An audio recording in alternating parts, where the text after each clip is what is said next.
Mr. Speaker. I love that. Almighty God, we give thanks for the blessings which have been bestowed on us. Laying aside all personal interests, we acknowledge the King and pray for guidance in our deliberations, that we may conduct the affairs of this House with wisdom, justice, mercy and humility, for the welfare and peace of New Zealand. Amen. Amen.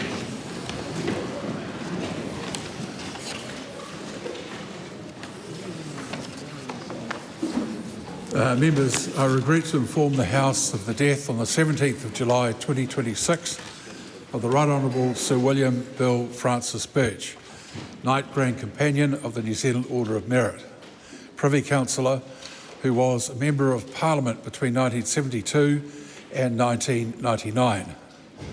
Over this period he represented the electorates of Franklin, Rangariri, Maramaru and Rua and Port Waikato.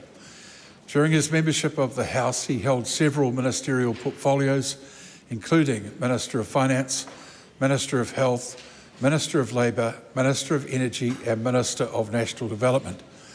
I desire on behalf of the House to express our sense of loss and sympathy with the relatives of the late former member. I now ask members to stand with me to observe a period of silence as a mark of respect to his memory.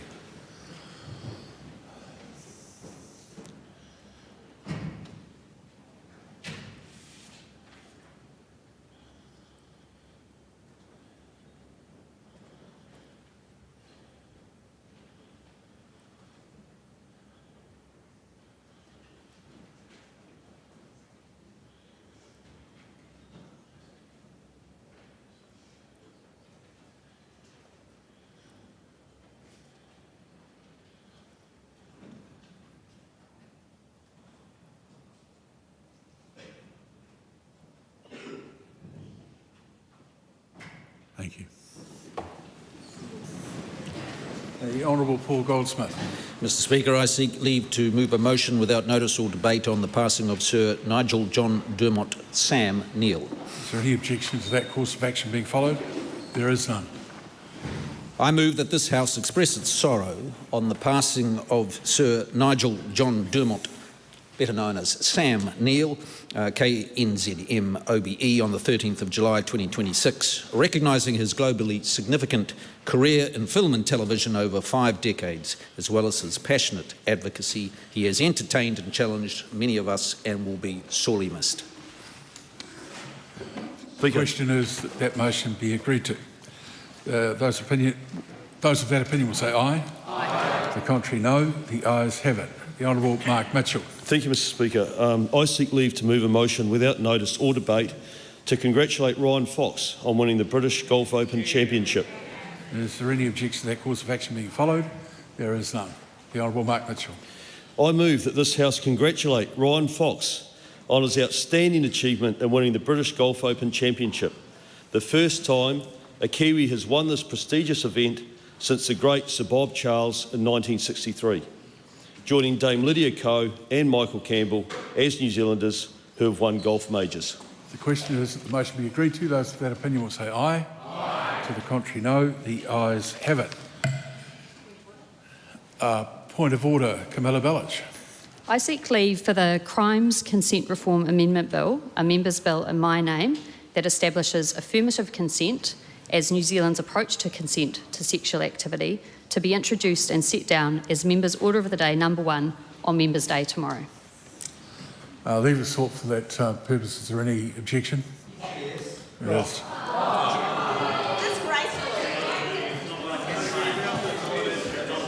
Good idea. Just a minute. We all know that those type of leave motions are generally discussed across the House beforehand. I'm not sure what happened here, but there's no need for any further comment. 13 petitions have been delivered to the Clerk for presentation. Petition of Beatrice Salome requesting that the House urge the Government to ban poisoning and any other method of reducing feral cat numbers that inflicts pain on cats from the Predator-Free 2050 programme. Petition of Viola de Grado requesting that the House urge the Government to halt lethal feral cat eradication. Petition of Gabrielle Thompson, requesting that the House halt the rollout of any electronic road user charges system involving vehicle tracking unless an independent privacy assessment has been completed, legal safeguards are in place and clear public approval has been given. Petition of Louise James, requesting that the House urge the Government to reinstate regular passenger rail services between New Plymouth and other North Island communities. Petition of Paul Huggins, requesting the House raise the profile and awareness of parasport events by amending the Broadcasting Act to require the broadcasting of parasport events and amend the Major Event Management Act 2007 to protect emblems and words connected with Paralympics and similar events. Petition of Ricky Andrews, requesting that the House urge the Government to ensure eligibility for the Community Services Card, disability allowance and supported living payment is assessed individually for New Zealanders living with permanent disabilities and chronic illnesses. Petition of Victoria Coleman, requesting that the House not pass the Disability Support Services Bill. Petition of Yan Wang, requesting that the House prevent employers from discriminating against applicants on the basis of how they travel to work or whether they have a driver's licence, except where that is an essential requirement of the work. Petition of Graham Spence, requesting that the House publish all MPs' expenses and all MPs' sitting day attendance. Petition of Carolyn McNichol, requesting that the House quash the second toll at Papamoa East Interchange on the Tauranga East Link toll road and amend the land transport legislation to limit additional tolls on existing roads and new projects in the same corridor. Petition of Loretta Johnson, requesting that the House stop a new toll charges at Papamoa East Interchange. Petition of Erin Murphy, requesting that the House urge the Government to make epilepsy education, training and awareness mandatory in schools. And petition of Sir Robert Anster Harvey, requesting that the House amend the Natural Environment Bill and the Planning Bill to safeguard the protections in the Waitakere Ranges Heritage Area Act 2008. Those petitions stand referred to the Petitions Committee. Ministers have delivered 64 papers which the clerk must present to the House. Just courtesy while he does so would be much appreciated. Government response to the petition of Daniel Walker. Report of the Attorney-General under Section 7 of the New Zealand Bill of Rights Act on the concealment of location of victims' remains bill. Report of the Intelligence and Security Committee on the activities of the committee in 2025-26.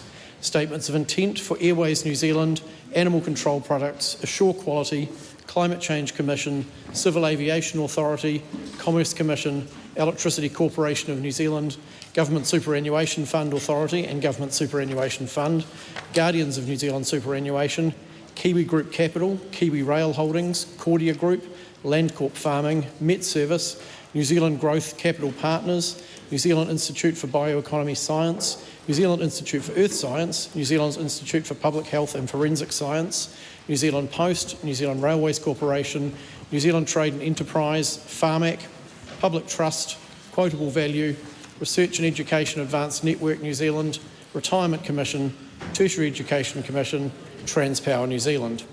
2026-27 Statement of Performance Expectations for Callaghan Innovation, Climate Change Commission, City Rail Link, Civil Aviation Authority and the Aviation Security Service, Commerce Commission, Education New Zealand, Education Payroll, Electricity Authority, Environmental Protection Authority, Financial Markets Authority, Government Superannuation Fund Authority and Government Superannuation Fund, Guardians of New Zealand Superannuation, Kiwi Group Capital, Maritime New Zealand, Network for Learning, New Zealand Green Investment Finance, New Zealand Growth Capital Partners, New Zealand Institute for Advanced Technology, New Zealand Lotteries Commission, New Zealand Qualifications Authority, New Zealand Trade and Enterprise, Public Trust, Research and Education Advanced Network New Zealand, Southern Response Earthquake Services, Retirement Commission, Te Taura Whiri, Tertiary Education Commission, Tourism New Zealand, Transport Accident Investigation Commission, Water Services Authority, WorkSafe New Zealand,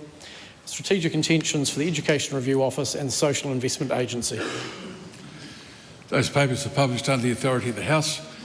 15 Select Committee reports have been delivered for presentation. Report of the Education and Workforce Committee on the Employment Leave Bill.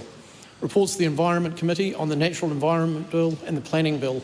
Reports of the Finance and Expenditure Committee on the Controller and Auditor General's Auditing Standards 2026. Report of the Audit Office, our Controller Function Work for 2024-25. Reserve Bank of New Zealand Financial Stability Report, May 2026. Reserve Bank of New Zealand Monetary Policy Statement, May 2026.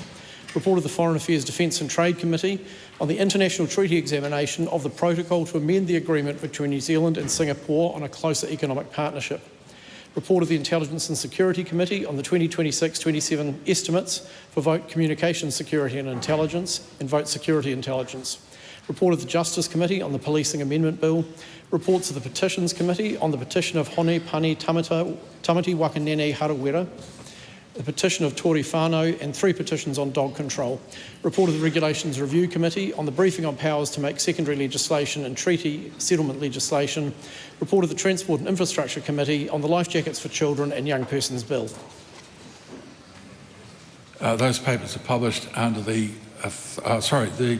bills are set down for second reading. The reports from the Finance and Expenditure Committee, the Foreign Affairs, Defence and Trade and Regulation Review Committees are set down for consideration. The Clerk's been informed of the introduction of 2 bills. Secondary Legislation Confirmation Bill number 4, Climate Change Response Amendment Bill, introduction. Thank you. Those bills are set down for first reading. Members, I've received a letter from the Honourable Deborah Russell seeking to debate under Standing Order 399 the government decision to provide a $60 million grant to Golden Bay Cement. This is a particular case of recent occurrence for which there is ministerial responsibility. Given the time that would pass before this matter might be discussed further in the House following oral questions today, I will call on the Honourable Deborah Russell to move that the House take note of a matter of urgent public importance. We come now to oral questions, the first in the name of the Honourable Marama Davidson. But before I do that, can I just suggest that members take a look at today's questions and consider whether or not the current restrictions of our standing orders and speakers' rulings allowing the House to have the sort of discussion or the sort of information gathering that question time should allow. And it is a matter that I'm going to bring up with the Standing Orders Committee in the next couple of weeks. The Honourable Marama Davidson. E te pika, ki te Premier, e tautoko ana ia I ngā kōrero me ngā mahi katoa a tōna kāwanatanga. The Right Honourable Prime Minister. Yes. Is the Prime Minister aware that 200,000 households could not afford to adequately heat their home in 2025, double what it was in 2021, and does he consider that to be acceptable? Well, that's exactly why this government has instituted a brand new energy policy, which is actually about doubling the amount of renewables. We've built more in the last 2 years than the previous 8 years. We've actually increased thermal support and firming energy as well. It's been very good to see forward electricity prices come down from the highs of peaks of 2024 from $200 per megawatt hour down to $120. Of course, that's actually, as you saw from the CEO of Meridian, going to lead to lower commercial prices for the businesses that the government's, previous government's energy policy killed in 2024. Does the Prime Minister agree that helping more households install rooftop solar is one of the fastest ways to bring down power bills?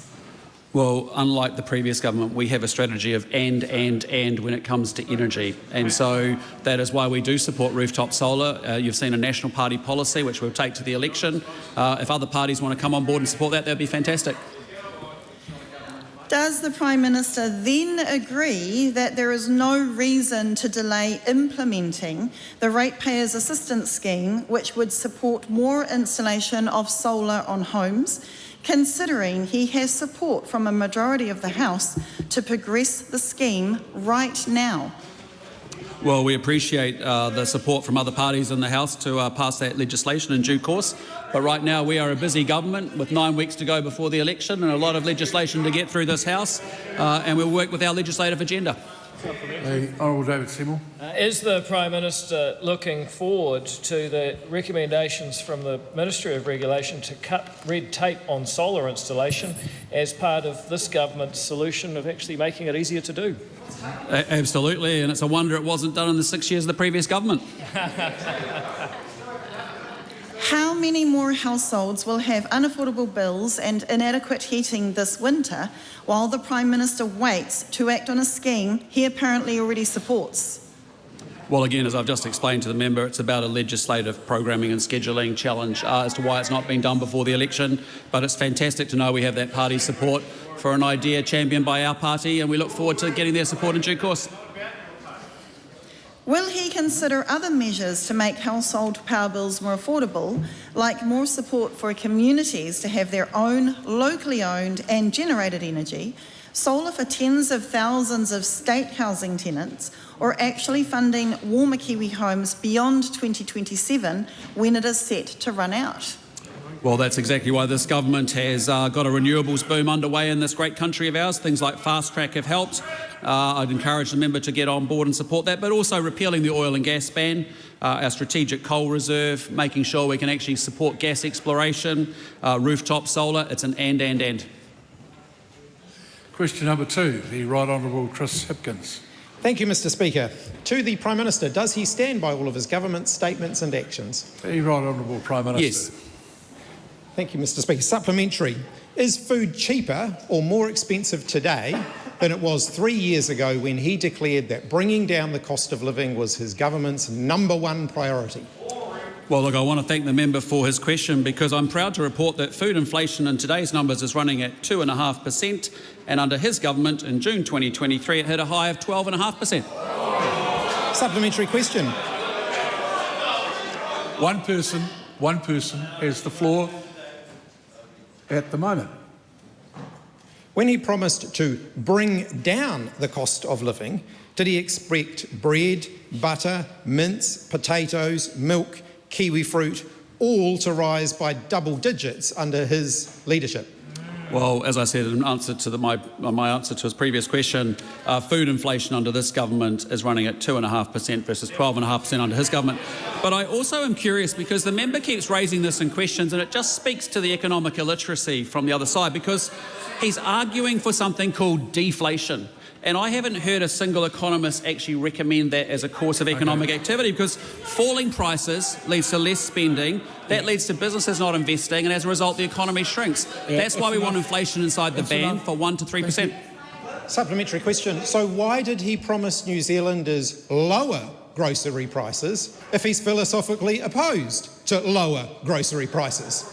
Well, as I said to the member, we have inflation. If you strip out the effects of what has happened with Trump's war spike, we actually see that inflation is within the band at 2.9%. I just point out that that member ran inflation in this country to a 32-year high of 7.3%, and then he kept it there for 11 quarters, completely outside the inflation band. Supplementary question, Mr Speaker. Just a moment. Please proceed. So when he said 3 years ago that a spike in international fuel prices was no excuse for inflation in New Zealand, why does he think that his government should be subjected to a different standard? Well, I want to thank the member for his question, because this government has actually managed through this crisis, I think, incredibly well to minimise the impact on inflation and to minimise the impact on economic growth. And I'd just say, under the previous government, to have inflation outside the band for 11 quarters straight at a 32-year high, not acceptable. Supplementary question, Mr Speaker. Supplementary question, Right Honourable Chris Hipkins. Does he think he'd have a little more moral authority to talk about inflation being outside the target band if it was inside the target band today? Well, as the member may have read some of the reporting, actually I'm pleased to report that the inflation, excluding the shocks around the Middle East crisis, would be running at 2.9%, which is back in the band. But I just say, we have expertly managed through a crisis, unlike we saw from a previous administration, because we've had temporary, timely, targeted support, not untargeted cost of living payments to dead people. We had $50 billion worth of savings, not $60 billion worth of COVID spending go nowhere, disappearing into the ether. And we've offered personal income tax relief, while at the same time the other side increased ute tax, Auckland regional tax, and tenant taxes that increased rents. And I'm very pleased to say that actually rents are at a 25-year low. Yes, the rate of increase. Honourable, Supplementary question. Sorry, Honourable Chris Hipkins. So if all of that's the case, Why is it administered inflation at the highest it's been since the 1990s? Well, again, that's why I'd encourage the member to get on board and support the rates cap, because that is without doubt the single biggest driver of inflation in our country. And I'd just encourage the member, that's a common sense idea. It's not ideological. You can do that one. Honourable David Seymour. Was the Prime Minister pleased to read that non-tradable inflation, the type the government can best control, is at a 5-year low, lower than it's been in any quarter since June 2021? Absolutely, and that speaks to excellent expert financial management in difficult times versus an alternative policy of spend more, tax more, borrow more. Supplementary question, Mr Speaker. When he said yesterday that New Zealand's economy was on the rise, was he referring to rising food prices, rising unemployment, or the rising number of businesses going broke? No, what I was referring to was the expansion of manufacturing, which you've seen has been on a real tear, the expansion of our services sector, actually our business, our farmer and investor confidence all up, strong exports, manufacturing at a 5-year high actually, exports for June up 25%, wholesale electricity prices down 35% thanks to very good energy policy, and building consents up 19%, tourism numbers 8%, debt tracking $3 billion below our budget forecast. Happy to go on, but actually we're on an upswing, others are on a downswing. Good times ahead. Question number 3, Nancy Liu. Thank you, Mr Speaker. And my question is to the Minister of Finance. What recent reports has she seen on the economy? The Honourable Nicola Willis. Thank you, Mr Speaker. Today, Stats NZ released the latest figures for the Consumers Price Index, which showed annual inflation of 4.1% for the June quarter. This was very much a story about fuel, with conflict in the Middle East pushing up petrol prices by 27.5% over the year and diesel prices by 71%. Anyone who has filled up their car in the past 4 months has felt those increases very keenly, and I know that's been tough for Kiwi households. However, Stats NZ notes that without these fuel increases, annual CPI inflation would have been down to 2.9%, which is within the Reserve Bank's target range. Supplementary question. What were some of the other price movements in today's release? Well, Mr Speaker, today's release showed that housing rentals went up by only 0.5% in the past year. This is, in fact, members, the lowest annual increase in rents in almost 25 years. And I look forward to members opposite who claim to speak for tenants putting out a press release celebrating that fact. Yeah, that'll do. Yeah, it's just a government asks itself a question. It's not an opportunity to attack other parties in the House. Supplementary question. Nancy Liu. What was the split between tradable and non-tradable inflation? Well, Mr Speaker, this is a very important point because tradable inflation is largely driven by supply and demand for global goods and services, together with movements in the exchange rate. Obviously, petrol and diesel are examples of tradable goods, so it's not surprising that in the previous quarter, annual tradable inflation rose from 2.5 to 4.9%. What is more encouraging is that non-tradable inflation, which is driven by domestic factors and makes up around 2/3 of the CPI basket, actually fell to 3.4%. That, members, is the lowest rate of domestic or non-tradable inflation in 5 years. There are still, of course, Mr Speaker, some sticky elements within that. Local authority rates, for example, rose 8.8% over the year. The government will shortly be introducing legislation to cap rates increases. The opposition should support it, but sadly they don't even know what their position is. Supplementary. No, that's it. We'll go on to question number 4. Barbara Evans. Malole Stoifoa, Mr Speaker. To the Minister of Finance, does she stand by all her statements and actions? The Honourable Nicola Willis. Mr Speaker, in context, yes. Supplementary. Does she take responsibility for central government charges being up 21% since she took office? Well, Mr Speaker, I'd note that one of the examples of a central government charge that the member is referring to in the statistics, I presume she is referencing, are local rates. And no, I do not take responsibility for the decisions of individual councils to increase rates at often eye-watering levels, which is why this government is acting, introducing legislation to cap future rates increases. Supplementary. Does she take responsibility for the 26% increase in the cost of household energy prices since she took office? Well, Mr. Speaker, no, because that reflects poor electricity policy settings by the previous government. Since coming to government, we have been on a mission to increase the amount of generation of electricity in this country, and we have achieved significant increases in consented wind and solar projects. In fact, we have consented double as much new generation as the previous government achieved in 6 years. Double what they achieved in 6 years. And it is, Mr. Speaker, a fact that if we increase the supply of electricity generation, that will put downward pressure on wholesale prices. We are seeing that starting to be reflected in futures markets. I look forward to it being passed on to households, and I regret deeply the decision of the previous government to ban oil and gas exploration, which has undoubtedly made electricity prices higher than they would otherwise be. Supplementary. How are struggling Kiwis meant to cope when milk prices are up 26%, mince up 28%, and white bread is up 67% in the last 2 years?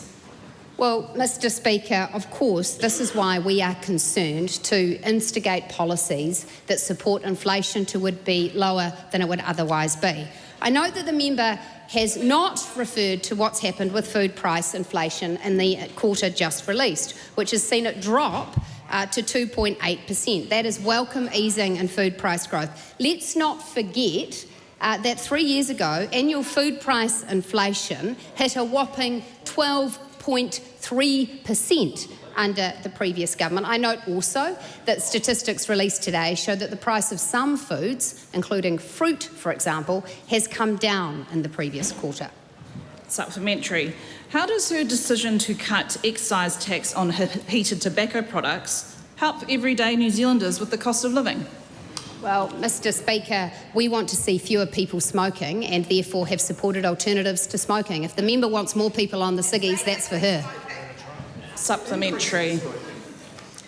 Who else is to blame for her economic mismanagement, increasing inflation, higher unemployment, when she has blamed the conflict in Iran, overseas factors, the previous government, power companies, supermarkets, local councils, Fonterra, insurance companies, merchants of misery, teenagers, John Key, teachers, firefighters, doctors, nurses and unions? Mr. Speaker, I take responsibility for the policies of this government, which have been focused on ensuring that we do not add pressure to inflation through irresponsible spending decisions, that we take action on the underlying causes of price challenges in this economy, including electricity, including rates. And, Mr. Speaker, I would quite happily compare our record with that of the previous government, which did immeasurable harm to the New Zealand economy, which has taken a lot of time to unwind. And if the member wants to take responsibility for the decisions of Donald Trump again, that's for her. I won't be doing that.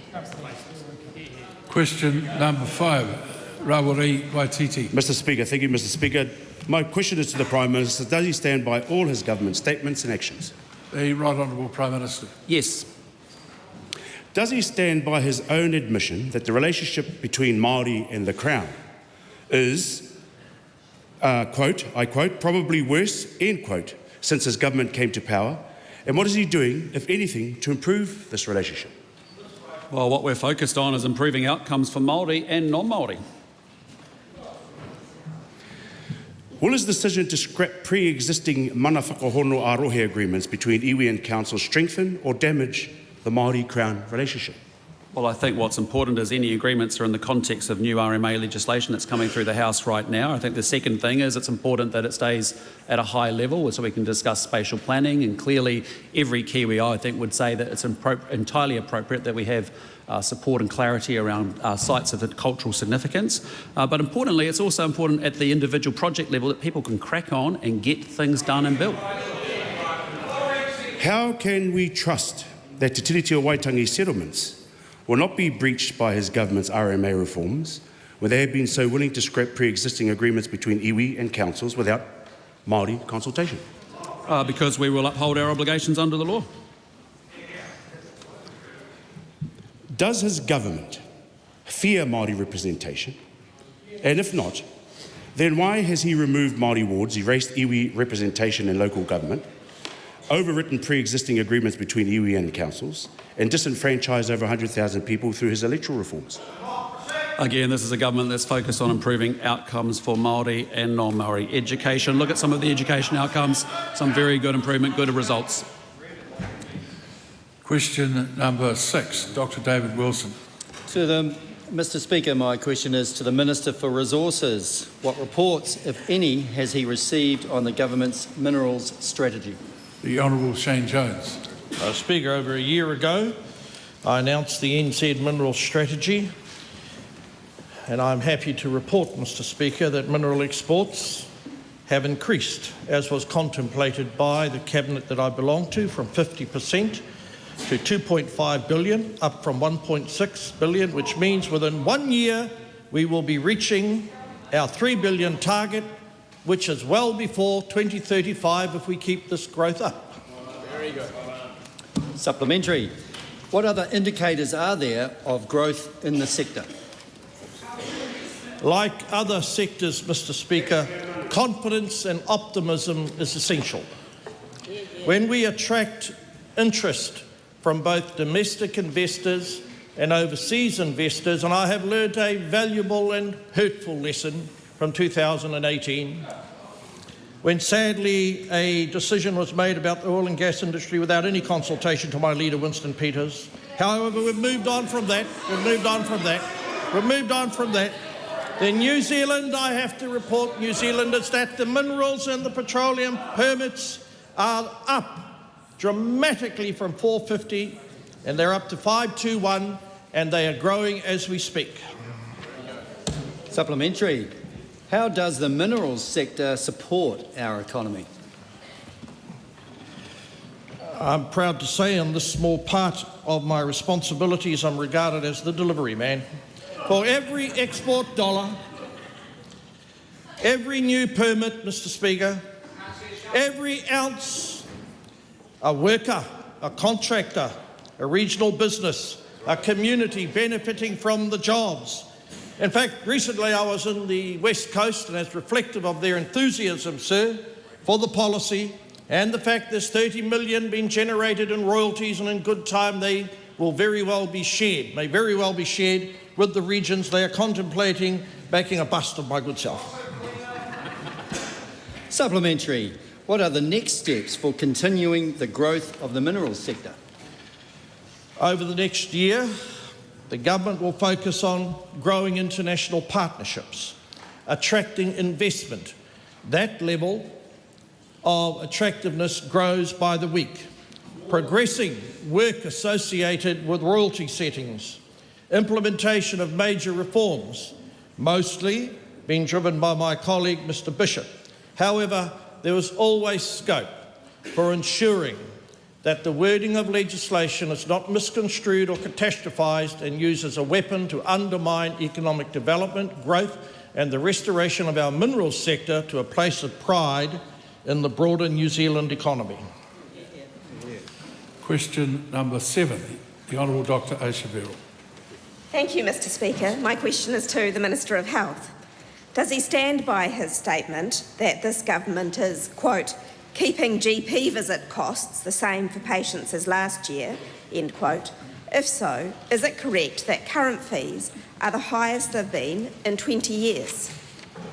Mr. Speaker, in the context in which it was made, yes, the government has delivered stable GP fees for 26-27 as part of a record funding uplift for GP clinics across New Zealand. The stable fees policy comes as the share of New Zealanders who can see a GP or nurse when they need care has risen to 79.2% in 2026, recovering ground after it fell to 74.9% in 2023. We know the number one challenge patients face is simply being able to get a timely appointment. That is exactly why this government is delivering record funding and growing the primary care workforce so there are more doctors and nurses on the front line when patients need care. On the second part of the member's question, it is correct that the level of fees patients face today is a direct result of the 30% increase in GP fees that occurred between 2017 and 2023. It is precisely because patients have been left carrying these increases that this government has acted to hold fees stable for 26-27. Supplementary. Is it correct, according to data released today, that GP fees have increased 21% over the last 2 years? That's right. Well, Mr. Speaker, the advice that I have from Health New Zealand is that there was a 30% increase in GP fees. The average GP fee for an enrolled adult without a community service card rose from $42.89 to $55.9 between 2017 and 2023. It has then increased to 62.35% today. Hang on a minute. Wait a minute. Only one person speaks when the question is being asked. When more than a third of New Zealanders told Stuff's Health Survey that they are putting off seeing a doctor because of the cost, why won't he act to bring fees down? Well, Mr. Speaker, we inherited a health system which was under significant pressure from the previous government, where the number of people recording whether they could see a GP or nurse when they needed care had fallen to 74.9%. The number of GP clinics who had closed books was 32.9%. We have been turning that around with record funding, a focus on frontline care. The number of people who now report they can see a GP or nurse when they need care has risen to 79.2%. The number of clinics with closed books has fallen to 24.9%. We're seeing more open books, more people going to see the GP when they need one. We're investing in frontline care. We're fixing the basics and building the future so people can get the care they need when they need it. Is the Minister willing... Wait. When one of your own members stands up, please show at least your own side the courtesy of listening. Dr. Aotearoa. Thank you, Mr. Speaker. Is the Minister willing to clearly state before the House that GP fee increases are lower under his government than ours?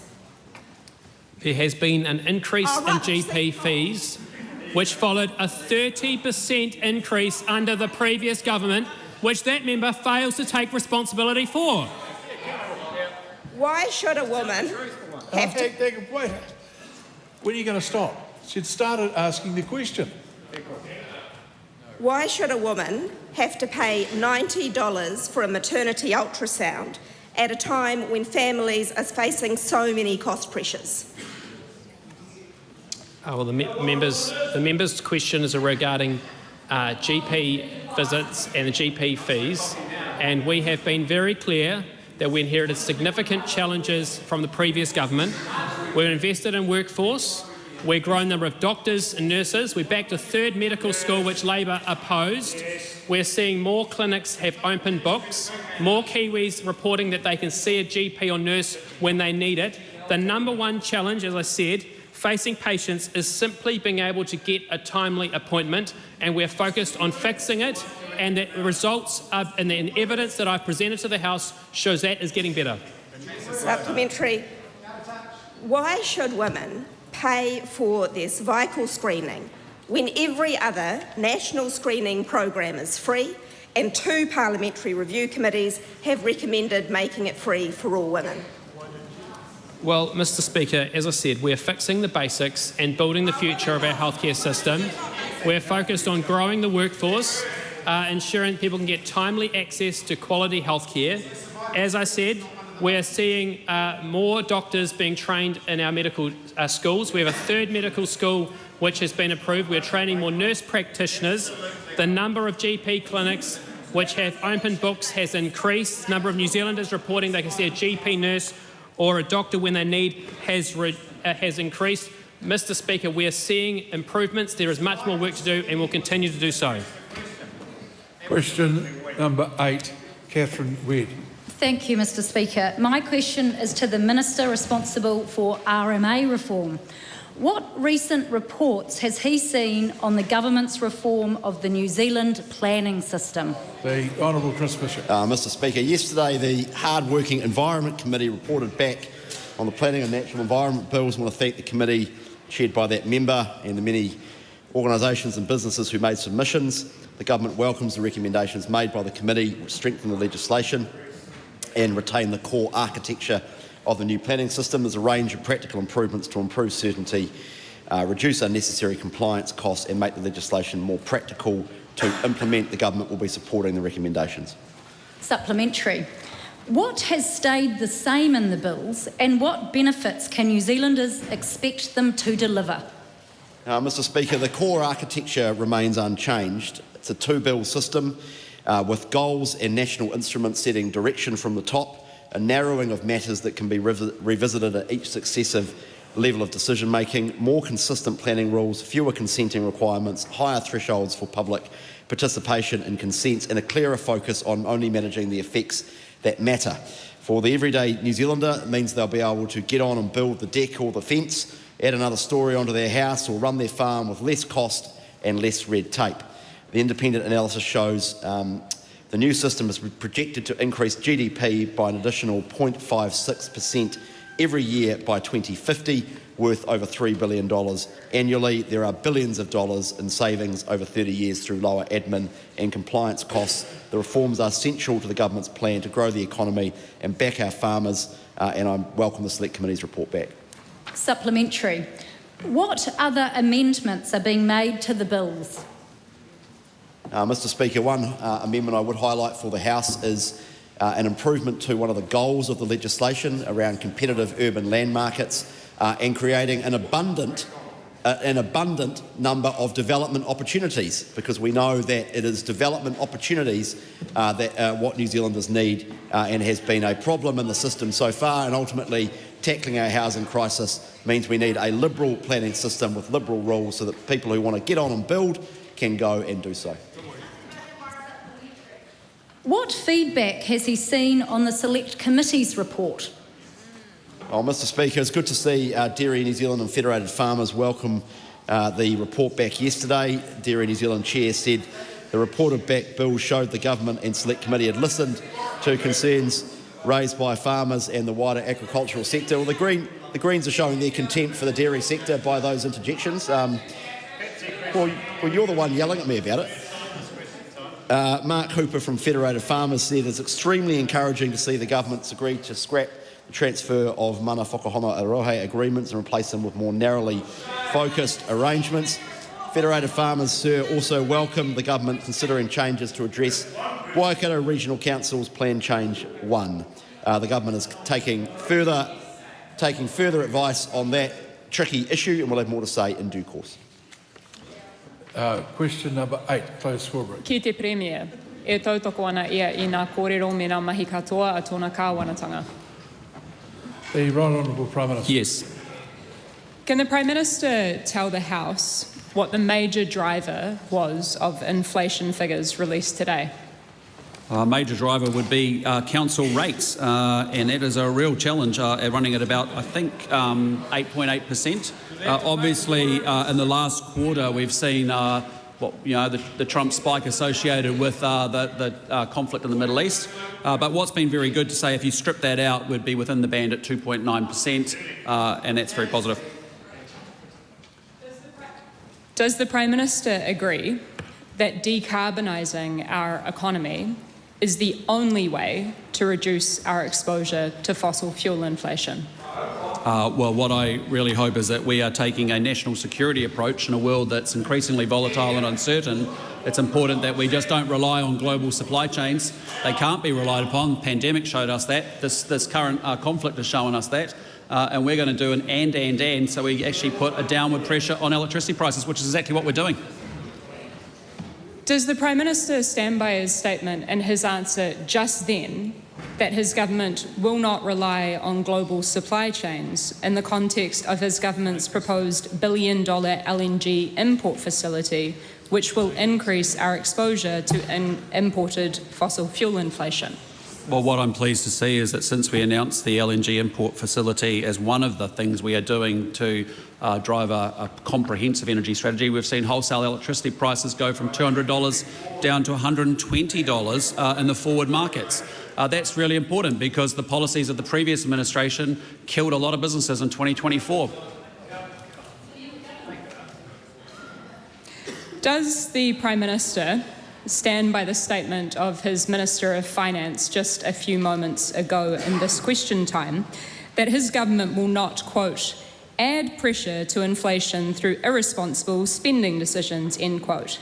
And does that mean that his government will drop its plan to spend $1 billion on a new LNG import facility, which will increase our exposure to fossil fuel inflation? Well, in part to the first, in answer to the first leg of the question, we actually have been managing through this crisis to minimise the impact on inflation and to minimise the impact on growth. We were very clearly articulated that from day one when the crisis emerged in late February. As I said, we've had temporary targeted support for families. We've continued to generate $50 billion worth of savings over the last 3 budgets, and we've provided personal income tax relief. And those are good things because, as you're seeing, a lot of the forecasters, our economy is on an upswing when many economies around the world are on a downswing. Supplementary. The Honourable David Seymour. Is the Prime Minister aware that the only way to completely avoid inflation is to buy and consume nothing at all? And is he aware of any political parties that might have a policy just like that? Well, I just would thank the member for his question, but most importantly, I just know for sure that a lot of taxes being added into our economy right here, right now, would be very unhelpful as we continue to grow and get this economy moving. Does the Prime Minister stand by his answer to me in question time in April this year, quote, I understand inflation, rest assured, end quote? Should we have taken that to mean that he understood that this fossil fuel inflation was coming and just decided to sit on his hands and do nothing about it? In answer to the first leg of your question, absolutely. Question number 10, Miles Anderson. Thank you, Mr. Speaker. My question is to the Minister for Trade and Investment. What recent reports has he seen on enhancing New Zealand's international trade? The Honourable Tom McLean. I have seen many pleasing reports, including one that New Zealand exporters are already seeing major gains in India as demand grows for high-quality New Zealand product. The New Zealand-India FTA is yet to enter force, but already we're seeing a strong halo effect for our exporters who are increasing their sales in India. Exports started growing as soon as people start to see opportunities, and the India FTA is no different. The benefits, Mr. Speaker, will only grow once the agreement is fully up and running. An example is Apple. Since negotiations with India began, volumes have jumped 63% since the 2024 season. We've hit 45,000 tonnes in this season so far. Forestry, wool and tourism have also increased, and of course kiwi fruit and wine will be big winners once the tariff rates fall. Supplementary.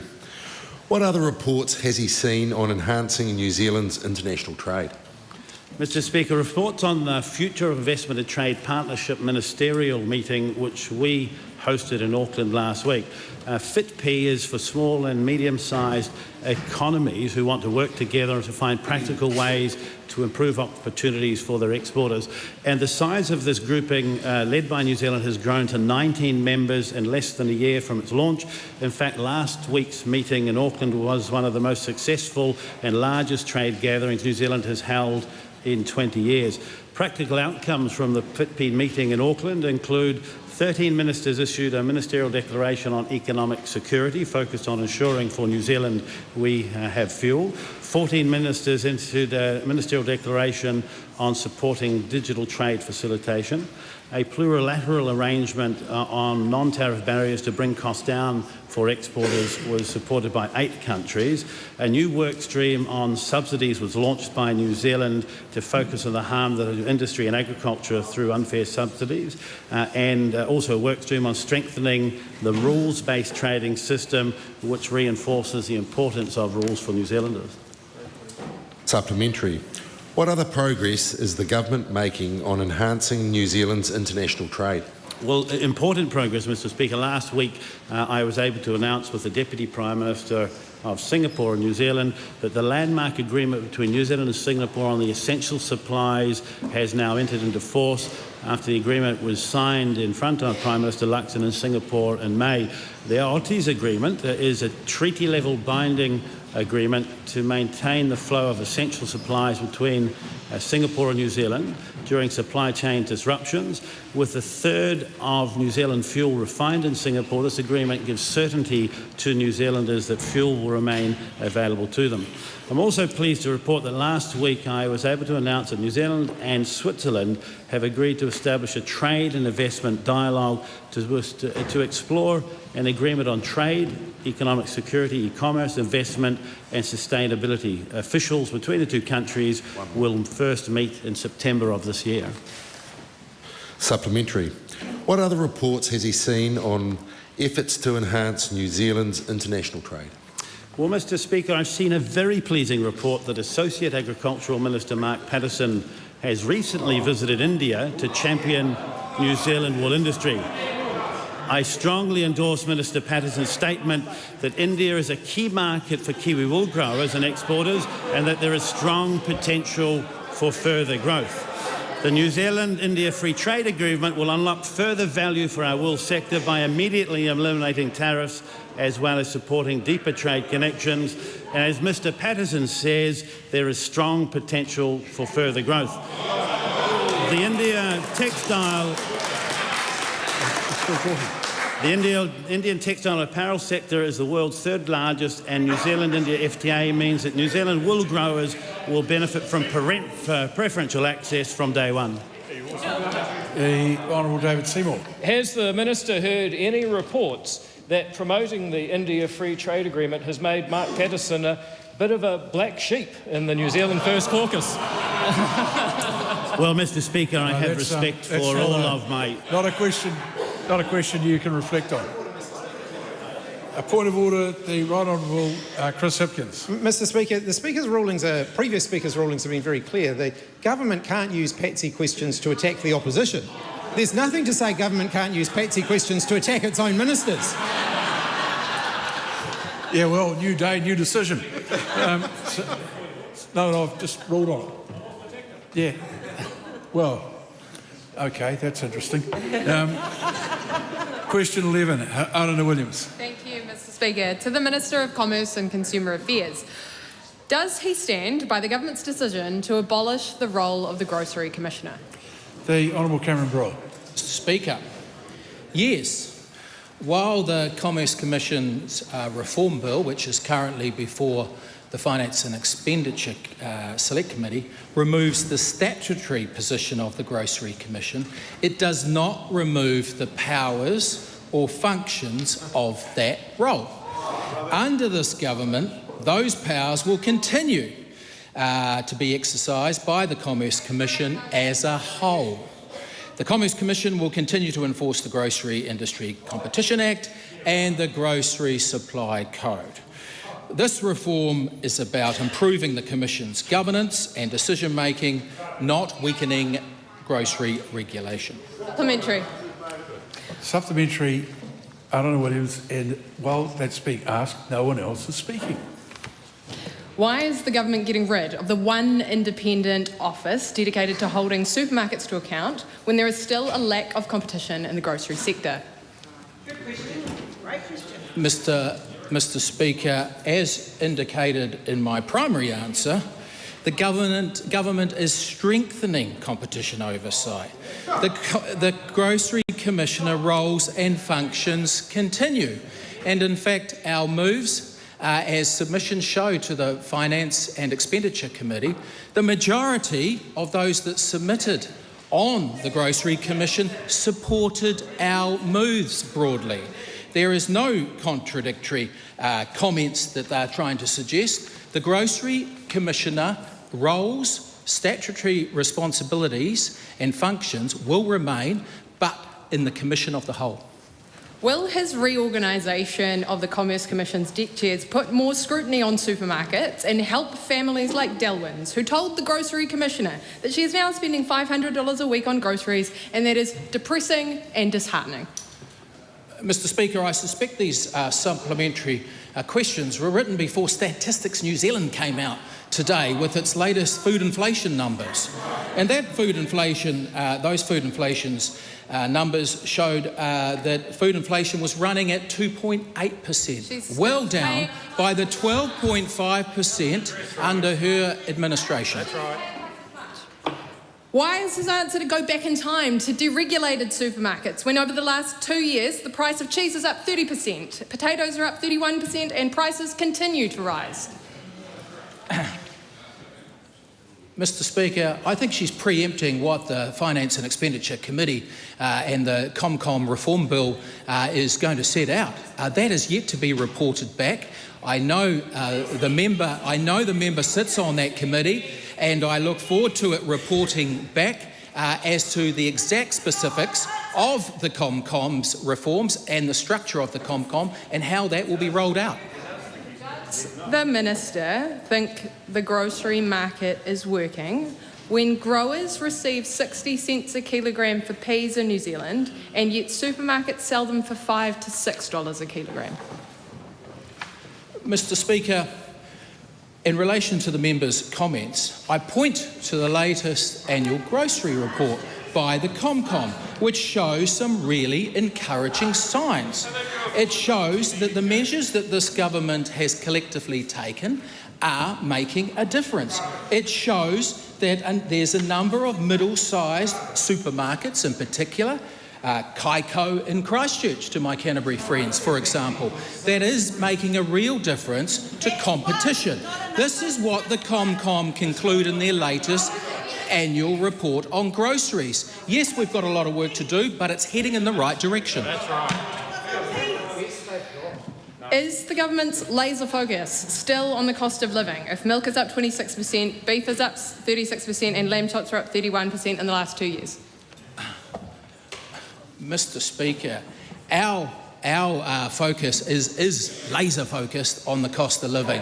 That is what we are campaigning on.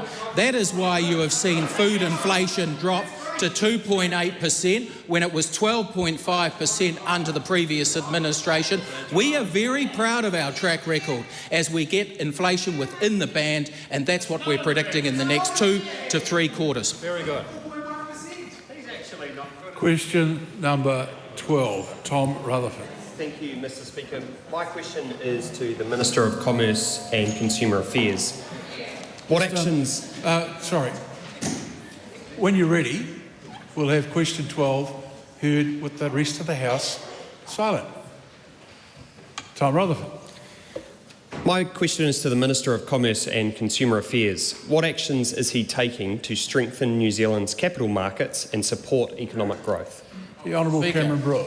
Oh, Mr. Speaker, economic growth is this government's central priority, and strong capital markets play a critical role in delivering it. Last week I released a discussion document with considerable public and media fanfare, seeking feedback on the next phase of our capital markets reforms, aimed at lowering the cost of capital and delivering stronger returns for investors. These reforms are about reducing unnecessary barriers, modernising the rules and ensuring New Zealand remains globally competitive while maintaining the investor protections that give people confidence to invest. Just another example, Mr. Speaker, of this government fixing the basics and, dare I say, building the future. Very good. Supplementary. What steps has the government already taken to strengthen New Zealand's capital markets? Oh, Mr. Speaker, last year we made a series of common sense reforms to cut compliance costs, reduce red tape and remove barriers to listing on the NZX. We made forward-looking financial information optional for NZX listings and agreed to lift the mandatory climate reporting threshold to $1 billion in market capitalisation. These changes help lower the cost of capital so Kiwi businesses can raise funds more easily and investors can benefit from stronger and more competitive markets. That's right. Supplementary, how can New Zealanders have their say on these proposed reforms? Mr Speaker, as I've said, we released the discussion document and have opened a 6-week public consultation process through MB. I encourage businesses, investors, financial advisors, fund managers, mum and dad investors and anyone with an interest in our capital markets to make a submission through MB's website. We want practical feedback from people who use these markets every day so we can make sure the settings support growth, investment and opportunity. Very good. Supplementary, what feedback has the Minister received on the discussion paper so far? Mr Speaker, the early feedback has been very, very positive and, as I said, a lot of public acclaim and media excitement. The Institute of Directors say the proposals are a step in the right direction and that reforms to increase liquidity and encourage NZ listings will benefit the economy. That's the Institute of Directors. Chartered accountants have also welcomed the opportunity to modernise our capital market settings while maintaining investor confidence and protections. The clear message is that these reforms can make it easier for Kiwi businesses to raise capital, grow and attract investment. I look forward to seeing further feedback through the consultation process, and we're once again, Mr Speaker, fixing the basics and building the future. Very good.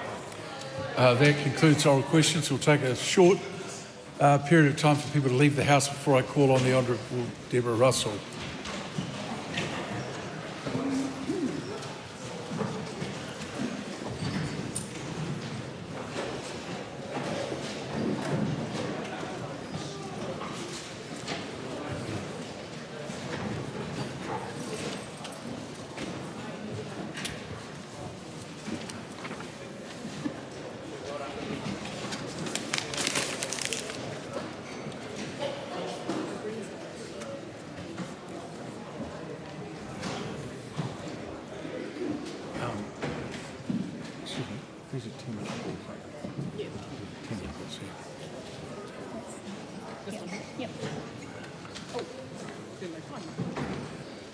I call on the Honourable Deborah Russell to move call the House's attention to a matter of urgent public importance. Mr Speaker, I so move. Mr Speaker, just yesterday the government announced that it was going to fund Fletcher Concrete, or Fletcher's, to the tune of $60 million. It was doing this as a matter of helping to keep Golden Bay Cement going in this country. Now, the particular amount of $60 million is to be funded from the 2026 budget from a tagged contingency. However, it wasn't particularly debated in the budget, and as you pointed out earlier, we won't have another chance to debate it. So I do want to go through some of the sorts of questions we would ask about spending of this magnitude being directed towards one company in New Zealand, and to examine that in the context of this House. So this is not here to do a gotcha. It's not here to do a gotcha. It's here to ask the sorts of questions we would have wanted to ask during the budget process, and to take this quite seriously. So some of the facts of the matter: Golden Bay Cement is the only concrete producer in New Zealand. All of the other concrete in this country is imported. That's important because importers don't face the same carbon costs as Golden Bay Cement faces. So that's an issue for Golden Bay Cement. Now, that is recognised through the New Zealand Emissions Trading Scheme, and now given an industrial allocation to deal with it. That industrial allocation is quite significant. In 2024, it was around about 489,000 NZUs. In 2023, about 593 NZUs. 2022 was about 663 NZUs. That's units in the emissions trading scheme. And in terms of industrial allocations, if we look at it proportionally, it's one of the biggest sets of industrial allocations in the emissions trading scheme. And it's about 9 to 10% of all the industrial allocations. So Fletcher Concrete already gets a significant boost through getting a free allocation of units in the New Zealand emissions trading scheme. So having said all that, we know that So I just want to, in passing, commend Concrete New Zealand for the work they are already doing to reduce emissions. This is an industry which is taking its emissions seriously. So in terms of debating then why we should be funding Fletcher Concrete, I'm taking this seriously. I'm not out to do a gotcha. I'm taking this seriously. I do want to talk about three issues that I think are critical to this debate. One is the matter of jobs, one is the matter of whether or not it's a critical resource, and one is a matter around a comparison to what Labor did when we were in government. So one of the things that this $60 million is going to do is it's going to save 150 million jobs at Golden Bay Cement. Sorry, 150 jobs directly at Golden Bay Cement, and through standard multiplicative factors, it will save further jobs in the whangarei economy. Now, that is a good thing, which, as a Labour Party, we do support. But it begs the question, it absolutely begs the question, what about the jobs at Winston Pulp International, at the Karioi Pulp Mill and Tangawai Sawmill up in the Ruapehu district? Now, that was about 200 jobs lost directly. And in that particular area of the country, those jobs are important. They support a whole lot of other jobs in the surrounding economy. So why were the jobs at Fletcher Concrete important, but not the jobs at the Karioi Pulp Mill and Tangawai Sawmill? What about the jobs at Carter Holt Harvey, so the Eves Valley Sawmill in Nelson Tasman? There were 142 jobs lost there. Why weren't those jobs important as well? And I think Duke in New Zealand and Northland Mill and Kaitaia, there were jobs lost up there too. So that's jobs lost in the timber industry. Now, there were also jobs lost in the Alliance Group at the Smithfield Meatworks in Timaru. 600 jobs lost. Why were those jobs not important? And this is the problem that we have here, is that some jobs seem to be important and others not. We could carry on. Heinz Watties has lost jobs in Auckland and Christchurch and Dunedin. 350 jobs lost. So a set of jobs at Golden Bay Cement, kept, but jobs elsewhere, gone. Why this intervention at this time? Now, the government has said in its press release it was because that cement is a critical industry in New Zealand. Now, that's an interesting point. It says that we need cement for construction purposes, but actually we also need food, and yet there has been pressures on our food industry and jobs gone there. We also need timber for construction, and yet those jobs have gone. So when the government talks about cement being a critical resource, it is not the only critical resource. Why this particular critical resource? So we need that question to be answered as well. But then there is the question of what we are doing in terms of subsidising a particular industry. And this is the one that I am really puzzled by, and I think that the government does need to answer it. You know, just a month ago in Scrutiny Week, as the Minister for Economic Growth said, I would never go near Giddy with a barge pole, and please never compare anything I have done with it. No, I would never. I would never take the Giddy approach of massive multi-million-dollar free cheques of corporate welfare to big businesses to pad their pockets. Now, that's what the Minister of Economic Development said just a month ago, and yet yesterday she was writing out a cheque for $60 million to go to Fletcher Concrete. That's a real problem. And in fact, in her previous role as opposition spokesperson for finance and the current role as Minister of Finance, Nicola Willis has spent 2 years attacking Giddy as corporate welfare. But now she is writing out a $60 million cheque to a single company. Now, when we in government use the funds from Giddy in order to reduce the emissions coming from New Zealand Steel, in order to reduce emissions by the equivalent amount of taking all the cars in Christchurch off the road, that's how much our emissions reduced by it. That side of the House, then in opposition, attacked it as corporate welfare. How is that different from the $60 million cheque that has just been written out to Golden Bay Cement?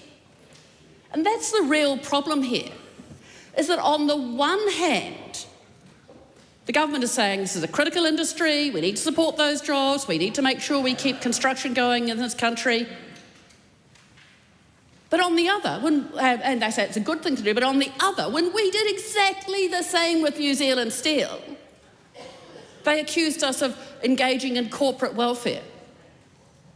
So I'd like them to clear that mismatch up. It is quite a significant mismatch. So then that is one of the reasons why we are not necessarily opposed to this payment, because we can see the value of the jobs, but we want the government to be consistent.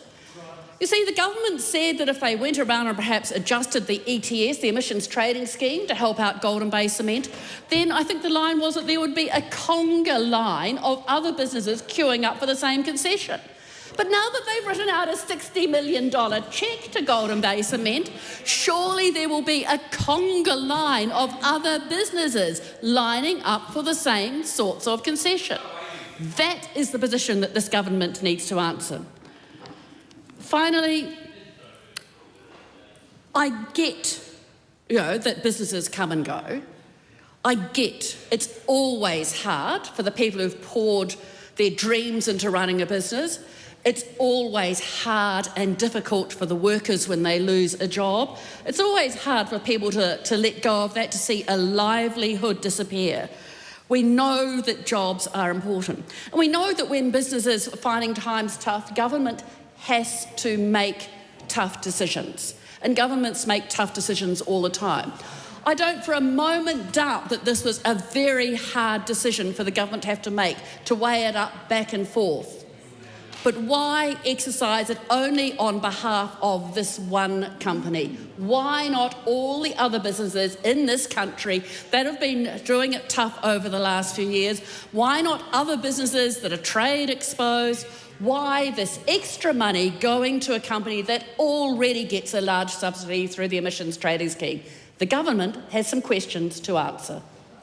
The Honourable Nicola Willis. Well, Mr Speaker, having called for this debate, Deborah Russell appears not to have a position in this debate, because what we just heard was 10 minutes of her wandering around the mulberry bush trying to decide whether on the one hand she supports the decision or whether on the other hand she opposes the decision. So it is very unclear to me, Mr Speaker, whether in fact we are having a debate or whether the member was in fact standing up to say what is true, which is that the government has been faced with a very difficult situation as it relates to Golden Bay Cement and has had to take a very careful and balanced decision on that issue. So to recap, Mr Speaker, yesterday the government announced that it will provide up to $60 million agreed through Budget 2026 to secure the continued operation of the Golden Bay Cement factory in Whangarei. And this will preserve what is New Zealand's only domestic cement manufacturing capability, and therefore, in doing that, it will strengthen our resilience against future supply shocks.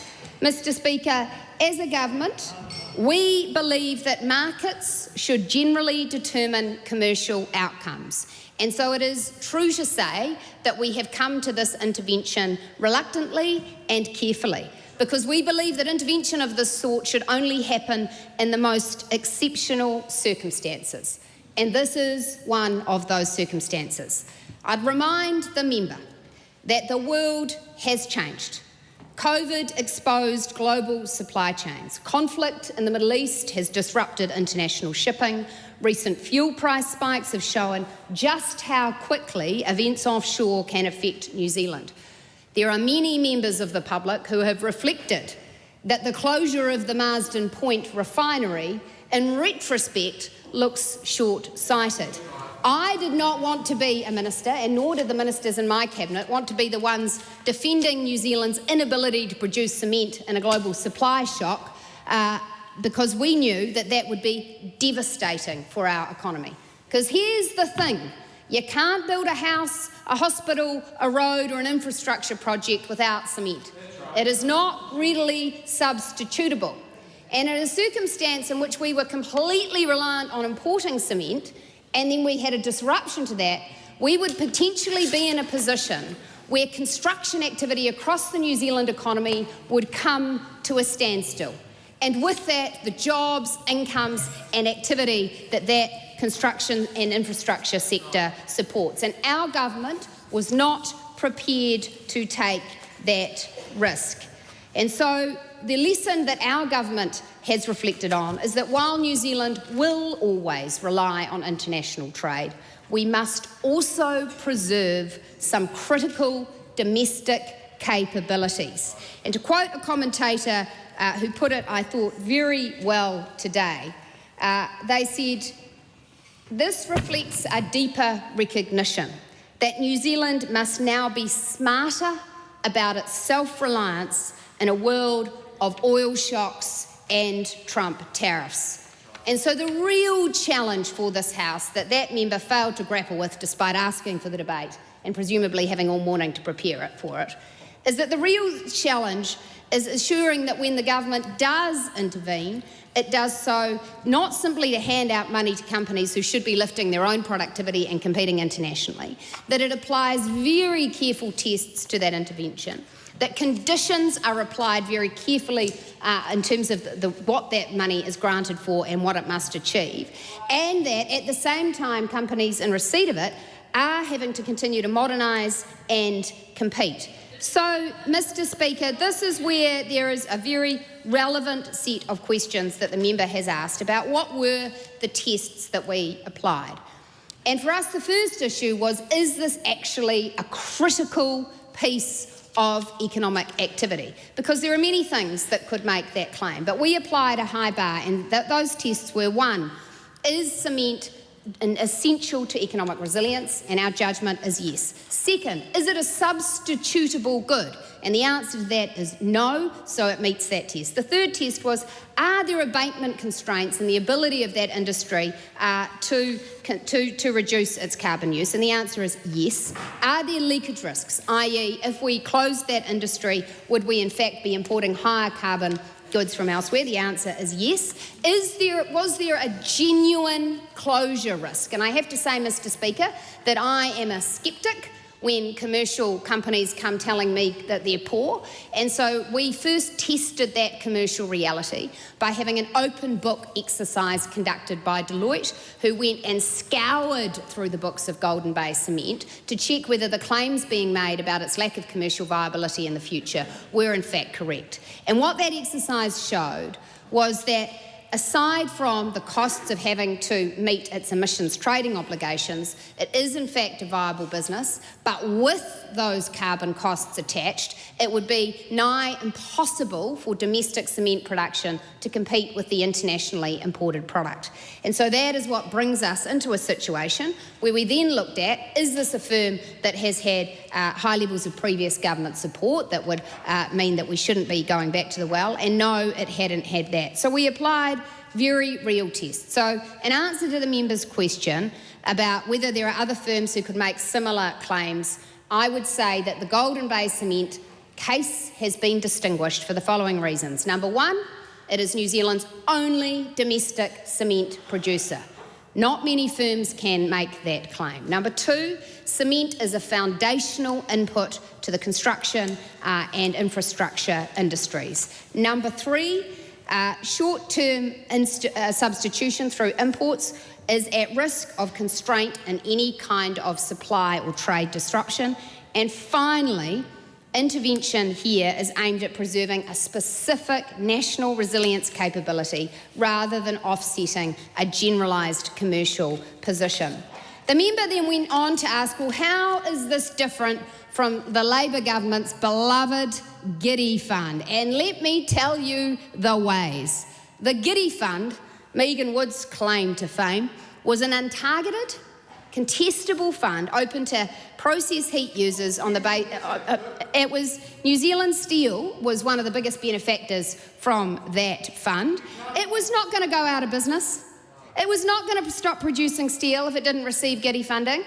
Those were not risks that it was facing.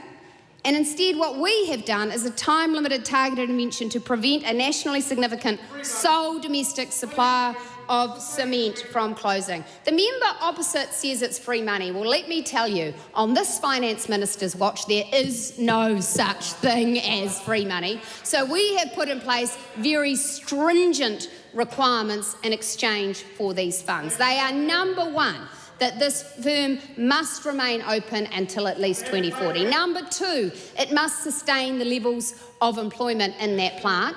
And I want to be clear to the members opposite about what's at stake here. It's not just the 100+ people employed by the factory, it's also the 100+ contractors that it employs, and then it's the wider impact assumed to be around 600 roles within the whangarei economy.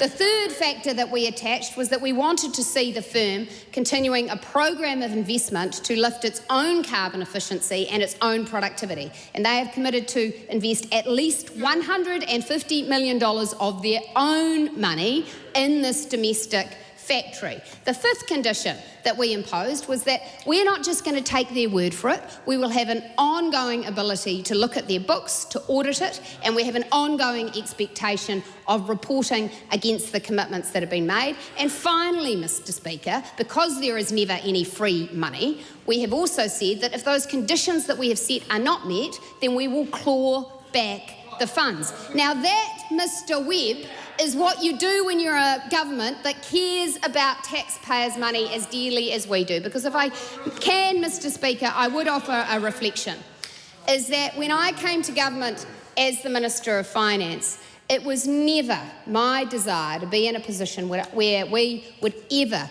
be providing taxpayer money to a private company in a situation like this. However, the business of government also requires us to look practically and pragmatically at issues that arise. And in this instance, we have chosen the least worst option, because the alternative, Mr. Speaker, was to allow this production facility to close down and threaten New Zealand's future economic resilience significantly and put our economy at risk. Or the alternative was to completely gut the emissions trading scheme, which is allowing New Zealand to meet its domestic emission reduction goals. And so, Mr. Speaker, faced with terrible choices, we made the least worst option. I do not wish it to be so, but, Mr. Speaker, I stand very firmly by this government's decision to preserve what is an important feature of our national economic resilience. Mr. Speaker, we, like many New Zealanders, were blindsided by this news. It seemed to have come out of nowhere over the last few days. So these are the facts that we know that are currently publicly available. There was $60 million of taxpayer money that has now been allocated to be spent on bailing out Golden Bay Cement. We know that there is no equity stake that the government has received as a result, and we are told that the reason that this is needed is because of the way that the emissions trading scheme operates and that cheaper cement is available from offshore. And as the Minister herself has just outlined, cement is critical for our economy and for our country. Now, Mr. Speaker, something which may come as a surprise to the members of the government who are currently laughing at my contribution is the fact that the Green Party actually agrees with those two key fundamental premises. Firstly, that the emissions trading scheme is not fit for purpose and is not working adequately. And secondly, that indeed cement is currently critical in our economy. I really want to unpack these things because I actually do think that this should be one of those moments where we have an opportunity for cross-partisan consensus with regard to clear problem definition and hopefully forming some basic principles that we can all move forward and agree on. But I guess just to round out that baseline point of what we do and do not know, there's still a lot that we don't know. Despite the contribution from the Minister just then and one Beehive press release, we know that Cabinet signed this off in around May, and there was apparently some stringent requirements that were applied to Golden Bay Cement. But we need more publicly available information. New Zealanders deserve that transparency when tens of millions of dollars of their money is being spent. And I implore members of the government to recognise that this is exactly the same standard that they would hold the opposition to if we were in their position. We need that information so that we can adequately weigh up the claims that have been made and weigh them against the reality, the facts and the evidence. So here are some baseline offerings from the Green Party on this debate today. We support sensible investment that firstly keeps and grows our local job opportunity, and secondly, that builds our local resilience. But ideally, Mr. Speaker, we'd like to add two other principles to that. We'd like investment that decarbonises our economy and reduces our exposure to fossil fuels. Because as we have seen in the inflation figures released today, what the Greens were worried about and saw on the horizon and were questioning the government about months ago when the fossil fuel crisis first hit, our country is massively exposed to volatile fossil fuel shocks and imported inflation as a result. The best way that we can build the sustainability that the Minister of Finance was just talking about is through rapid decarbonisation. And fourthly, a principle that we'd love to have consensus in this House upon is that that investment actually actively benefits as many New Zealanders as is possible, not just those shareholding. But, Mr. Speaker, we don't have the information necessary to weigh up the government's expenditure of $60 million of taxpayer funds on this investment, because this information is just not out there in the public at the moment. There are also, I think, really legitimate questions to be asked. Many New Zealanders will be asking themselves why the government can find $60 million down the back of the couch for a deal like this to save 150 jobs, when they refuse to engage to do the same for 200 jobs in Tokoroa or 350 jobs around the rest of the country for Heinz and Watties, which now means that no peas are going into the ground at industrial scale in this country anymore. We've lost that food growing capacity because the government passed up a very seemingly similar, on the face of it, situation as this to invest in securing local jobs and in securing local production. So, Mr. Speaker, in lieu of answers to those questions, I think we can reflect on some broader economic principles. Firstly, we agree with the Minister of Finance in what she quoted before, and I believe I wrote it down, was something along the lines of the need for becoming smarter about self-reliance in a world of fuel shocks and Donald Trump. That's exactly what the Greens have been asking for. We've been offering the governing parties our 15 Green votes to get on with decarbonisation and souping up our renewable energy transition. That means reducing fossil fuel exposure, and it means fixing climate policy through a carbon border adjustment, which the Greens have been talking about since at least 2024. And it means investment in ourselves, Mr. Speaker, something the Greens have always proudly supported, going back to our Buy New Zealand Made campaign. Simon Court. ACT supports this package because, of course, New Zealand should keep making cement here. It's not just another product sitting on a building supplies shelf. It's in our roads, it's in our bridges, it's in our hospital foundations, it's in our schools, and, Dr. Duncan Webb, it's in our homes. A country that cannot make the materials it needs to build itself is a country that becomes more dependent on overseas supply chains. And while one member of the opposition has called me a hippie, as a civil engineer who worked at a rubbish tip for 6 years, I tell you, I know a thing or two about how to fix the environment and why the kind of policies we hear coming from the opposition will never fix the environment, they'll only make New Zealand poorer. The last few years have reminded us about how fragile our supply chains are, though. COVID exposed that, and the geopolitical tensions that we're seeing now have just reinforced how vulnerable we are. Because for an island nation at the bottom of the world, some productive capability is absolutely vital. Domestic cement manufacturing is just one of those capabilities we need, and that is why ACT supports this package. But that does not mean we should ignore the question that the need for this package raises. If Parliament agrees that domestic cement production is strategically important enough to justify a $60 million investment, we should also ask why one of New Zealand's most important and successful manufacturers cannot survive without that support.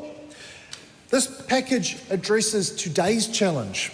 It does not answer tomorrow's. And ACT would ask, is the emissions trading scheme, which puts a price on carbon, which has led to the need to bail out or shore up this company.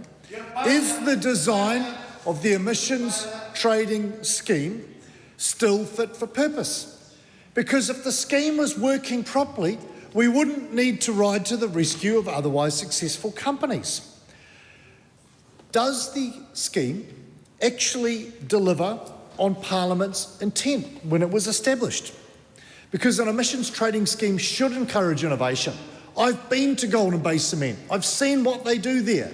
They take hundreds of thousands of tonnes of demolition timber and shredded waste tyres, and they use that instead of burning coal in their process. That's innovation, and it's managing down their climate emissions.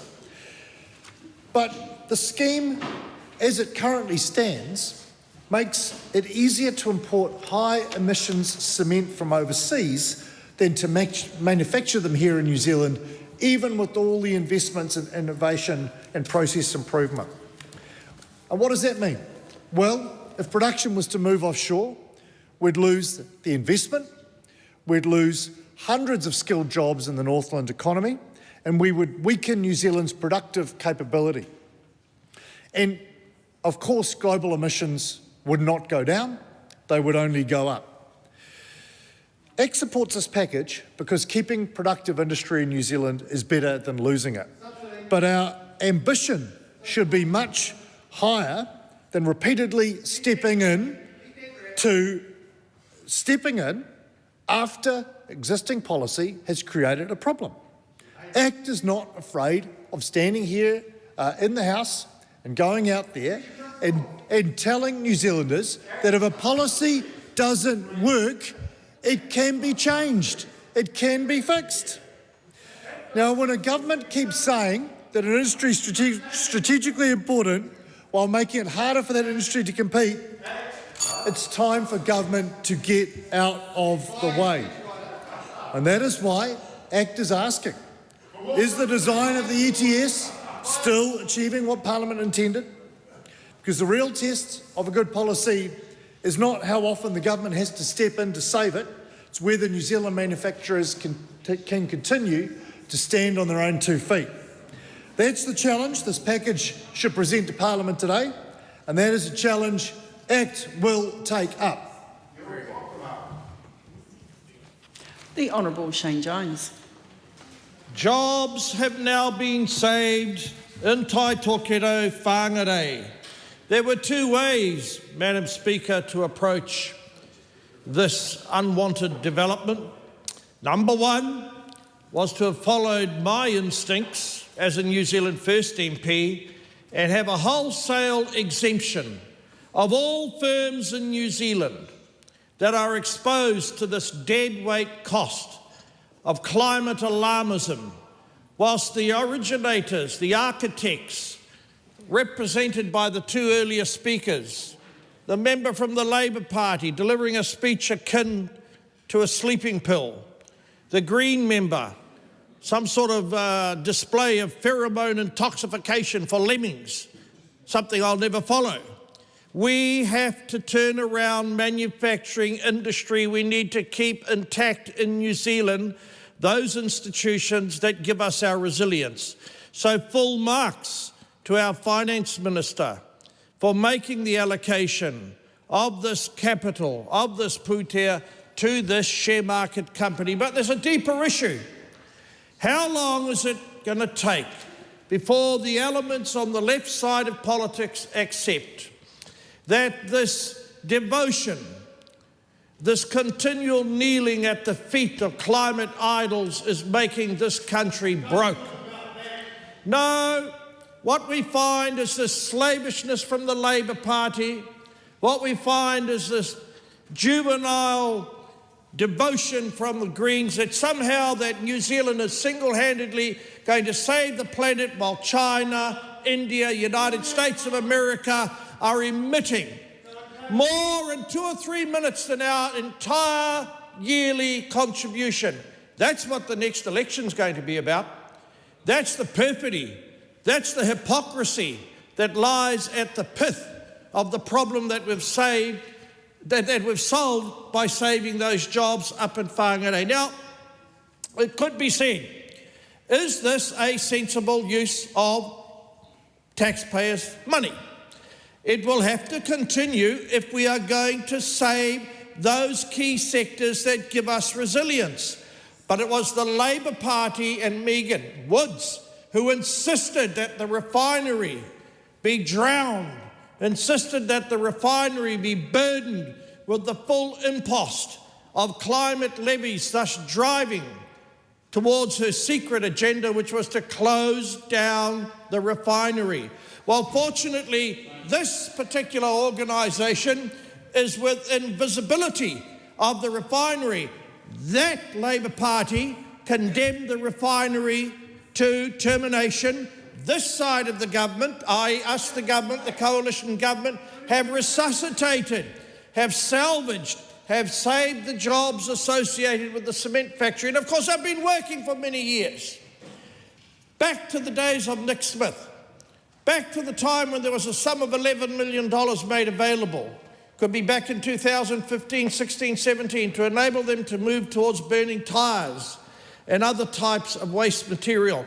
But our industries cannot afford the fantasy land ideology of Labour and Greens that somehow we will save the planet by terminating mining, terminating manufacturing, getting rid of industry. And what are we going to have?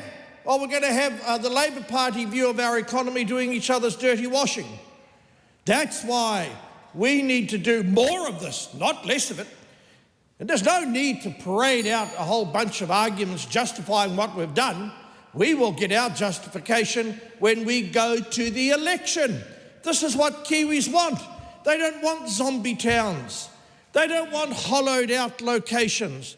They don't want people denuded of industry, of jobs, of opportunity. The Greens and Labour, they want to export all our young people to Australia and then encourage wholesale immigration from the third world to replace our own people. Why? To suit the needs of their climate gods that are false idols. New Zealand first will never accept that type of perfidy, those falsehoods. Whangarei, be happy today, a key institution with lots of jobs, a key contributor to New Zealand's economic independence and resilience, has been saved and delivered through this coalition government. The Honourable Willow Jean Prime. Tēnā koe te māngai o te whare. It's really interesting to hear from, what is it, Prince of the Provinces or something like that, that Matua Shane Jones often refers to himself as, saying that we don't want zombie towns or to be exporting New Zealanders to Australia. What I would like to point out for the Minister is that, in fact, under the national government, we have been exporting New Zealanders to Australia in record numbers. Record numbers of New Zealanders being forced to leave Aotearoa because we have not got the jobs to keep our people here. And for the benefit of the member on the opposite side of the House, I'll just point out what those job losses in our regions are. So we've got Winstone Pulp International, the Karioi Pulp Mill and Tangiwai Sawmill in Ruapehu, which had around 200 job losses. Carter Holt Harvey and Eves Valley Sawmill, Nelson, Tasman, with 142 jobs affected. We've got the Alliance Smithfield Meatworks in Timaru with approximately 600 jobs lost. We have the Heinz Waddies in Auckland, Christchurch and Dunedin factories with 350 jobs lost. And, Madam Speaker, in Kaitaia, in recent weeks, we have had the announcement that we will have the closure of the Dukin Mill, Northland Mill, with a loss of 60 jobs. So, Madam Speaker, the important debate that we are having here today is we just want some openness, some transparency and some fairness, because while the government has come to the rescue of this one business, what about all of the other businesses that are struggling in regional New Zealand? What about the other businesses that are struggling in Northland? What assistance, what help did the government offer them? What contestable fund, what door was opened for them to be able to put forward their case about what the impact would be of the closure of their businesses, be on job losses in the regions and be on the important sectors that they represent? Madam Speaker, when I look at the recent announcement about the closure of the Kaitaia mill, they approached the government, they begged the government for support, and they have criticised the government for not intervening, saying it had, quote, every opportunity to step in and facilitate the sale, run the mill as a temporary measure, or just guarantee the operations until a buyer was found. But it chose to do none of those. We had the Northland Councils, we had the Regional Economic Development Agency, Northland New Zealand, urging the government to intervene, saying government investment could help attract private capital to redevelop the Northland Mill and protect jobs. They also said that Minister Shane Jones and the coalition government could have turned their backs on these workers and offered excuses not to intervene, and that the Northland region will pay for it. Madam Speaker, they pointed out that the Northland region can't afford to lose any more jobs or industry. Kaitaia is already struggling. Our manufacturing sector is struggling. And as I said, over 800 jobs have now been lost in the industry since this government came into power. And so, Madam Speaker, the reason we called for this debate is not because we are necessarily opposed to the support that they have given to Golden Bay Cement, but is to ask questions about the openness, transparency and fairness. And what about all the other businesses that are struggling in regional New Zealand? Why has the government refused to intervene in those cases? And Madam Speaker, I jotted down a few notes here about the Honourable Shane Jones saying this will have to continue and we'll do more of this, not less of it. And we'll give more details about that at the election. Well, this is a $60 million promise with taxpayer funding for one business that is struggling. What about all of the other businesses that I have listed across regional New Zealand who are desperately seeking government support? So they cancel the Giddy Fund. They cancel the Giddy Fund that could have benefited some of these businesses which have already had to close. And you've heard the Minister have her own words thrown back to her because she was opposed to that. Member's time has expired. Ryan Hamilton. Madam Chair. Thank you, Madam Chair. I'm tempted to make a joke about concrete, Madam Chair, but it would take too long to set, unfortunately. But Madam Speaker, the reality of this is this isn't actually a joke. This is actually a key point in our nation's economy. It's a turning point, if you will. We often look back to 2018 when the last administration banned oil and gas, and now we suffer the consequences of that when we hear about high energy, high electricity, and we get lambasted by the opposition about it, but no recollection, no ownership of the mistake that they made. And this is a key moment where, Madam Speaker, I didn't actually realise that, like many others probably around New Zealand, that Golden Bay Cement in Whangarei, sorry, can I debate? You can take a call. Madam Chair, that I didn't realise that Golden Bay Cement in Whangarei was New Zealand's only remaining domestic cement producing business. I had no idea. It's huge, absolutely huge. I also didn't realise, Madam Speaker, that over 3 million tyres are burned in its capacity every year to save burning coal to fuel the production of that said cement.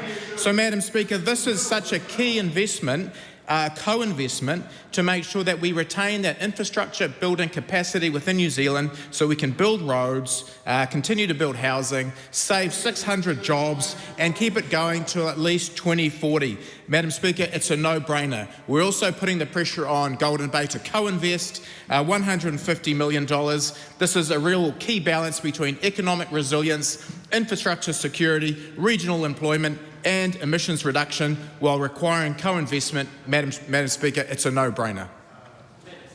Reuben Davidson. Thank you, Madam Speaker, and it's a pleasure to return to the House after a 2-week recess, during which I had the opportunity to get out of this building and go and visit some amazing, innovative entrepreneurs and businesses across and around New Zealand. Now, these are businesses that are full of positivity, they're full of optimism, they're full of ambition, and the thing is, and you'll be disappointed with this part of the speech then, sir, because the thing is that I come back into the House today and I sit in my chair and I look across the House and I see such a contrast. Because what we don't see on the other side of the House is that optimism, is that hope, is that ambition, is that positivity.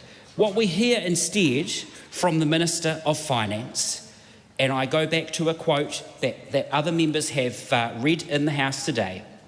I'm conscious that she likes these things to be in context, so I will, Madam Speaker, read it word for word.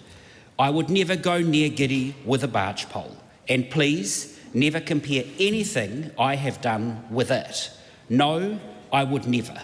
I would never take the Giddy approach of massive, multi-million-dollar free cheques of corporate welfare to big businesses to pad their pockets. That's the quote from the current Minister of Finance, Nicola Willis, who has written out a cheque for $60 million to a single company. And what we don't hear about is what Giddy did. Giddy was the government investment in decarbonising industry. So not only did it keep these businesses going, did it ensure that they could continue to provide jobs, it also made sure they started or continued or finished their decarbonisation journey. No such guarantee from the cheque written from the Minister of Finance today.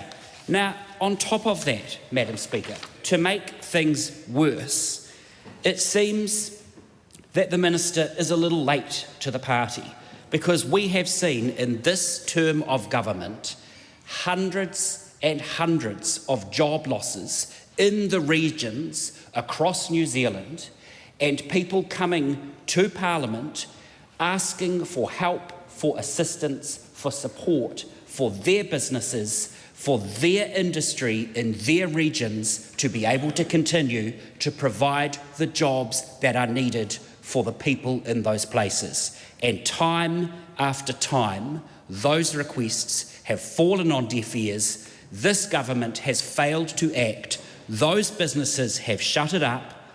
Those jobs have gone. Those regions, depends how you spell it, sir. Not sure that you would know this version of it.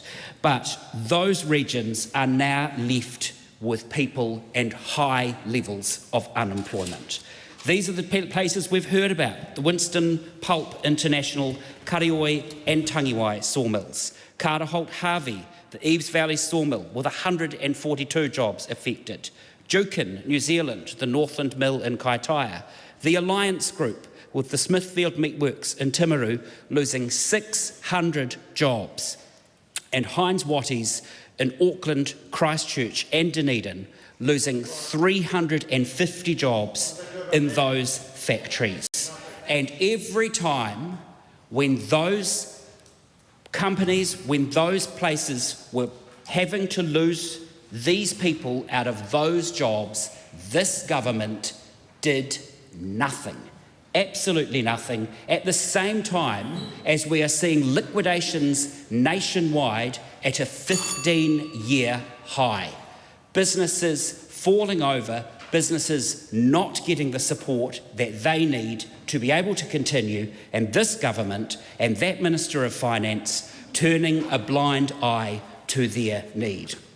And now today, the announcement that the government will step in and write a cheque, and the question and the point that the Minister wouldn't answer, despite providing some information, was whether they will ever see that money back from that company. That question simply wasn't answered. Or, as my colleague has suggested, perhaps it was answered by the silence.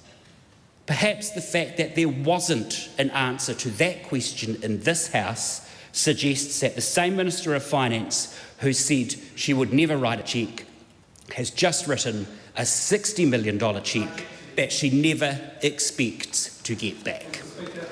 Dan Bidwell. It is a pleasure to round off this debate being the last speaker. And what have we heard from this series of speeches today? Firstly, that this is about targeted and timely relief for a strategic asset. And I say that because we on this side of the House broadly believe in a vibrant private sector that needs to stand on its own 2 feet. But, Madam Speaker, as Nicola Willis, our Finance Minister, explained, Cabinet looked at and assessed this situation specifically and determined that without this investment, this business would pull out. And that would actually put at risk 150 jobs. So, Madam Speaker, what else have we heard today? We have heard that this is not about a blank open cheque. There's going to be stringent conditions on that funds to make sure, and I'll tell the opposite member over there, Duncan Webb, about these conditions. Firstly, conditions on employment. Secondly, conditions to make sure that there is investment of up to $150 million up to by 2040. There's going to be reporting and audit requirements, and we're going to be able to claw back any funds, Madam Speaker, if we are not satisfied with those conditions. This is all about security of cement supply. It's all about jobs and livelihoods in the regions, and it's all about economic security. So with that, Madam Speaker, I thoroughly commend this decision to the House.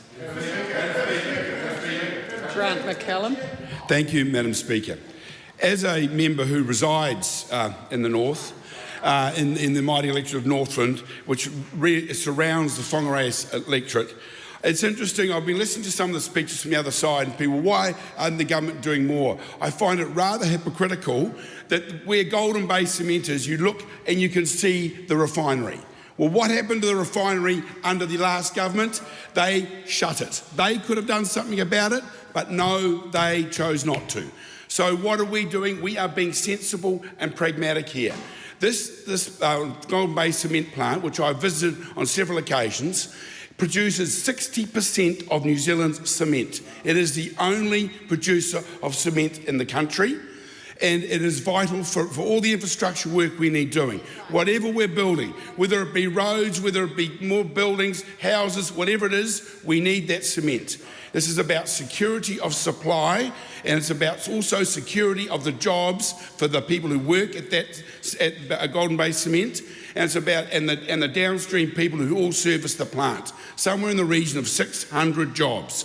It's a fantastic decision by this government, and I'm really pleased to support that. And something that a lot of people aren't always aware of. People have talked about the tyres that are used in the furnaces. Effectively, there's about 100,000 tonnes of waste from Auckland, which winds up going and fueling those furnaces, and which is all stuff that's not just going to landfill. This is a great decision for Northland. It is a great decision for this country, and a great decision for all the people who work at Golden Bay Cement, and I commend it to the House. The time for this debate has expired. I call on Government Order of the Day number 1. Arms Bill, second reading. Madam Speaker, the Honourable Nicole McKee. Madam Speaker, I present a legislative statement on the Arms Bill. That legislative statement is published under the authority of the House and can be found on the Parliament website. Honourable Nicole McKee. Madam Speaker, I move that the Arms Bill now be read a second time. Madam Speaker, at the first reading, I said that public safety and respect for licensed firearm owners is not in conflict, that they actually depend on each other. And the Select Committee process has reinforced that point. More than 8,000 submissions were made on this bill, and that followed almost 8,500 submissions received during the Ministry of Justice's public consultation in 2025. Thousands of licensed firearm owners, firearms businesses, clubs, rangers, hunters, pest controllers, collectors, museums, gunsmiths and other New Zealanders took the time to engage with this legislation. They read the bill, they considered how it would operate in practice, they identified problems, suggested improvements, and shared decades of collective experience. They were heard. Many of their suggestions are now reflected in the bill reported back to this House. That is how law should be made, with clear heads, proper consultation, and respect for the people who will have to live and work under it. It is a stark contrast to the approach taken after 2019, when Labor rushed through sweeping changes with next to no meaningful consultation, treated licensed firearm owners as though they were the problem, and imposed layer upon layer of regulation that did little to address the real risks. The result is the fragmented, confusing, and often unworkable Arms Act which we have today. This bill replaces that mess with a modern, coherent, and enduring regulatory framework. Madam Speaker, I'd like to acknowledge the Justice Select Committee. The committee worked through a large and technically complex bill. They considered thousands of submissions and approached the issues constructively across party lines.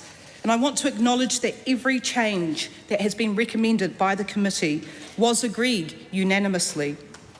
So I'd like to thank the members of the committee, the officials who supported them, and every person who submitted. I want to especially acknowledge the chair, the Honourable Andrew Bailey, who I believe has done an exceptional job. His fair-minded chairing and willingness to ensure that every member and submitter was properly heard, helping the committee consider the legislation constructively, and we will have a much better law as a result of that. So I thank him for the considerable time and effort that he has put into this bill. And I'd also like to acknowledge the Ministry of Justice officials and also PCO, because as I just mentioned, this is a technically complicated bill that they've all had to get their heads around. Madam Speaker, I will now detail some key changes in the bill.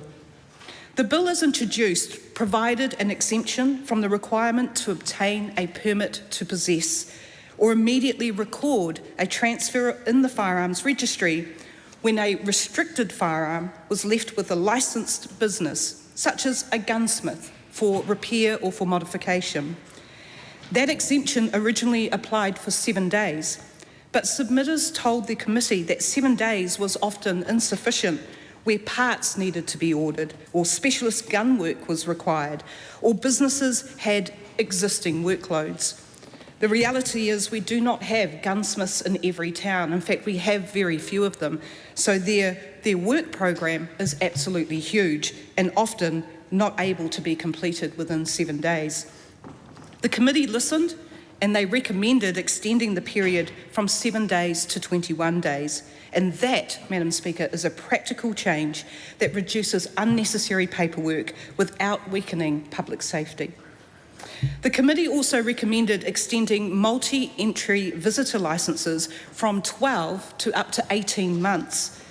This will provide greater flexibility for people who return to New Zealand for annual events such as duck shooting, or the Roar, or even sporting competitions, particularly when the dates of those events do not fall neatly within the same 12-month period. The committee has made important improvements for museums and their employees. As an example, museum worker licences will now align with the duration of a standard firearms licence. Museums preserve an important part of New Zealand's military, sporting, technological and social history. Their staff should be subject to sensible safeguards, but they should not face rules designed for entirely different circumstances. The committee also recommended removing the mid-term check-in requirements for pest controllers who hold restricted firearm endorsements. Instead, those licence holders will be required to notify the regulator when there is a relevant change in their circumstances. Other changes will now allow firearms licences to be temporarily suspended outside of normal business hours when urgent action is necessary, such as situations involving family violence or a risk that someone may harm themselves or another person. The committee has also recommended a clear commencement timetable, with most provisions of the bill, along with the regulations, coming into force on the 23rd of September 2026. Other provisions commence progressively as the new regulator and supporting systems are established. The bill will be fully in force by the 23rd of February 2028. Madam Speaker, despite the constructiveness on the Justice Committee, it is disappointing that I hear that Labour has chosen to hang its opposition on the bill, partly on the creation of an independent firearms regulator, Firearms Safety and Education New Zealand. The regulator will be independent of police and focused on clear, consistent, efficient and transparent administration of the licensing system. That separation allows the regulator to focus on licensing, education, on compliance and service, while police focus on gangs, criminals and illegally held firearms. The police are an enforcement agency. They investigate crime, they arrest offenders and respond to immediate threats, and those are vital responsibilities. This change creates clearer responsibilities, stronger accountability and greater trust among the people being regulated. It is also disappointing that Labour has attempted to build opposition to the bill around push-button firearms. These firearms are not new. They've been lawfully used in New Zealand for a long time and are completely different from restricted semi-automatic firearms, which automatically load the next round after a shot has been fired. Conflating the two may be politically convenient, but it is technically wrong. I hope that after hearing thousands of submissions, and after all, members of the committee did agree unanimously on the recommended improvements, that the bill would continue to receive unanimous support. And it is regrettable that this may no longer be the case, but the government will continue with the work. For too long, licensed firearm owners have felt that the governments were prepared to talk about them, but not actually listen to them. This government has listened. We consulted before the bill was introduced. We invited submissions where a full 6-month process was undertaken, and their submissions were carefully considered and changes were made as a result. Madam Speaker, farmers, hunters, competitive shooters, and I'll do a shout out here for the New Zealand F-class rifle team who are about to go to Bisley to shoot in the World Championships, pest controllers, firearms businesses, gunsmiths, clubs, rangers, collectors, museums, and hundreds of thousands of licensed firearm owners contribute to New Zealand's economy, our environment, our communities, and our heritage. Madam Speaker, I again thank every submitter who took the time to share their views and their expertise, and I commend this bill to the House. The question is that the motion be agreed to. Madam Speaker. Honourable Ginny Anderson. Thank you very much, Madam Speaker. What a long and winding road it has been along the journey of the Arms Bill. And if we cast our memories back to the beginning of this parliamentary term, we can remember what was promised by Nicole McKee and the ACT Party with these reforms. What was promised was the deregulation of military-style semi-automatic weapons, those that were prohibited after March 15th in Christchurch, for them to be potentially used in competitions on firing ranges. So that was one of the promises that what this legislation would do. The second promise that was made was to remove the firearms, or sort of disestablish the firearms registry, to take out A-category weapons and to effectively weaken what has been quite an effective tool in registering New Zealand's firearms. And the third one was to remove the Firearms Safety Authority, or as it was known, Te Tari Puriki, from within police. Those were the main promises.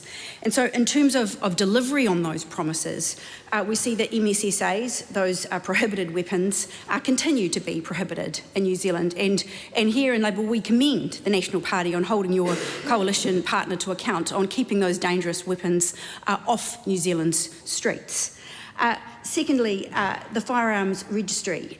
Even though the Minister herself has said that she doesn't trust the firearms registry and she won't be registering her own firearms with them, it still continues to be going well. And the review undertaken by the Minister has shown that the firearms registry is working effectively and is an excellent tool for tracking weapons and making sure that we can keep on top of straw purchasing. It's working very well. So that's a second one that hasn't been completed from the promises. And the third promise was that the Firearms Safety Authority would be removed from police, such as in Canada, where it didn't function so well after taking out. And that is where we've seen like a Clayton's result, a half tick on that one, because while it's hosted by police, it's not being removed from police. We're having these sort of pseudo efforts at giving the effects of removing blue shirts, as the Minister refers them to, or authorised police constables from having decision-making abilities within this new entity that's being created by this. Those three main promises, MSSA's firearms registry and the FSA being removed from police, none of those have really been delivered upon. And so largely a lot of the talk and the posturing around encouraging submissions, engaging with the firearms community has been to try and sell what is largely not delivering upon the promises that were outlaid at the very outset of this parliamentary term. But it's important to note that while there hasn't been all of those changes that we were fearful of happening, some of the changes that are contained within this legislation are really concerning for public safety. And so while the Minister at the beginning of her speech framed this up as saying that public safety and the interests of licensed firearm holders can go hand in hand, that the telltale feature of where there's some conflict there is the role of New Zealand Police. Because us in Labour, we believe that the New Zealand Police have a fundamental role in making sure that firearms are managed safely. And we believe that police have a key role in decision making and understanding how safety and public safety around firearms can be managed in New Zealand. And primarily because they are on the front line. They are the people that will be the first in many instances to be dealing with firearms in the community, whether they be legal or illegal. And so it's very important that not only the police association but the police service themselves feel comfortable with the changes that are being made. And when they are not comfortable, Madam Speaker, that is a strong indication that public safety is not at the heart of this bill, and that is what I believe. So I'm going to, and to be honest also, I really did think that the Police Minister would have stepped in and had more of a say around the fact that police officers who have office of the constable are being prohibited from having decision-making ability within the newly established Firearms Safety Authority, which now has a different name. So even though there's been a large fail on those three promises, we still have those concerns, and I'm going to spend the rest of my speech outlaying what those concerns are. The first one is implementation, that this bill still has a commencement date of September, and we believe that that's an unrealistic date, that there is a significant new legislative regime, and when we look at the size of this bill, it's a big bill. And that's happening at the same time as a significant organisational restructure. There are key operational risks. We still don't know some of those details. We've been asking those questions in committee, and some of those details have not yet been spelled out in detail. So what are those processes that are in place to ensure public safety and to make sure that police get intelligence real time? We've not been able to have a really clear understanding. We know that the interface with having these kind of, I guess, paper walls around the new entity, even though it's hosted in police, that police can't kind of get in there. How is that going to operate if frontline police officers are attending a call-out where someone has been flagged with a risk of having firearms or being at risk of being potentially dangerous not only to police officers but to the general public? Can we get a guarantee that that intelligence will be available real-time to police officers when attending those jobs? Because that's not clear from the questions that we've asked at Select Committee. And even, Madam Speaker, the police themselves have raised this question about how it will work in practice. And it says here under their submission, that the New Zealand Police Association submission, it says, while independence in licensing decisions is commendable, the association is concerned that legislation will create a regulator that is operationally detached from frontline realities. The no blue shirts dictate of the regulator risks a weakening of the direct link between intelligence, enforcement and licensing, and a slowing down or a complication of information sharing. This is a key risk. So while the Minister is stating that this bill is improving public safety around firearms, the police officers are saying no, it's not, and that is a cause of concern. They go on to state that any artificial separation of these safety imperatives has the potential to impede public safety rather than enhance it. So where is the Police Minister on this when police officers themselves are concerned that these changes will reduce public safety around firearms? I will just go on to quote one more section, Madam Speaker, because it's important. It states, the proposed structure of the Firearms Safety Authority and the Firearms Regulator would create a triangular reporting command structure between police, the FSA and the regulators, management and employees. And it is unclear how this will work in practice. So all this is going to be implemented on the 23rd of September. It's a real concern that those details are still not clear and police themselves are also not clear. There's another question in terms of implementation, and that is what training will need to be undertaken. Police will need training before the regime comes into force. There's also, what about licence holders? What information will be made available as well to make sure those people are informed if this is coming into force? Overall, Madam Speaker, the process around this has been really concerning. We know there's been quite a bit of public commentary around the Minister's appointment process to key advisory groups, where we've had members of COLFO appointed and they're not following due process. We know that the Minister has gone onto Facebook and given information that was specific to the Select Committee first to the COLFO website on Facebook before members of the public had access to that information. So there was preferential treatment of information being given to closed forums before that was made available. Point of order, the Honourable Nicole McKee. There's an accusation that's just been made that I supplied confidential information to the Council of Licensed Firearm Owners. I did not. I would like that retracted. Thank you. If you have some proof of that, please table it. Speaking to the point of order, Madam Speaker. Speaking to the point of order, Honourable Ginny Anderson. Thank you much, Madam Speaker. I'm happy to provide to this House an example of where there was information giving detail around the changes to this bill that was before the Select Committee had reported back to this House, and that information was given by the Minister on her Facebook page on to COLFO. And I'm happy to provide that to the House. Just a second, just take some advice. Finally,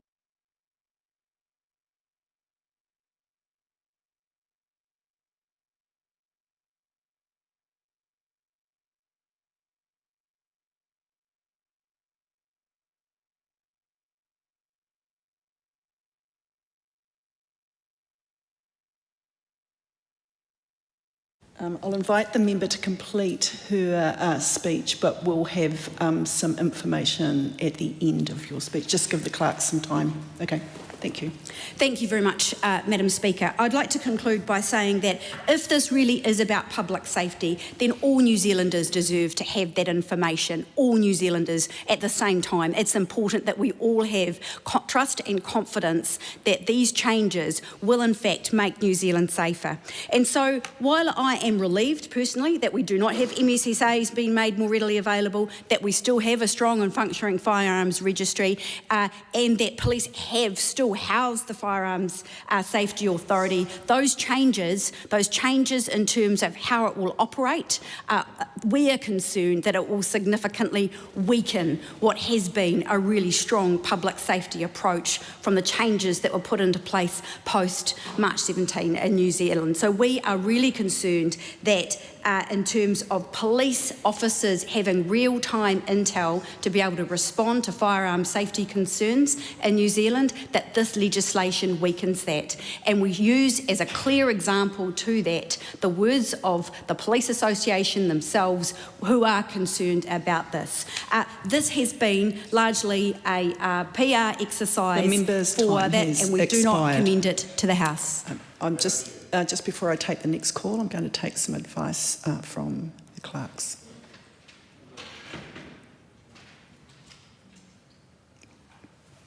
Who are writing frantically to get it to me.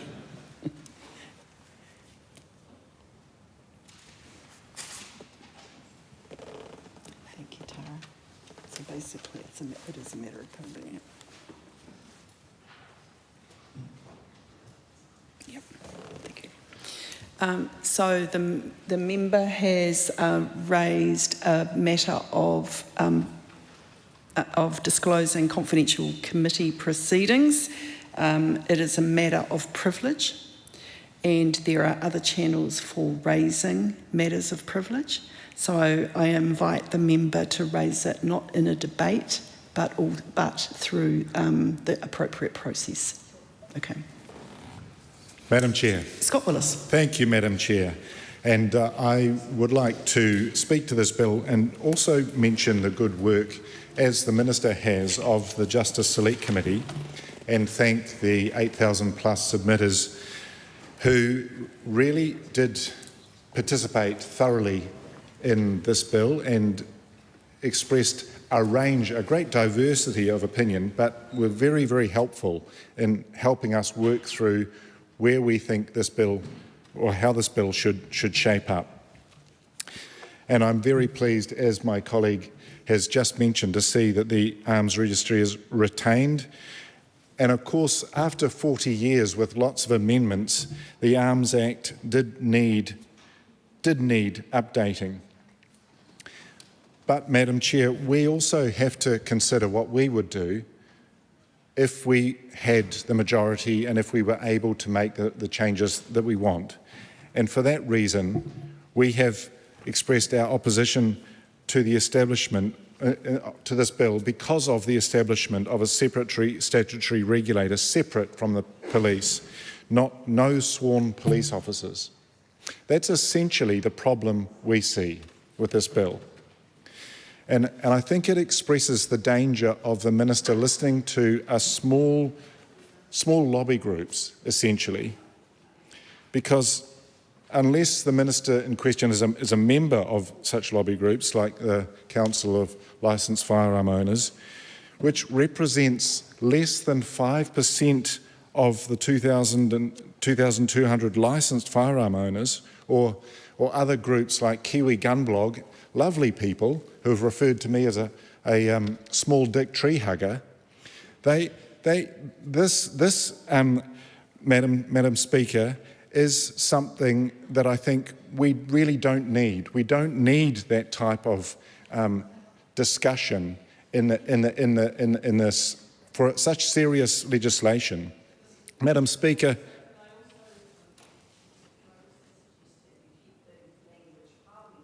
Thank you, Madam Speaker. I'm simply quoting from, but... you didn't say it was a quote. My apologies. It was a quote, Madam Speaker. Madam Speaker, I've been a licensed gun owner for about 40 years. I'm trying to remember whether it's more or slightly less. I think it's just more, a little bit. And I remember buying a rifle on Trade Me quite some years ago, and it got delivered to my property, to my home. No one was home at the time, and it was dropped at the back door. And I was quite surprised. I was obviously pleased that the rifle that I had purchased had been delivered, but it had been left at my back door where anyone walking past could have picked it up and walked off with it. And I reflected at that point that nobody knew what firearms I had. I reflected that if it's that easy for firearms to be delivered, how on earth are we knowing what's happening in our community? So, personally, I was very pleased when the gun registry was developed. How crazy has it been that for so long we have not known what firearms are out there in the community? And that gives me great comfort to know, for the firearms registry to know what firearms I have, but for most firearms to be known and to be documented. And yet, Madam Speaker, we have had the success of the firearms registry. We've had Hugh Devereux-Mack from the Council of Licensed Firearm Owners saying that COLFO members do not trust the police, and that's why an independent statutory regulator is needed that excludes the police. I'm a licensed firearm owner. I trust the police. And I am disturbed to see organisations that represent such a small proportion of licensed firearm owners having such a big impact on our legislation. Clearly, there are small groups of licensed firearm owners who distrust the police. Council of Licensed Firearm Owners are that small group. Perhaps the people who belong to the Kiwi Gun blog are that group. And we know that social media can amplify niche perspectives, or groups can be mouthpieces for niche concerns. They might not represent a large perspective of views, but they certainly seem to have driven policy. And the thing is, Madam Speaker, we know that the National Rifle Association in the US uses very similar tactics to boost gun sales, but also to fight any restrictions on gun ownership. Can you come back to this bill, Mr Willis, please? Yes, certainly, Madam Speaker, because what I would like to talk about is the situation we find ourselves in. Let's see, we've had the Council of Licensed Firearm Owners talking about the declining trust and confidence within the community. Police are very rapidly declining trust and confidence within the community they're supposed to be regulating since 2019, when they stopped looking at licensed firearm owners as law-abiding people and started viewing us as potential criminals. And they've accused the police of having standover and bullying tactics. Madam Speaker, New Zealand Police Association were opposed to the creation of a regulator that is operationally detached from frontline realities. And if I could quote from their submission, Madam Speaker, they said, this legislation will create a regulator that is operationally detached from frontline realities. The no blue shirts dictate for the regulator risks weakening of the direct link between intelligence, enforcement and licensing, and a slowing down or complication of information sharing. And Madam Speaker, I think that point's really, really important if we are thinking about safety. If we're thinking about how we keep our communities safe. That's what is at the heart of our opposition to this bill, because it is clear that if we are taking the responsibility outside of the police, we're taking away that relationship. We are ensuring there are no blue shirts, there's no sworn police officers part of it. We're breaking that link that allowed information sharing and allowed the clear intelligence to flow. And I am particularly concerned with that, Madam Speaker. So, our opposition largely is in respect to that component. We are also concerned, Madam Speaker, with the additional cost that this is imposing for the setup of a new regulator outside of the police. Something like $45 million with additional contingency, and we don't know how much, for some information technology changes. That is part of doing something that we see as completely unnecessary and will not increase safety and may well decrease community safety. So we've had, let's see, a concern expressed during the submissions that intelligence sharing relying on those informal relationships, they'll be weakened through the setup of a new organisation. And, Madam Speaker, we've also heard that this is all going to be done by the 23rd of September this year. It looks as though it's completely unrealistic, Madam Speaker. So our concern is really about the way in which this legislation, although we're quite happy with where with many of the changes that have happened, and we're certainly pleased to see some of the more extreme elements have been taken out, as my colleague has referred to, we are concerned that a small group of people have been able to drive legislation and drive one particular part of legislation which will not increase safety in our community and will lead to an increase in insecurity. And that is why we are opposed to this bill as it sits now, Madam Speaker, but we do think, despite 40 years of the original bill and many amendments, when this bill passes, there will be amendments and we will see further change and we will see a return to the police of a regulator to make sure that our communities can be kept safe. So, Madam Speaker, thank you for managing our way through this bill, and I just simply want to Members' time has expired. Catherine Wedd. Madam Speaker, look, I rise to support this bill because this bill is about ensuring responsible ownership of firearms while strengthening public safety, and this bill will keep firearms out of criminals' hands, which is a very positive thing. And I was really interested in the gang membership clauses that ensure that gang membership is an automatic disqualifying factor for holding a firearms licence, which will keep our communities safer, but it also making compliance easier for licence responsible firearms owners. And as we've heard already, we have a lot of responsible firearms licence holders, from our hunters, from our pest controllers and our professional shooters. And so this is about modernising the regulatory system, so I commend this bill to the House. The Honourable Casey Costello. Madam Speaker, I rise on behalf of New Zealand First to speak on the arms bill. If you can indulge me for one moment, I would like to absolutely applaud that the Green Party is advocating for the rights of the police and their trust in them, which is incredible given that one of their members believes it's like walking down the street with a gang member than a police officer. So it's encouraging that they now have great faith in the police, and maybe they won't keep advocating for defunding them.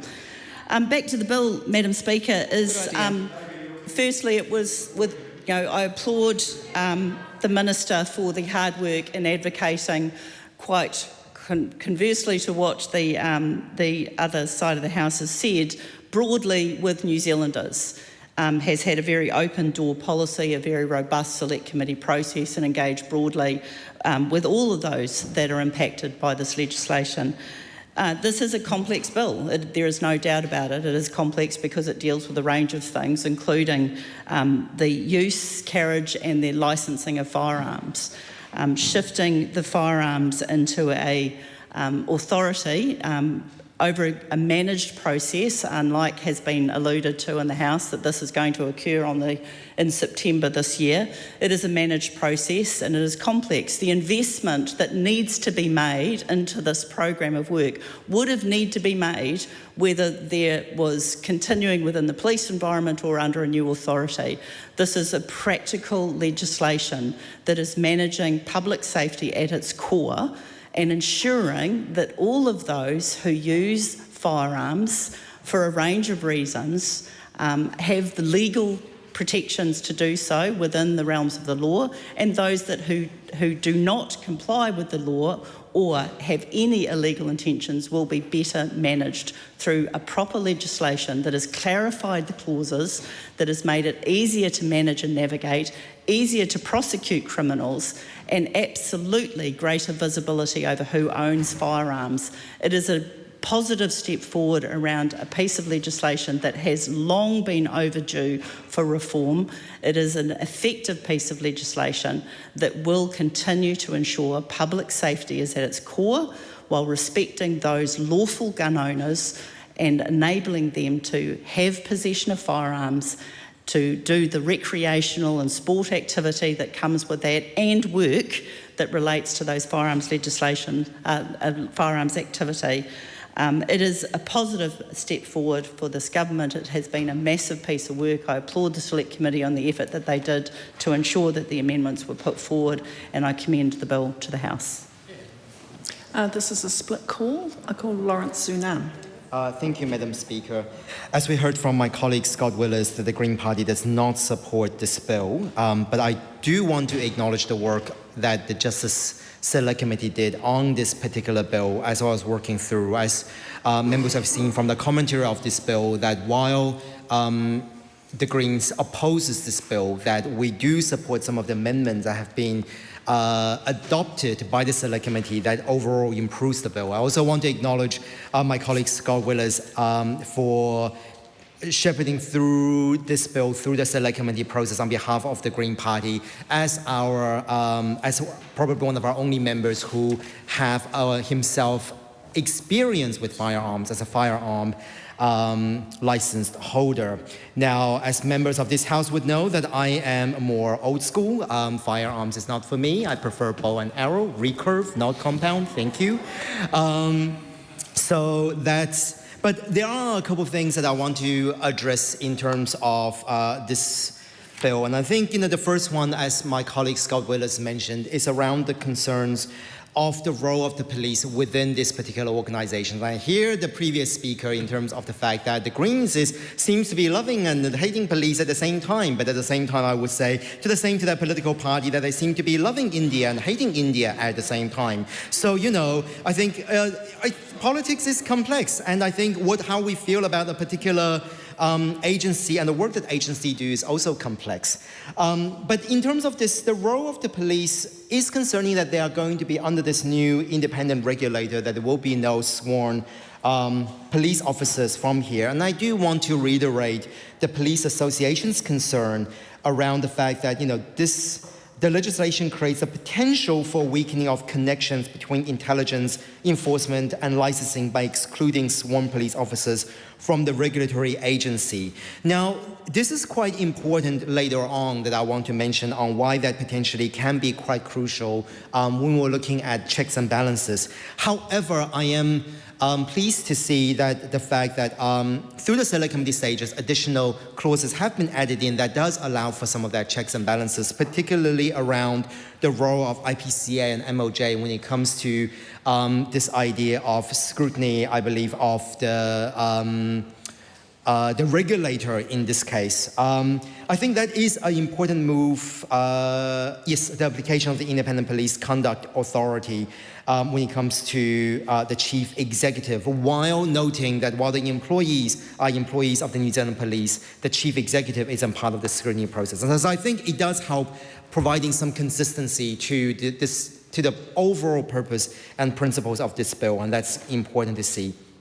Now, I did mention that it does create an interesting sort of, I guess, bureaucratic conundrum where on one hand we have an independent regulator, but on the other hand we still have Te Tare Puraki, the Firearm Safety Authority, and also the registry, I believe, sits under the police. So whether this is actually going to have then the intended effect of allowing for that communication across various groups is something that we will just have to see once this is implemented. However, like we said, we do have some concerns at this stage, bill as drafted. So, we will have further questions for the minister during the committee stage, I'm sure.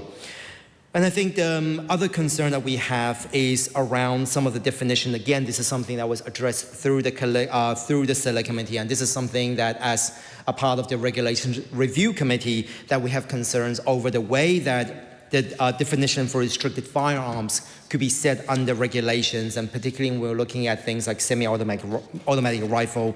And there is just a new clause that's been added, clause 364A, which also just want to kind of close that loop of consultation, etc., with the police and with the relevant organizations. And over here, I want to mention that the reason we did see quite sudden changes is because the way that we're looking at an ever-fractured society and the way that we look at the aftermath of the Christchurch massacre, it is important for us to remember that there are actual families who are affected by all of this. Particularly, I'm looking at the ethnic communities and the Muslim communities who have been affected by some of these. So I think it's important that any changes we do see, and I'm hoping that Clause 364 will cover that, is consultation with ethnic communities, and those communities have been previously affected. So we don't support this, but we are interested in engaging further during the committee stage. Thank you, Mr. Speaker. Katie Neiman. Speaker, look, I'm really pleased to see some of these really pragmatic changes and something that we've been talking about for quite a few years now. There are some amazing local clubs that really have the best interests of everyone in their community in mind. They're not criminals. And to have this moved away from the police, as we've talked about for a really long time, makes that step to identify that they are doing the right thing, and that those that aren't can then be policed accordingly, and not having the treatment of all people that have firearms licence as criminals is really important. So with that, I commend the bill to the House. Point of order, Honourable Nicole McKee. Thank you, Mr. Speaker. Mr. Speaker, the member Ginny Anderson has made false claims about me in this House that she has been unable to substantiate. It has, by the previous Speaker, rightly suggested that if she has concerns relating to a matter of privilege, there is a process for raising those. But as it stands, those remarks have not been withdrawn in this House. And my question is, and I'm just seeking your guidance, what is my recourse if she does not take up the process that had been suggested? Where do I actually get the chance to be able to defend myself? And are we able to get an undertaking from that member that she will either commit to making a formal complaint or withdraw the comments that she's made? My concern is that there is no evidence for what she's suggesting, and I suspect she's not going to make a complaint because she can't back it up.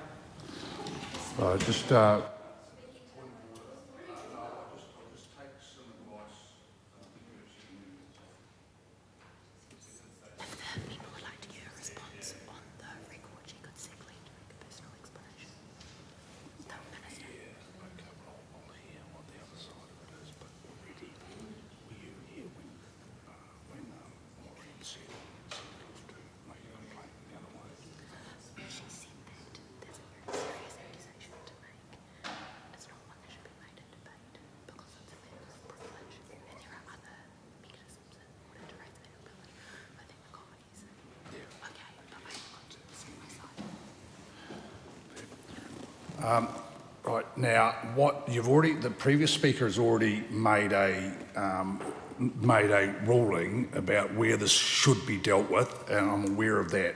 What I don't intend to do is to allow this to be a debate take place here, and what the remedy suggested by the previous speaker will stand. If an answer, now the point of order, I've made that ruling, but the point of order, as long as it's not contradicting anything that I'm saying, and as long as it's not a continuation of the... All right, okay. So you've heard the previous speaker who's invited the remedy, and other than that, it is a debating point as it stands. Right, Dan Rosewarne. Mr. Speaker, I rise to speak on the second reading of the Arms Bill. Now, Labor supports responsible firearms ownership. We know that many New Zealanders use firearms lawfully and responsibly for hunting, pest control, sport shooting, collecting and recreation. Now, most licence holders do the right thing. They take their responsibilities seriously and understand that firearms must be treated with care and respect. But public safety must always come first. And that has been the New Zealand approach for a long time. Firearms ownership in this country is a privilege, not a right. It comes with responsibilities, it comes with obligations, and it comes with the expectation that Parliament will keep the law up to date when risks change or new technologies emerge. Labor's differing view makes that point clearly. Firearms regulation must prioritise public safety, and the licensing system has to reflect that principle. One of the things that concerns me about this bill is that there is a bit of a Second Amendment style nonsense creeping into the debate. That is not the New Zealand way, and we have to be right that there's not a constitutional right to possess firearms. And we do not start from the position that every safeguard is an attack on liberty. We start from a much more practical Kiwi position. If you want to own firearms, you need to show that you are a fit and proper person. You need to follow the rules, and the public has a right to expect that the system is safe. That does not mean treating lawful firearms owners as the enemy. It does not mean ignoring the needs of farmers, hunters, pest controllers, clubs, collectors and sporting shooters, but it does mean being honest about the risk. Firearms are not ordinary consumer goods. They are lethal weapons. In the right hands, used properly, they can be managed safely. In the wrong hands or under weak rules, the consequences can be devastating. I say that as someone who's spent a fair bit of my life around firearms. I've used them professionally, and I've trained with them, and I've carried them in environments where safety, discipline and judgment matter. That experience has left me with a pretty simple view. Good firearms regulations is not about punishing responsible people. It is about making sure we identify the risks early and deal with them before they become bigger problems. And that is why I've taken a close interest in this bill. I've not come to this debate with slogans. I've done the work. I've looked into other jurisdictions, and I've lodged a long list of written parliamentary questions because I wanted to know what is actually happening in the New Zealand firearms market, particularly around the changing style of firearms entering New Zealand. One area that I've been looking at closely is the push-button centre-fire rifles. These are firearms that appear to sit in a regulatory gap. They are not traditional bolt-action rifles. They can automatically eject a spent cartridge using gas operation or a similar self-ejecting mechanism, and then require the user to only activate a button, lever release or similar control to chamber the next round. Labor's differing view notes that while they may not be captured by the bill's definition of a semi-automatic firearm, their practical capability and rate of fire can be comparable. That matters because the law should look at the practical risk, not just technical labels. If a firearm functions in a way that gets very close to the practical capability of a restricted semi-automatic centre-fire rifle, then we should be prepared to ask whether it should be subject to similar controls. That is not anti-firearms, that's basic public safety. After the Bondi shooting, New South Wales Government passed the Terrorism and Other Legislation Amendment Bill 2025. It removed push-button rifles from the standard Category A licence and moved them into the Category C, which is described in the legislation as being prohibited except for limited purposes. Now, I want to be clear that the Bondi gunmen did not use a Ranger or an all-core push-button 223, but the reforms show that policymakers across the Tasman were prepared to take a closer look at this emerging class of firearm. In my view, there is value in learning from that experience while we are shaping this arms bill. The answers I received to my written parliamentary questions do concern me. Import permits have been issued for push-button rifles capable of accepting the Stanag 4179 or AR-15 pattern detachable magazines, including the all-core 223 push-button and the Ranger push-button rifle.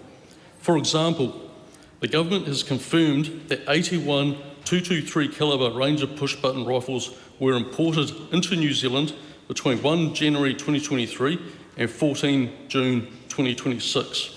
Those imports were associated with 2 used import permits, with 1 firearm imported in 2025 and 80 imported this year as at 14 June. Now, 81 firearms is not a large number compared with the overall firearms market, and I'm not suggesting that people who lawfully own these firearms are doing anything wrong.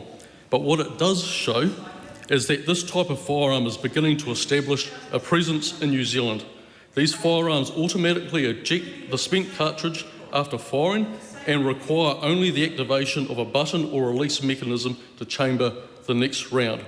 While they sit out of the current definition of a semi-automatic firearm, they have operating characteristics that should make the government stop and take a closer look.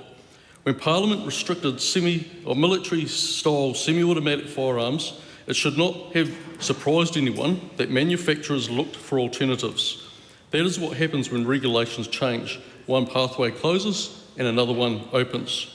My concern is that push-button centre-fire rifles may become that alternative pathway. We already have evidence that these firearms are entering New Zealand. We have legitimate questions about how they operate.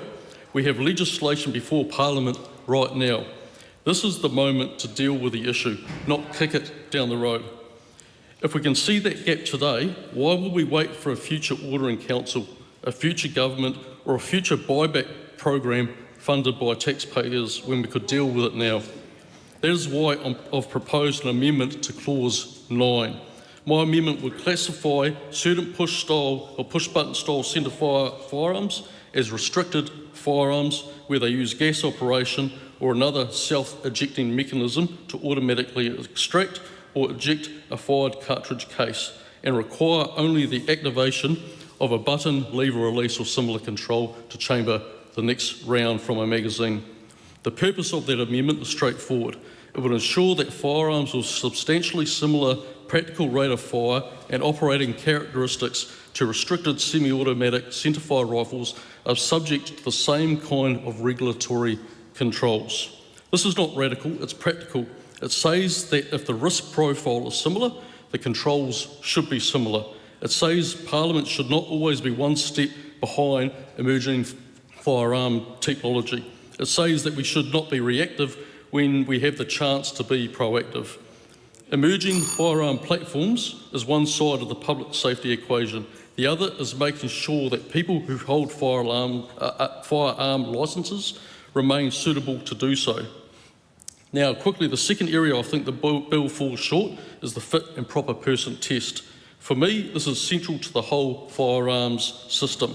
A firearms licence is not just a piece of paper, it's the state saying a person can be trusted to possess firearms safely. That is a serious judgment and it should be made carefully and it should be clearly grounded in public safety. Again, this comes back to the principle that firearm ownership is a privilege and not a right. If someone wants to hold a firearms licence, the burden should be on them to meet the standard. That is not unfair. That is a basic requirement that should sit underneath a responsible firearms licensing system.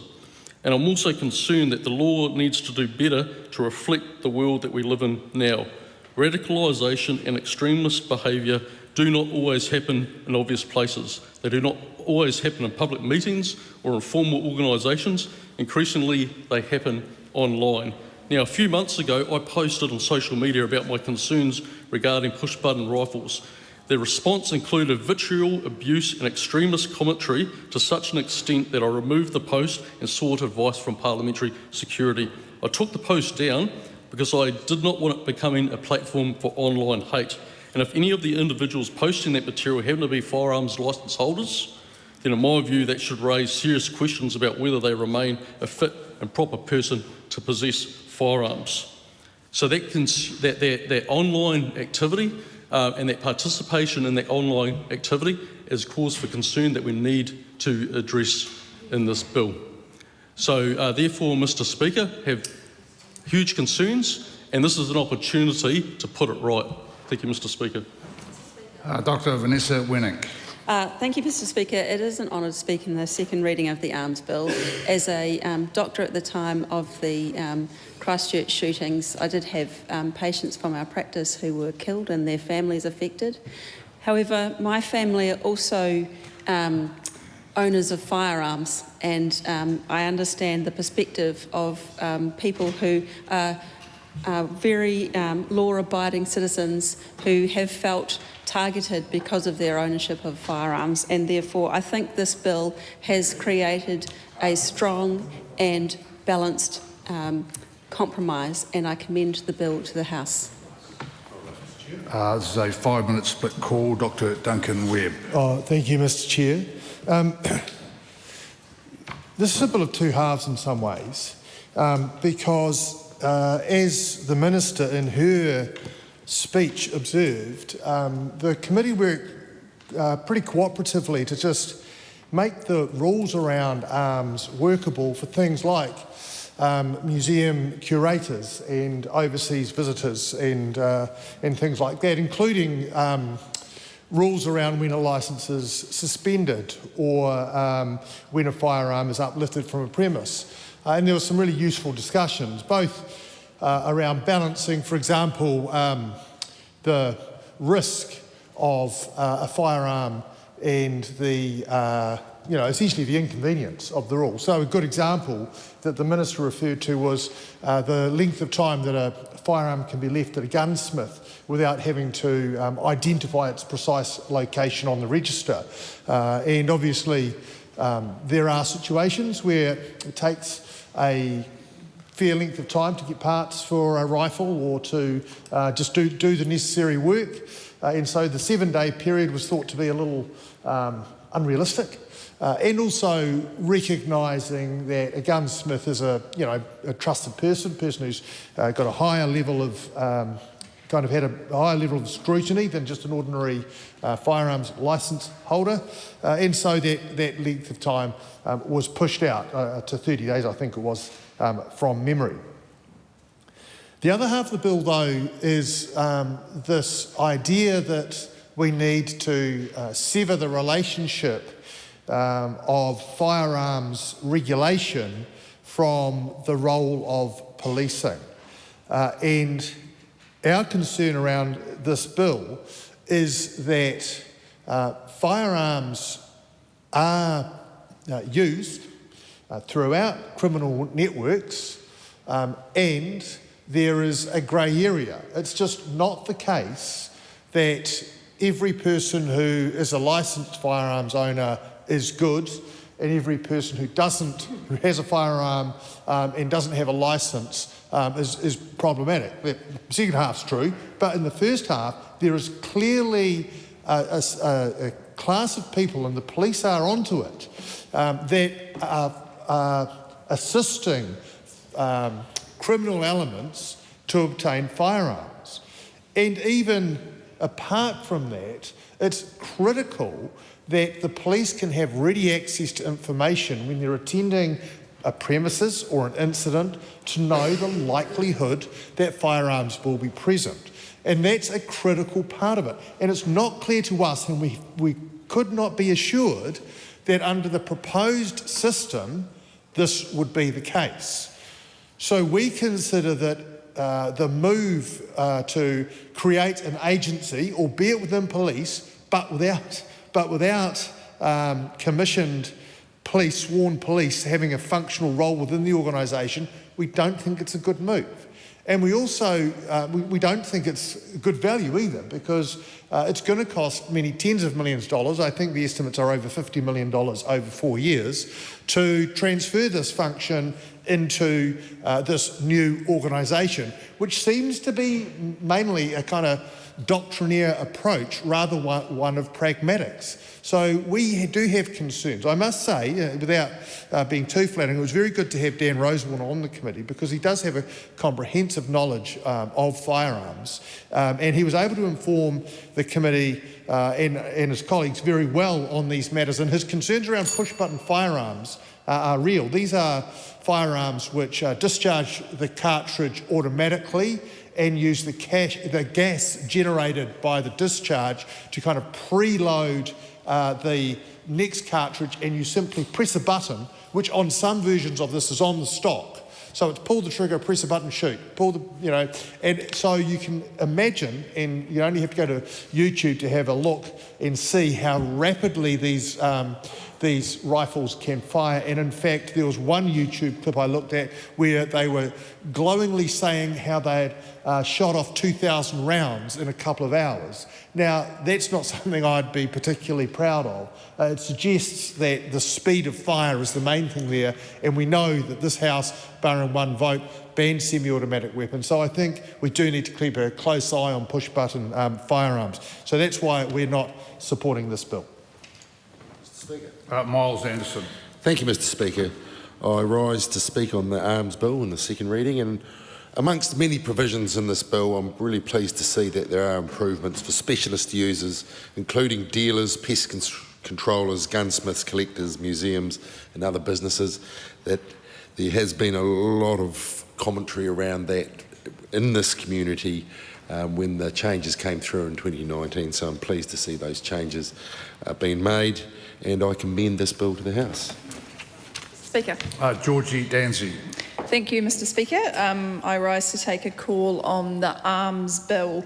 I wanted to start my contribution just to speak to the Minister's comments at the beginning of her statement around the banning of military-style semi-automatic weapons, and the Minister talked about that legislation being rushed through Parliament and there being messy changes. And I think I want to speak to that because I wasn't in Parliament at the time, but I watched, like most of the New Zealand public, to see how this Parliament would respond to the devastating attack in Christchurch. And what I saw was a government acting decisively to ban an incredibly dangerous weapon after that terrorist attack. I'll also note that every single member of that Parliament voted in favour of the changes to protect our communities, apart from one. Thank you, Minister. Yes, I was getting there. One person. And I think this speaks to the real concern that Labor has with this bill, which is that the changes were made to protect all New Zealanders, and the protection of New Zealanders and the safety of New Zealanders should be at the forefront of everything we do in Parliament. Other speakers have spoken to the concerns that we have around this bill. I'm really, really pleased to see that although the ACT Party campaigned on deregulating military-style semi-automatic weapons, they were not successful in that. I'm very pleased that National was able to put their foot down about something in the coalition and not agree to progress that part of this bill, because we know how dangerous those weapons are. So it's very pleasing to see that ACT has failed to deliver on that promise they made to gun lobby groups in that space. Today I wanted to talk about three aspects of the arms bill and why Labor is opposing this bill. Other speakers have spoken to the real concerns raised by frontline police, and I think for a bill like this, when we have our police officers on the front line every single day dealing with firearms in our communities, whether they are licensed or unlicensed firearms, we need to take their opinion and their expertise very, very seriously. And so it's unfortunate that despite the view of frontline police during the select committee process, the government has chosen to ignore them. It's interesting because we hear the Minister for Police, Mark Mitchell, constantly talk about how much he appreciates the police, yet in this bill, the expertise of the police have not been prioritised. So the three things that I wanted to discuss today was the Firearms Authority. Other speakers have spoken to that, and I wanted to elaborate a little bit on that. The push-button centre-fire rifles and the fit and proper person provisions. So I'll start with the Firearms Authority. Labor's position is that this authority should stay with the police. As mentioned, and as we all know, our police do an incredible job for public safety in our communities every single day, and their expertise in this matter should be put at the forefront of decision making. So I wanted to speak specifically to the no blue shirts rule.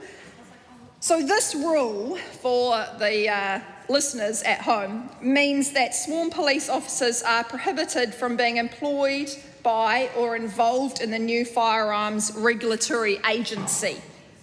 And the issue we have there is that if we're not involving our police officers in these processes and in the regulatory agency, this will weaken the intelligence gathering, the enforcement and the licensing of this agency. And it removes decision-making authorities and removes that influence in decision-making from the police. So under the Arms Bill, licensing is handled by a civilian staff led by an independent chief executive who reports directly to the Firearms Minister. And as I mentioned, if the Minister of Police cares so deeply about police and their expertise and the value that they bring to our country, then my question is, why are they being left out of the regulatory agency? Because leaving police out of this agency brings a major weakness to this bill. It means that our communities won't be as safe. We know that police have the insight from working on the front line every single day. And that insight is so valuable to us as a country that having them as part of the agency, the regulatory agency, is an important part of that. So while the regulator is intended to operate independently and will not employ sworn officers, it will continue to rely on police for certain corporate services. We are, Mr. Speaker, not convinced that this hybrid arrangement will work, and we're not convinced that it serves the best interests of public safety or the public. Look, other speakers have spoken to this bill coming into effect on the 23rd of September, which is, I'm not wearing a watch, but if I was, it's about a month away, I think, which, 2 months. 2 months. But the point I'm making is not that I'm not wearing a watch, but that it's not a lot of time. And thank you. No, that doesn't tell the time. The point that I'm making is that, what point am I making? The point I'm making is that there isn't a lot of time in order to get this up and running and ready for the 23rd of September. And that's where our concerns are, that if there's this hybrid relationship arrangement where the police aren't sitting on the regulatory agency but have other requirements of them, are the police going to be up and ready to go with the new agency on the 23rd of September?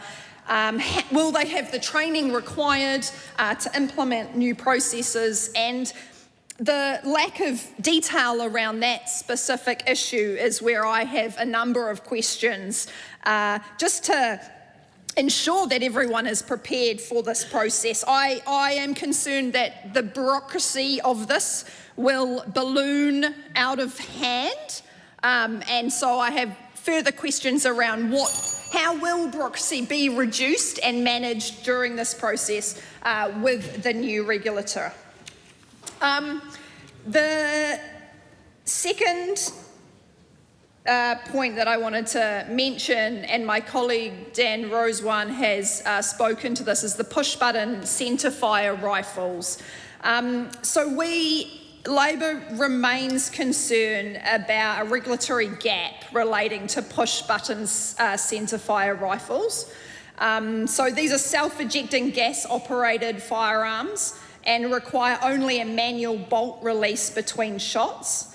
And we acknowledge that they are not captured by the bill's definition of a semi-automatic firearm, but they deliver a rate of fire and functionality that is, in practical terms, comparable to semi-automatic weapons. And so Given the purpose of the bill is to promote safe possession and prevent misuse of firearms, I think there's really a big gap here in what could have been and should have been considered in the changes made as part of this legislation. So, to summarise, overall, the voice of frontline police were very clear in saying that there are major weaknesses in the bill. Police are sitting at the front line, yet their voice is being taken away, the expertise is being taken away in the processing of the regulatory agency, and Labor opposes the bill. The question is that the motion be agreed to. Those of that opinion will say aye. To the contrary, no. The ayes have it. Party vote is called for. Please conduct a party vote. New Zealand National. 48 in favour. New Zealand Labour. Toru te kaumawha ngā pōti whakahe. Green Party of Aotearoa, New Zealand. Te kaumārima ngā pōti whakahe. ACT New Zealand. 11 votes in favour. New Zealand First. 8 votes in favour. Te Pāti Māori. E whā ngā pōti whakahe. Takota Ferris. Kotahi te pōti whakahe. Maria Meno Kapakingi. Kotahi te pōti whakahe.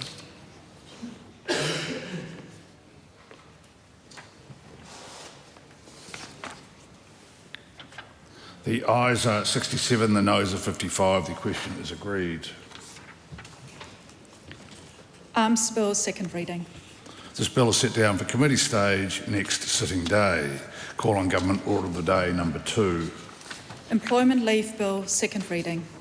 Mr Speaker. The Honourable Nicole McKee. Mr Speaker, I present a legislative statement on the Employment Leave Bill. That legislative statement is published on the authority of the House and can be found on the Parliament website. Mr Speaker, I move that the Employment Leave Bill be now read a second time.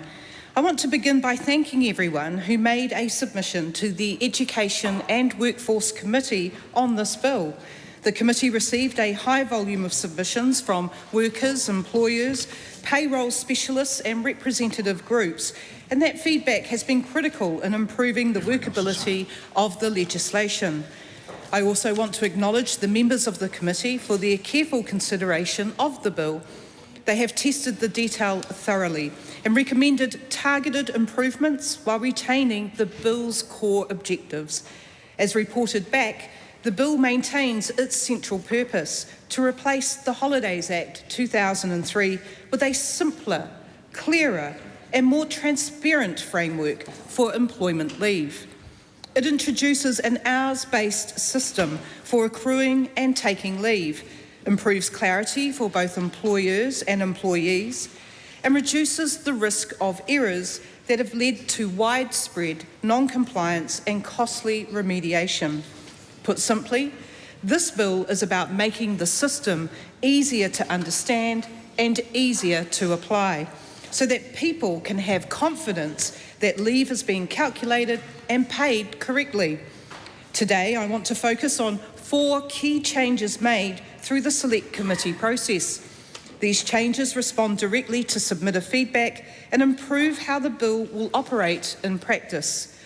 The first key change is to notional rosters, which are used to determine when leave can be accrued and taken when not all the information needed about an employee's hours is set out in the employment agreement, and work rosters have not yet been set.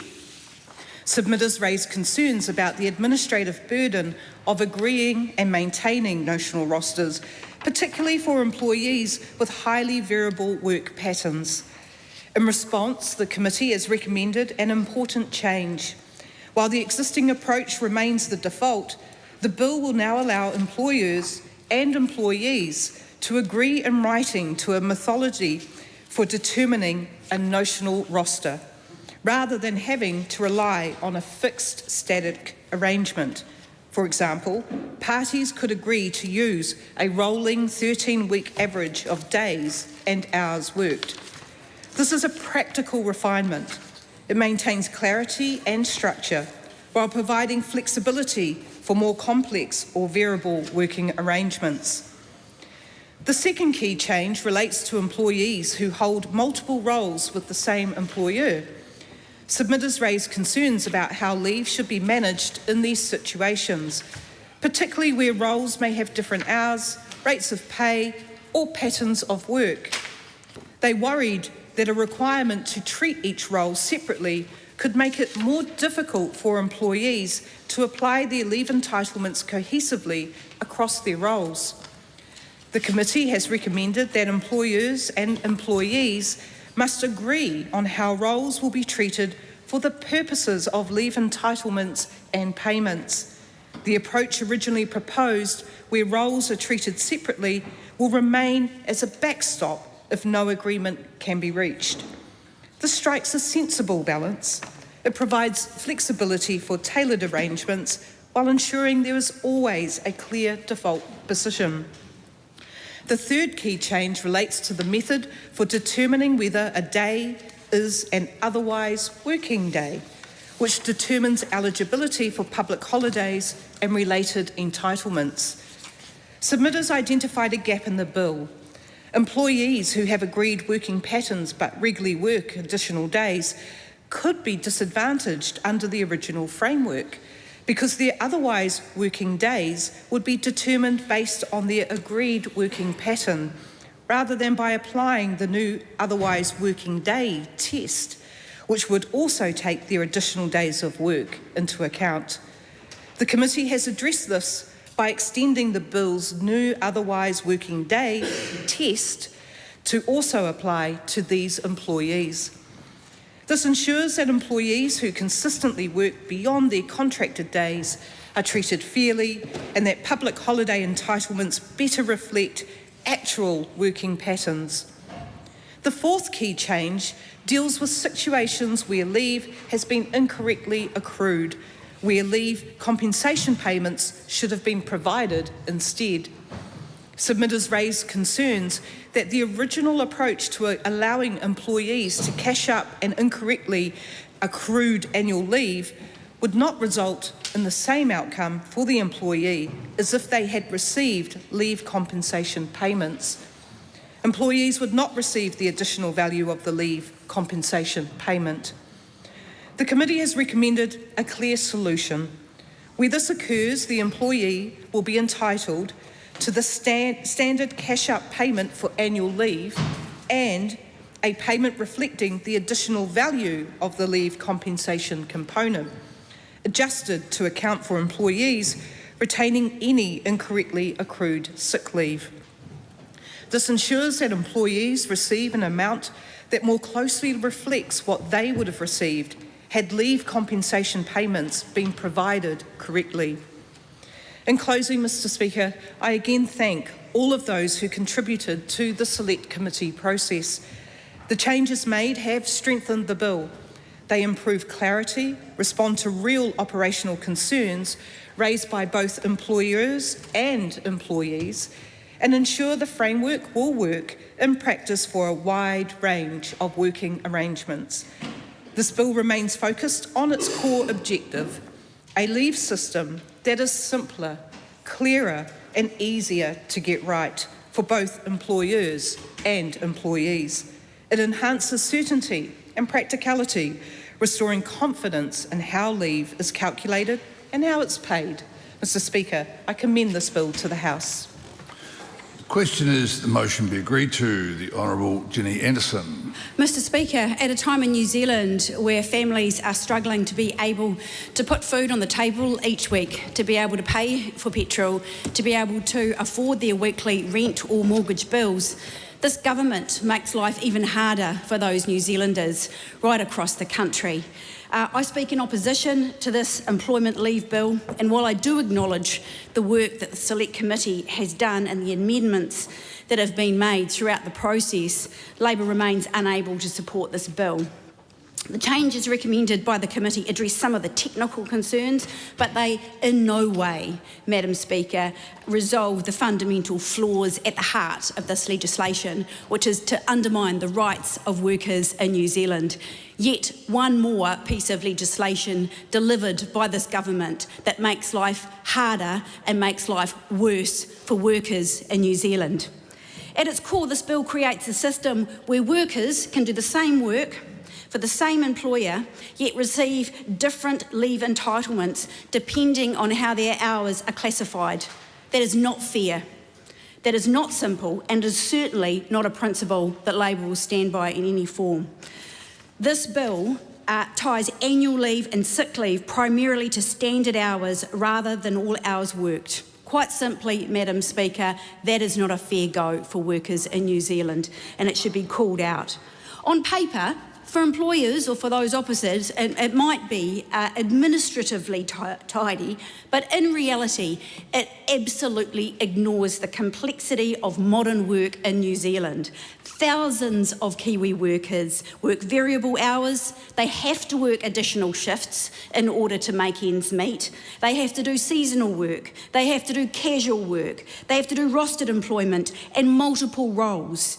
Their working lives do not neatly fit into the standard of set hours, yet this bill effectively tells those workers that some of those hours that they work matter less than other hours when it comes to leave entitlements, and that is not fair. The result is that many workers, particularly those with the least bargaining power, with the least ability to fight back, will stand to lose even more, and that's where this is just mean. The workers most affected by this legislation are already facing job insecurity. Part-time workers, casual employees, hospitality workers, retail workers, caregivers, and those balancing multiple jobs and family responsibilities at the same time, Madam Speaker.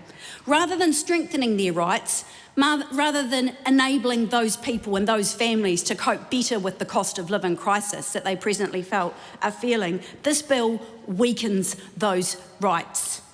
The government argues that leave compensation payments will address concerns about reduced leave accrual, but we disagree quite clearly with that. Leave is not simply about money. Leave exists because workers need rest. Workers need time to recover from illness. Families need time together. Parents need time with their children, and communities function better when people can step away from work and recharge. By treating leave like a financial liability that can be partially compensated for, this bill fundamentally misunderstands its purpose. Leave is not a cost to be minimised. It is a fundamental right of workers to make sure they can keep turning up and do a good job every single day and feel good about that and feel good about their work. That is what the employment relationship should be about. Employee and employer working together for the best outcomes, and this legislation undermines that fundamental agreement.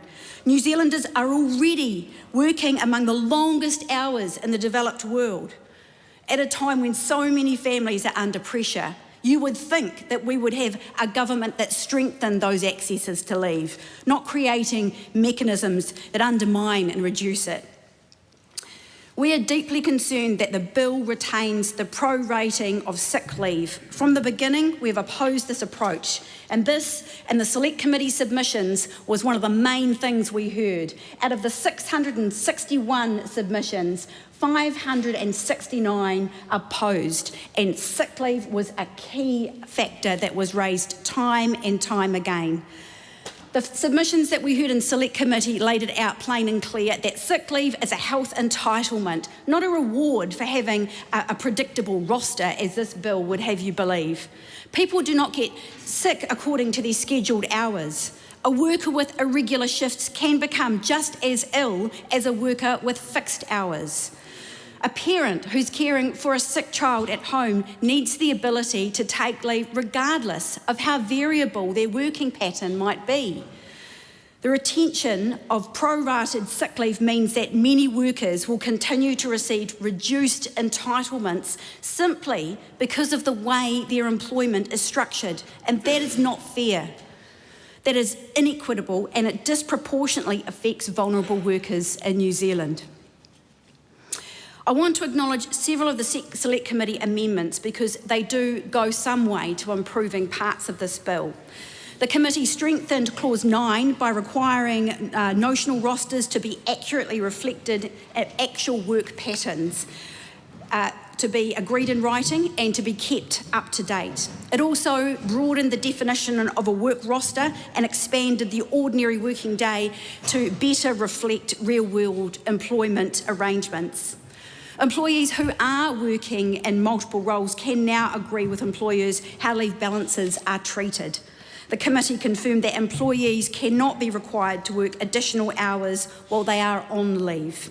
The purpose provision for annual leave has been strengthened to place greater emphasis on rest and recreation, even though the bill makes that hard to actually achieve. There are clearer rules around when leave can be taken, stronger protections around parental leave interactions, and important clarifications for family violence, bereavement leave, and also for sick leave. The committee also introduced stronger remediation processes, clearer record-keeping requirements, and also improved penalties for breaches and obligations on employers to update employment agreements during a transition period. These amendments are welcome, Madam Speaker. They improve drafting, they improve administration, and they close loopholes, and they reduce some unintended consequences. But they do not solve the fundamental issue at the heart of this bill. The architecture remains unchanged. The central purpose or premise of this bill is that leave should largely be connected to standard hours rather than all hours a worker has actually worked. And that's not right. And there's no thing that someone can say that undoes that fundamental flaw.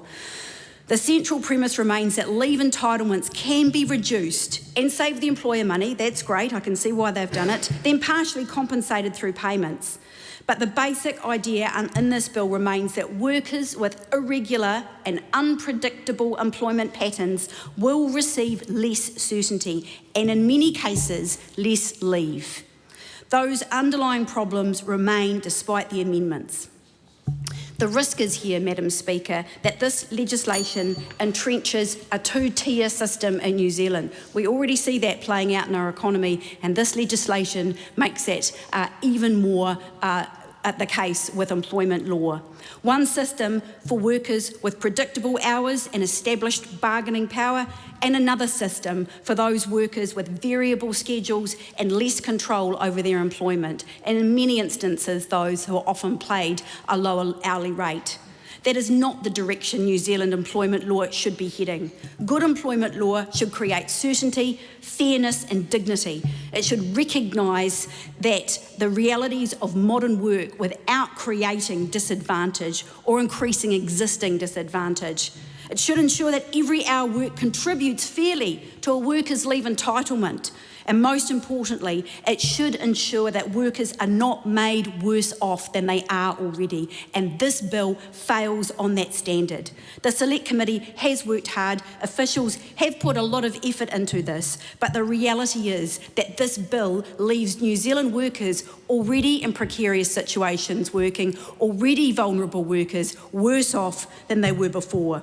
We believe that New Zealanders deserve a leave system that reflects the true value of work, that recognises all hours worked and protects access to sick leave and protects access to annual leave. It upholds the fundamental component of well-being rather than just another box to be ticked off as a saving for an employer. For those reasons, we believe this bill is yet another kick in the guts for working Kiwis who can't already afford to pay for power, pay for food and pay for fuel, and this national government has just taken one more hit to the Kiwi worker struggling to keep their head above water. Tiano Tuiono. Thank you, Madam Speaker. I rise on behalf of the Greens to talk in opposition to this employment leave bill, Madam Speaker, and it's Groundhog Day. Here we are back again in the House with another anti-worker piece of legislation. It's a pattern of behaviour that we have seen from the House, from that side of the House, Madam Speaker. The ACT Party Minister has a terrible idea for the workers, rushes it through the Select Committee process. Select Committee members to their credit, try to knock off some of the sharp edges of it, but at the core of it, it is fundamentally flawed. And I bring that up as an example because as I was going back through some of the submissions, a number of the submitters noted that actually there were spelling mistakes and drafting errors within the legislation, Madam Speaker. So that points to the type of care that this minister has in terms of the pieces of legislation that she has brought to the House. It seems to me that she is focused on just achieving KPIs as opposed to making sure that we do everything that we can do as a House to look after workers, to take care of workers, and ultimately to look after our families, Madam Speaker. So we are opposed to this bill. This bill will leave many workers worse off, particularly those on lower incomes, and will disproportionately affect workers who are employed part-time, have variable hours, work multiple jobs, or face insecure employment conditions. Women, young people, Māori, Pacific and migrant workers are all more likely to be in these kinds of non-standard employment arrangements and will therefore be disproportionately negatively impacted by the bill. Those who have less to spare are the ones who are going to have to take a pay cut under this bill. The changes to sick leave, including sick leave for part-time workers, will disproportionately impact women who tend to work part-time more than men due to an unequal share of caring responsibilities and related factors. This will result in more women having to take unpaid leave if they or their dependents are unwell. Madam Speaker, if you're sick, you're sick. You shouldn't be coming to work. The point of annual leave is to make sure that we get a better work-life balance, which is incredibly important, which is something that we should all be mindful of. The reasons why we have public holidays is because those are significant days of national significance. Those are days that we should all try to take off because of the importance of those days. Being in a position where we are trying to cash those out, it cuts to the. It is contrary to actually the importance of all of those different reasons why we have those types of leave. Madam Speaker, the committee received written submissions from 661 individuals. Around about 557 were individual submitters, and about 103 were from organisations and businesses. It was a wide range of submitters, including workers, unions, employers, and business sector and professional bodies.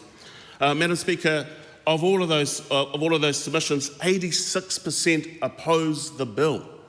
86% oppose the bill, Madam Speaker. And as I was saying, to the credit of the Select Committee, we did try to knock off some of the sharp edges around the idea of having fixing up notional rosters, so there is more clarity there in terms of the hours worked. But the issue there is that it doesn't deal with the power imbalance. The power imbalance between employers and employees. The power imbalance is actually still weighted in favour of the employer. One of the submitters that actually came to the Select Committee highlighted the issue around that power imbalance, and this was from the young workers who talked a little bit about how if they and I have an example here. This is from the Young Workers Resource Centre. Young workers, and this is from their submission, young workers are also vulnerable to contracting illness due to environmental factors such as damp, overcrowded housing, compounding the impact of this reduction in sick leave, meaning young workers are more likely to become sick but will become less likely to have the sick leave that they require. It puts them in a particular position that actually they might be sick but they might not take it because there is an expectation from their bosses that they show up for work. And if they don't have that right as they do under the current regime, that puts pressure on them, because if you don't start showing up for work because you're sick or for other types of reasons, they can cut your shifts back. Or as we know within this economic environment, there's a long line of people lining up to actually get those jobs as well. So the impact on sick leave was something that was canvassed very strongly right across with submitters. And in the case of the Young Workers Resource Centre, they talked about every time that they had a workshop, when they went to explain the difference between part-time and casual work, they would always have a student who will pipe up and say that they're on a casual contract and have the working pattern of a part-timer. And what they said was that they couldn't stress how common that is, that have these workers who have set regular hours. So, for example, you could have some set hours around about, say, 10 hours a week, but actually the pattern of behaviour is that you could be ending up working 30 hours a week, and there is no actually give and take in there as well, because all of the power is actually with the bosses. And what they said is one of the telltale signs that a young worker has been misclassified as a casual worker is that they feel unable to turn down a shift for fear of losing out on future shifts or being taken off the roster completely. So this idea of a national roster is a good idea, but that power imbalance is still there. The power is still with the bosses. So that's something that needs to be taken. The House needs to pay attention to as well. Annual leave as well, and I take this example from the Workers' First Union, who said that the bill's proposed changes will mean employees with a low number of guaranteed hours and have regular take on additional shifts will have significantly less annual leave. And the example they brought up was, I think a real example from probably one of their members, was from Cotton On retail members who are only guaranteed 3 hours per week. So they've only had 3 hours per week, but actually they work significantly more than that. So that's the agreed hours that they have. So what that will mean is that they will get a considerably reduced number of annual leave because of that, because of the agreed standard hours that they have as well. So, Madam Speaker, this points to the number of issues that were brought up to the Select Committee, which we have not addressed through this Select Committee process as well. There was such a large number of them as well. And I have another example here as well from another person that came to the Select Committee, and their representatives that were there. Mark works a full-time in a factory on a 4-on-3 off roster doing 10-hour shifts. Under the current Act, he receives 10 days sick leave per year. Under the proposed bill, he will accrue 80 hours of sick leave, only enough for 8 days off, and will lose 2 days sick leave per year after this bill is passed. This bill has been rushed through, Madam Speaker. I think it needed to have more time. The range of different work settings and employing settings required us to take this a lot more slowly. And the other thing that we didn't really get into was the overall range of legislation that has gone through the House. We had the Health and Safety Amendment Bill come through the House. What are the impacts on that bill to this bill? We did not even touch on that. What is the impact of the Employment Relations Amendment Bill on this bill? We also didn't touch on that as well. What we are seeing is a deluge of legislation being pushed through by the ACT Party, complicit with the other coalition partners, without much thought as to actually what is the real overall impact on workers. Madam Speaker, this bill is bad for workers, it is bad for our communities, and it will reduce leave and rest for workers right across the country. Madam Speaker, it is important that this House does everything that it can do to make sure that it can take care of workers, to look after workers. If you're sick, you need to be staying home. We need to make sure that that people are able to take annual leave so that they can get that work-life balance done well. When there are significant holidays, people should be able to take those, and that should not be accrued just purely because of the different hours that they might take, which might be happening on those public holidays, Madam Speaker. Madam Speaker, the Greens are opposed to this bill. This is another example of bad legislation from that side of the House. It is another example of legislation which will disenfranchise workers that need to be made sure that actually this House has got their back. It hasn't.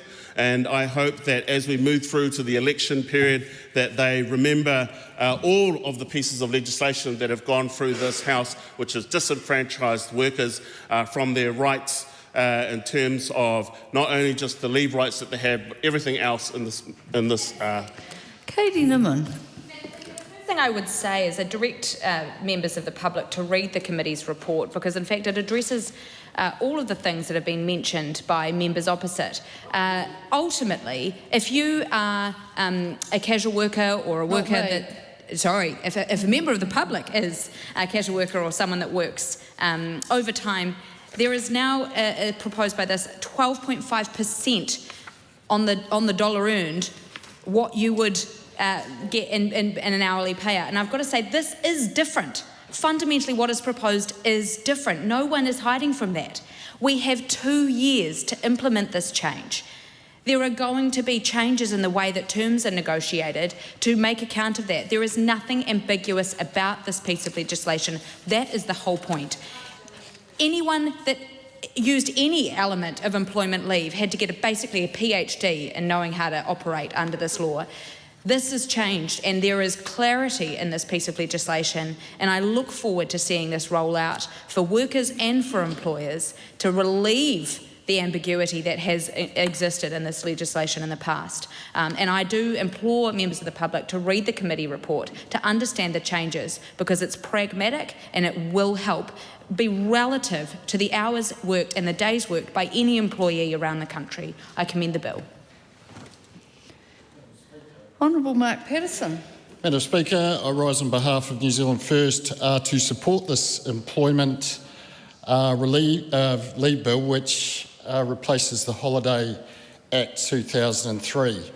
The existing Holidays Act is a dog's breakfast. Even the government has had trouble within its own departments calculating how it should be properly attributed. So New Zealand First, we have had a few issues, as famously, with some of the minister's previous bills that she brought forward, but we do absolutely support this one. It more clearly and fairly attributes leave, particularly take into account part-time, casual, in the way it's accrued and calculated. A single hourly leave rate of 12.5%, or the leave compensation payment, really does simplify things. So it introduces a clear distinction between required work, additional hours and casual work. I will commend the Select Committee. They have made some sensible changes. I note Clause 9, more flexibility for parties to agree on mythology or the notional roster provisions. Clause 3, which puts into the purpose, or re-puts back into the purpose, rest and recreation, which I think we would support across this Parliament. So the committee's done a good job here. New Zealand First continues to support this bill. Thank you. This call is a split call. Raui Waititi. Thank you, Madam Speaker. I rise on behalf of Te Pāti Māori to oppose the Employment Leave Bill because it will reduce leave entitlements for people in insecure work, part-time workers and workers receiving ACC. This is another attack in a long line of attacks on workers in Aotearoa. This government has already cut 10,000 public service jobs, and they're planning to cut another 10,000 more. They cut pay equity to pay for tax cuts for landlords, tobacco companies, and multi-million-dollar corporations. And they let Uber rewrite our employment laws so they can continue to exploit their workers.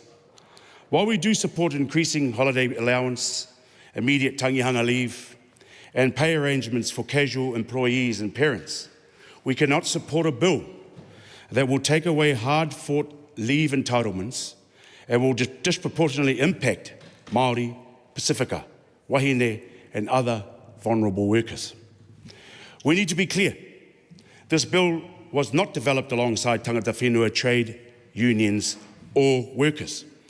Developing policy without consulting with the people that will be most impacted is not only bad practice, it is a violation of the tiriti o Waitangi. This decision violated the principles of partnership, active protection and good faith by refusing tangata whenua a seat at the table, by failing to consider the impacts that this bill will have on Māori, and by failing to make informed decisions as a result of this neglect. They may have consulted with Te Puri Kōkiri, but consulting with another Crown agency is no replacement for consulting with iwi, hapu and whānau Māori. This bill would disproportionately impact Māori, marginalised communities and our mokopuna. The underutilisation rate for Māori is 20.6%, up 1.8% from last year, meaning that over 1 in 5 Māori workers are not getting the pay or the hours that they deserve. This is much higher than the national underutilisation rate of only 13%. Many Māori workers are being forced into part-time work because there is no full-time jobs, and this bill will cut their sick leave. The bill will also disproportionately impact our Pacifica whanaunga, wahine, and other vulnerable workers who are more likely to be in part-time and insecure work. It is unacceptable that so many groups will be worse off as a result of this bill, especially our wahine workers who have already had their pay equity claims thrown out by this government. This government will harm our people today, and this will have an intergenerational impact on our mokopuna. This bill is also another attack on ACC recipients. Just another week before this bill was debated for the first time, the government passed a Social Security Accident Compensation and Calculation of Weekly Income Amendment Bill, which unjustifiably clawed back millions of dollars from ACC recipients. Now this bill will punish these same workers. If a forestry worker is injured on the job, if a construction labourer falls from scaffolding, if a freezing worker damages their back while they're recovering from these injuries sustained while contributing to our economy, their leave entitlements will stop accruing. This bill sends a very clear message. If your body breaks while working for this country, you carry the cost. Not you, Madam Speaker, the worker. This bill will treat people like resources. The decision to tie sick leave entitlements to hours worked is both dehumanising and shameful. When a person is denied sick leave because they did not work as many hours as someone else, they are being viewed as an input instead of a person. The aim of this bill was efficiency, but efficiency without justice can lead to exploitation. Workers are not just entries into a payroll system. They are parents, they are aunties, they are uncles, caregivers, nieces, nephews, community leaders. They are the foundation of our economy. When you weaken their ability to rest, to recover and to care for their whānau, you weaken the entire social fabric of Aotearoa. This bill should be thrown out and rewritten in partnership with iwi hapu whānau Māori, as well as the unions and representation of the workers of Aotearoa. Any rewrite must ensure that no worker is left worse off than the status quo, and it must uphold the dignity of all workers in Aotearoa. Kia ora tātou. Dr. Lawrence Yunnan. Thank you, Madam Speaker. As we heard from my colleague Tiana Tuiono, the Green Party opposes this bill because, once again, what we're seeing with this government is an attack on workers. This government is here to fundamentally undermine the rights of workers. We have seen that most recently with the changes to the Health and Safety at Work Act. What we're seeing is this bill will see further discrimination to our workers, to our part-time workers, and also will ensure that workers who actually need the time to take leave, whether it is annual leave, sick leave, bereavement leave, family violence leave, will be paid less taking those leave, despite what we hear about the 12.5%, will be paid less for taking those leave because of the fact that they will not accrue their leave in the same way. We're seeing that employers are now able to hound employees when they are trying to take family violence leave by requiring further proof, and they will not be paid the family violence leave if they do not have proof of such family violence, which will cause re-traumatization of any of these workers. We're seeing the fact that, once again, a government that panders to large corporations' abuse of our workers. This is akin to modern slavery. Do we want to move to a situation like they did in the UK with zero-hour contracts as a way for large corporations to get around the entitlement that any workers rightly deserve? We're already seeing that here in Aotearoa, New Zealand, in our tertiary education systems. Universities are already moving dangerously close to those zero-hour contracts for our tutors and our lecturers and our support and student support staff at tertiary institutes. We're seeing a further, like I mentioned, entrenchment of discrimination. We have already seen this government remove active pay equity claims. 33 of them, billions of dollars have taken away from the working women of Aotearoa, New Zealand in order to fund their US-driven military and defense spending. We are seeing that with that, it's going to put women in worse situations, and also if you're looking at the intersectional aspects of any of what we're seeing in the already existing pay gaps, whether it is gender pay gap or ethnic pay gap, we are seeing that women of Māori, Pacifica, or migrant backgrounds will be further punished by this bill because they are those who are most likely going to be on part-time work, temporary work, or work where their standard hours in their contract is not reflected in their actual working hours per week. We see that in retail and in hospitality all the time. And those people will be those who will be punished by the changes in this legislation. I want to speak to the example of particularly migrant workers, myself and those millennials who are here with their families in various other parts of the world while they have small and young families over here because they cannot reunify with their parents, they cannot bring their parents over. They are going to be further punished by this bill when they have to go back and look after their parents because they simply could not accrue as much leave. But, Madam Speaker, what we are seeing here is the fundamental issue that the changes are being made because companies, for some, particularly the large corporations, do not fundamentally want to comply with the existing legislation and want to give the rights to workers that they rightly deserve.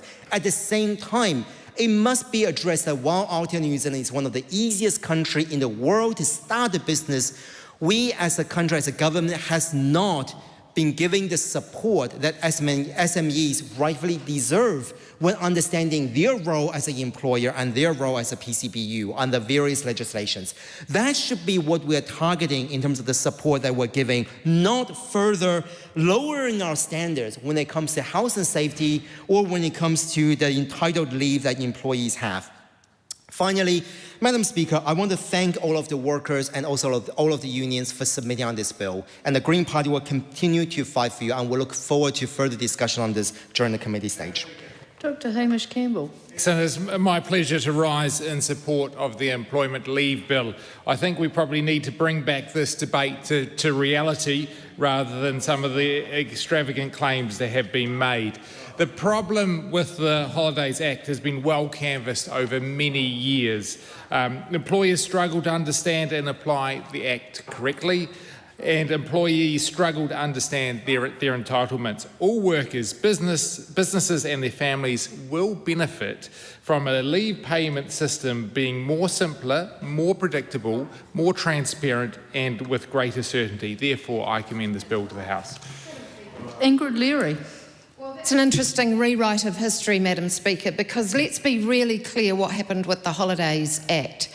In 2003, the fifth Labor government modernised the Holidays Act to make sure that workers were getting fair entitlements. So the 3 weeks that were originally put into that became 4 weeks from April 2007. Then people got 11 public holidays, they got sick leave, they got bereavement leave, and they also got calculations for holiday pay were done in that Act. And what happened in history is that people went from a manual holiday pay system to a technological one. And the technology could not deal with things like casual work, various variable hours, overtime and so on. And then we had the Nova Pay debacle and we had the Holidays Act remediation debacle, both of which caused real problems. And I know people who've worked in the health system and in the education system who have struggled for many years to get paid their entitlements. But what this ridiculous government is telling us is that instead of getting our systems up to speed to be able to deal with a modernised system, to be able to deal with variable hours, to be able to deal with the type of family situations that we're in, let's just wind the clock back and go back to the dark ages and make Nova Pay and the Holidays Act debacle the excuse for making things work for workers. This is a stupid, dangerous law. It's a shocker of a law, and it is unfair to workers, and it is punching down on them. That is what is happening here. Make no mistake, Madam Speaker. And I would like to speak particularly to people who might be flirting with the idea of supporting New Zealand First, because New Zealand First tries to say that it is the party for workers. But New Zealand First is part of this government that is taking these entitlements away from workers. And let's look at what the Minister said when she introduced the bill. She talked about it being simpler. Well, what is simple about this bill is that it removes paid holiday entitlements. That is what is simple.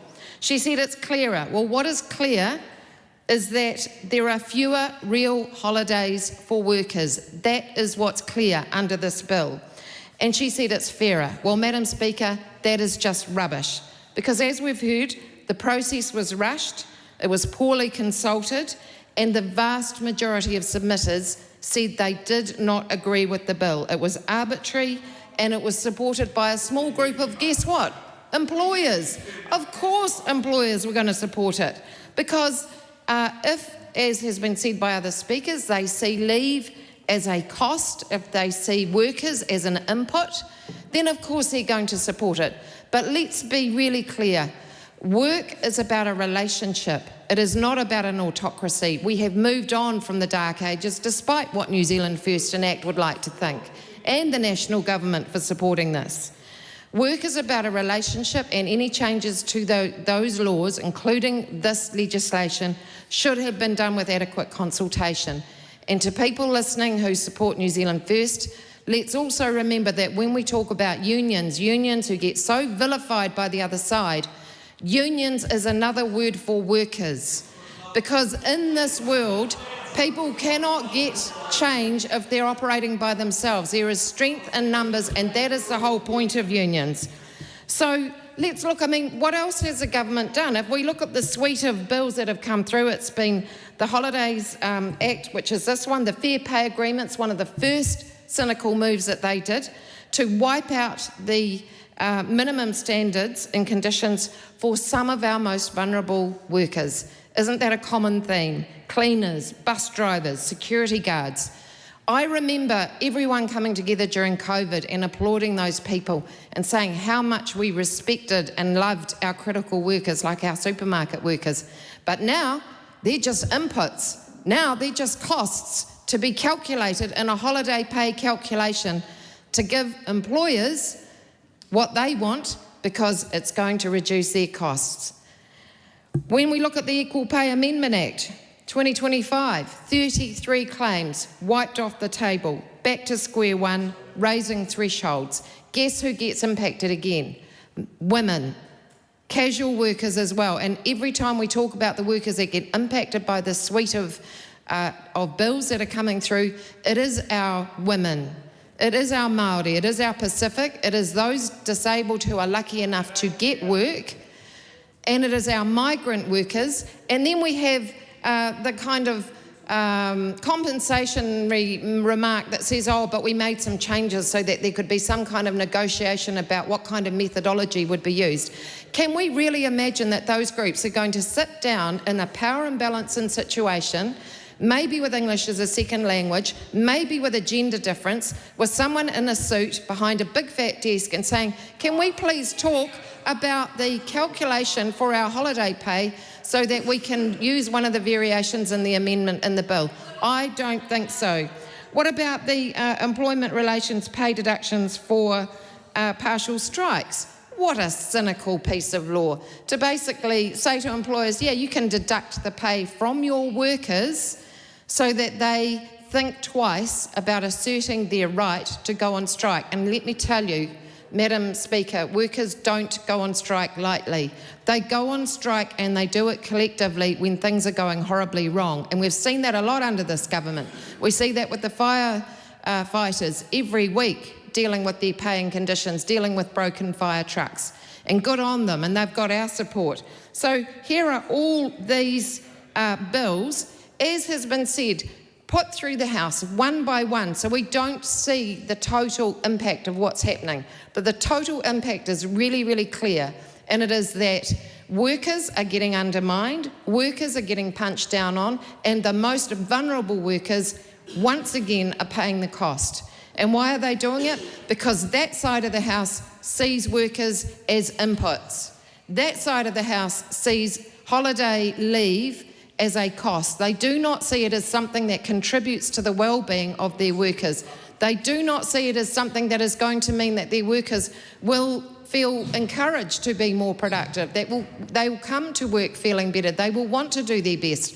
No, they are merely an input, and if they're sick and they haven't accrued the right number of days, but they're still sick, stuff it, make them come to work, because we're not going to pay them. We'll just drag them back in while they're not sick because they're not going to get the leave because they haven't accrued it. How cynical is that? I find it hard to believe, Madam Speaker, that this is Aotearoa New Zealand today, because it feels like the Dark Ages. And for anybody that thinks that ACT or New Zealand First in particular are wanting to take New Zealand forward, have a think about that, because ACT are saying let's take New Zealand forward, and yet they're introducing this kind of Dark Ages legislation. And then we have New Zealand First saying, yeah, we're the party for workers. Well, come on, New Zealand First, cross the floor on this one then. Put your money where your mouth is. Show where you really do sit with workers, because it's all very well to say that in the media, and it's all very well to have big headlines and comments that are very inappropriate by senior ministers to try and say that you're the working party. But for people listening at home, the devil is in the detail, and the detail is in the legislation. And what we're seeing in the legislation in this House today is another punch down on workers' rights.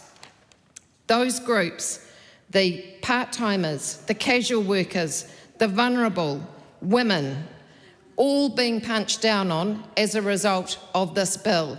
And Madam Speaker, the key wrongs are that overtime hours are not recognised. We've heard that before. There are no entitlements to take leave in advance. This one really sticks for me, is there is no guarantee of taking 2 consecutive weeks. So while we all swan off and have a beautiful summer holiday after working hard all year, those people who've been working 1 or maybe 2 or even 3 jobs and want to be able to get 2 weeks back to back over summer are not entitled to do so under this bill, because it has been taken away from them. That is what this national government is doing, and that is what they are doing with their national government coalition partners, ACT and New Zealand First. So let's be really clear about which side of the House is here for workers, and let's be really clear that when we spend so much time of our lives at work, juggling family, dealing with the cost of living, trying to make ends meet, trying to fill the supermarket trolley to pay to feed our children, that this bill that erodes entitlements and erodes ultimately finances even further is just another way of punching down on workers. It is a shameful day, and I do not know how these members of this government can sleep at night doing that to fellow New Zealanders. Dr. Vanessa Wenning. In the second reading of the Employment Leave Bill, I'd just like to take some time to quickly thank all of those people who submitted and who have also written to many of us and told us their stories about what it will mean for them. And I just acknowledge that for a lot of people there's been a huge amount of frustration that's been accumulated over the years by the problems with the holidays, accruals and things like that. I know my own mother, as a nurse for many years, had this problem that wasn't even resolved by the time she had passed away. And so this is something that I'm glad to see we are working through. There will be time for working through the nuts and bolts to implement this in a fashion that means that everybody gets clarity, and I commend the bill to the House. This debate is interrupted, and the House will resume at 7:30 p.m.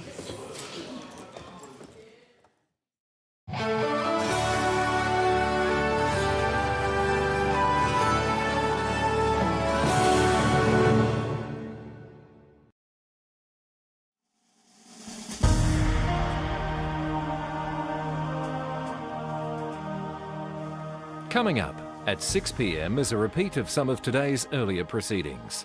Live coverage from the House of Representatives will resume at 7:30 p.m.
Live coverage from the House of Representatives will resume at 7:30 p.m. Until then, some of today's earlier proceedings will be repeated.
Mr. Speaker. I love that. Almighty God, we give thanks for the blessings which have been bestowed on us. Laying aside all personal interests, we acknowledge the King and pray for guidance in our deliberations, that we may conduct the affairs of this House with wisdom, justice, mercy and humility, for the welfare and peace of New Zealand. Amen.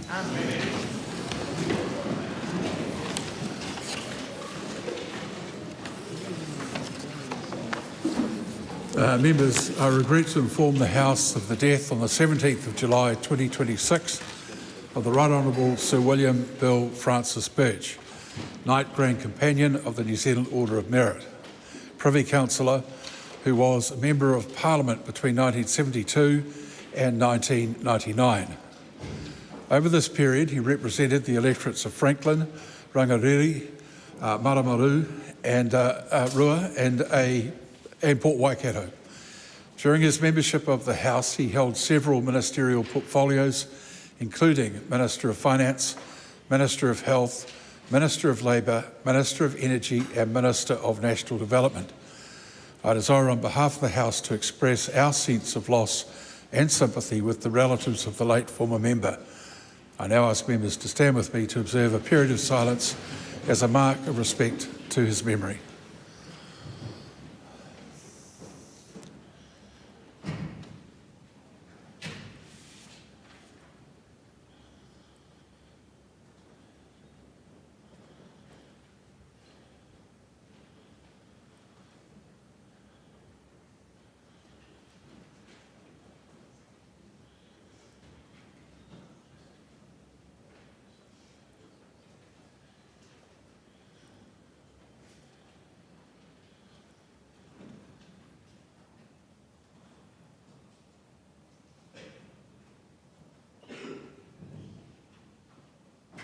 Thank you. The Honourable Paul Goldsmith. Mr Speaker, I seek leave to move a motion without notice or debate on the passing of Sir Nigel John Dermot Sam Neal. Is there any objection to that course of action being followed? There is none. I move that this House express its sorrow on the passing of Sir Nigel John Dermot, better known as Sam Neal, KNZM OBE, on the 13th of July 2026, recognising his globally significant career in film and television over 5 decades, as well as his passionate advocacy. He has entertained and challenged many of us and will be sorely missed. The question is that that motion be agreed to. Those of that opinion will say aye. Aye. The contrary, no. The ayes have it. The Honourable Mark Mitchell. Thank you, Mr Speaker. I seek leave to move a motion without notice or debate to congratulate Ryan Fox on winning the British Golf Open Championship. Is there any objection to that course of action being followed? There is none. The Honourable Mark Mitchell. I move that this House congratulate Ryan Fox on his outstanding achievement in winning the British Golf Open Championship, the first time a Kiwi has won this prestigious event since the great Sir Bob Charles in 1963, joining Dame Lydia Ko and Michael Campbell as New Zealanders who have won golf majors. The question is that the motion be agreed to. Those of that opinion will say aye. Aye. To the contrary, no. The ayes have it. Point of order, Camilla Bellich. I seek leave for the Crimes Consent Reform Amendment Bill, a member's bill in my name, that establishes affirmative consent as New Zealand's approach to consent to sexual activity, to be introduced and set down as Members' Order of the Day number 1 on Members' Day tomorrow. Leave is sought for that purpose. Is there any objection? Yes. Yes.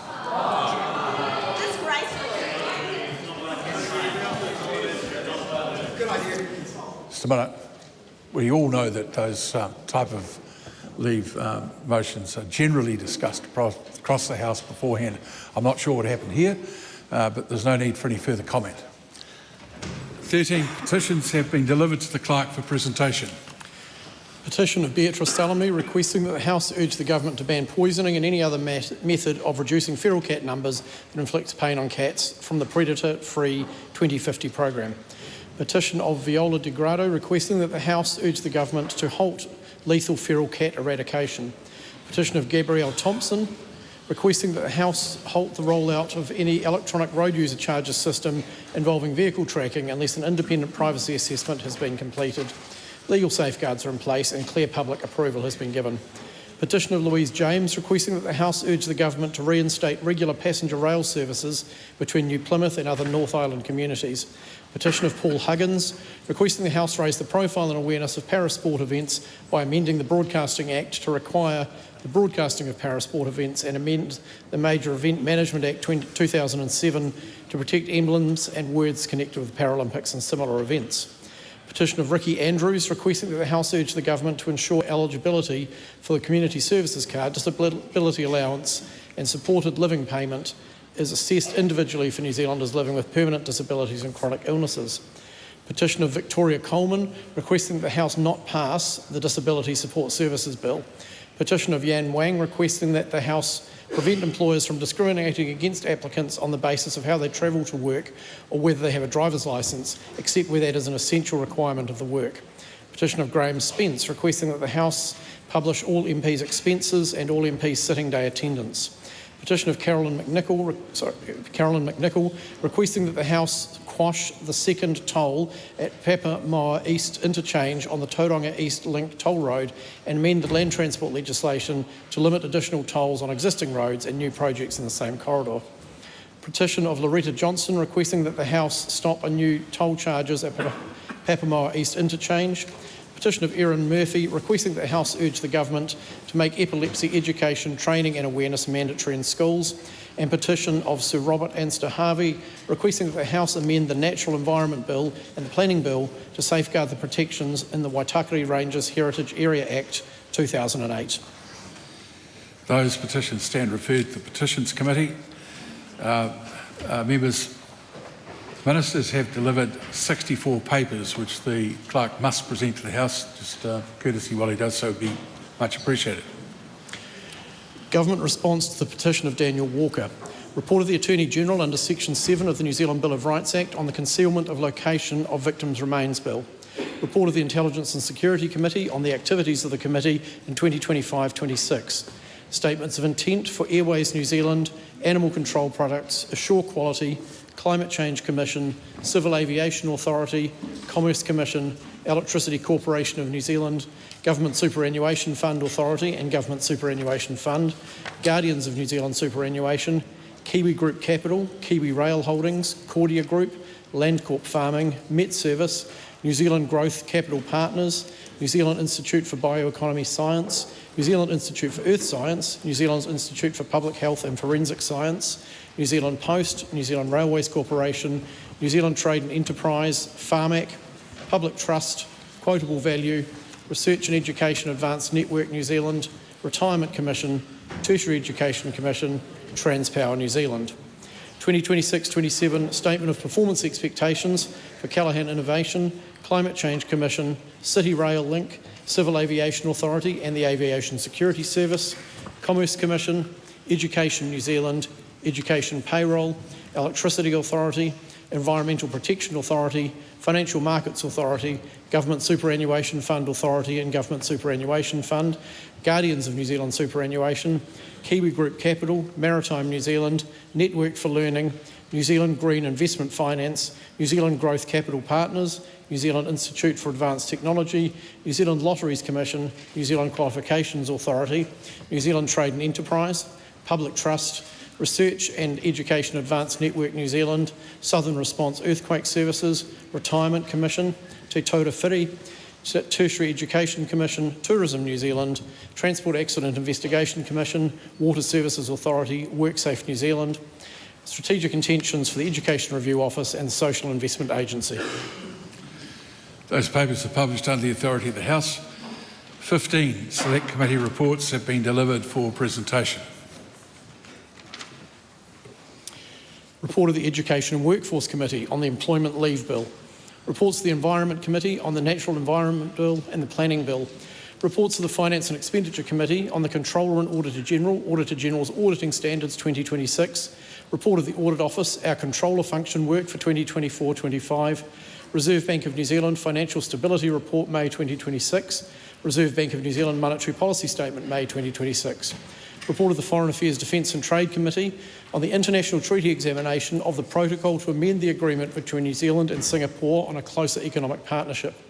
Report of the Intelligence and Security Committee on the 2026-27 estimates for vote communication security and intelligence and vote security intelligence. Report of the Justice Committee on the Policing Amendment Bill. Reports of the Petitions Committee on the petition of Hone Pani Tamati Wakanene Harawera. The petition of Tori Whānau and 3 petitions on dog control.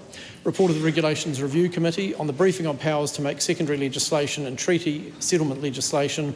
Report of the Transport and Infrastructure Committee on the Life Jackets for Children and Young Persons Bill. Those papers are published under the bills are set down for second reading. The reports from the Finance and Expenditure Committee, the Foreign Affairs, Defence and Trade and Regulation Review Committees are set down for consideration. The Clerk's been informed of the introduction of 2 bills. Secondary Legislation Confirmation Bill number 4, Climate Change Response Amendment Bill, introduction. Thank you. Those bills are set down for first reading. Members, I've received a letter from the Honourable Deborah Russell seeking to debate under Standing Order 399, the government decision to provide a $60 million grant to Golden Bay Cement. This is a particular case of recent occurrence for which there is ministerial responsibility. Given the time that would pass before this matter might be discussed further in the House following oral questions today, I will call on the Honourable Deborah Russell to move that the House take note of a matter of urgent public importance.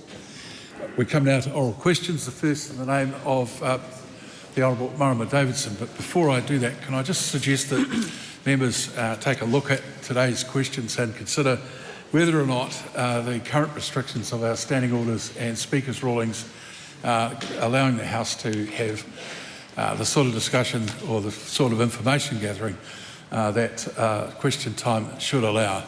And it is a matter that I'm going to bring up with the Standing Orders Committee in the next couple of weeks. The Honourable Marama Davidson. E te pika, ki te Premier, e tautoko ana ia I ngā kōrero me ngā mahi katoa a tōna kāwanatanga. The Right Honourable Prime Minister. Yes. Is the Prime Minister aware that 200,000 households could not afford to adequately heat their home in 2025, double what it was in 2021, and does he consider that to be acceptable? Well, that's exactly why this government has instituted a brand new energy policy, which is actually about doubling the amount of renewables. We've built more in the last 2 years than the previous 8 years. We've actually increased thermal support and firming energy as well. It's been very good to see forward electricity prices come down from the highs of peaks of 2024 from $200 per megawatt hour down to $120. Of course, that's actually, as you saw from the CEO of Meridian, going to lead to lower commercial prices for the businesses that the government's, previous government's energy policy killed in 2024. Does the Prime Minister agree that helping more households install rooftop solar is one of the fastest ways to bring down power bills? Well, unlike the previous government, we have a strategy of and when it comes to energy. And so that is why we do support rooftop solar. You've seen a National Party policy, which we'll take to the election. If other parties want to come on board and support that, that'd be fantastic. Does the Prime Minister then agree that there is no reason to delay implementing the Ratepayers Assistance Scheme, which would support more installation of solar on homes, considering he has support from a majority of the House to progress the scheme right now? Well, we appreciate the support from other parties in the House to pass that legislation in due course. But right now we are a busy government with 9 weeks to go before the election and a lot of legislation to get through this House, and we'll work with our legislative agenda. The Honourable David Seymour. Is the Prime Minister looking forward to the recommendations from the Ministry of Regulation to cut red tape on solar installation as part of this government's solution of actually making it easier to do? Absolutely, and it's a wonder it wasn't done in the 6 years of the previous government. How many more households will have unaffordable bills and inadequate heating this winter while the Prime Minister waits to act on a scheme he apparently already supports? Well, again, as I've just explained to the member, it's about a legislative programming and scheduling challenge as to why it's not been done before the election. But it's fantastic to know we have that party's support for an idea championed by our party, and we look forward to getting their support in due course.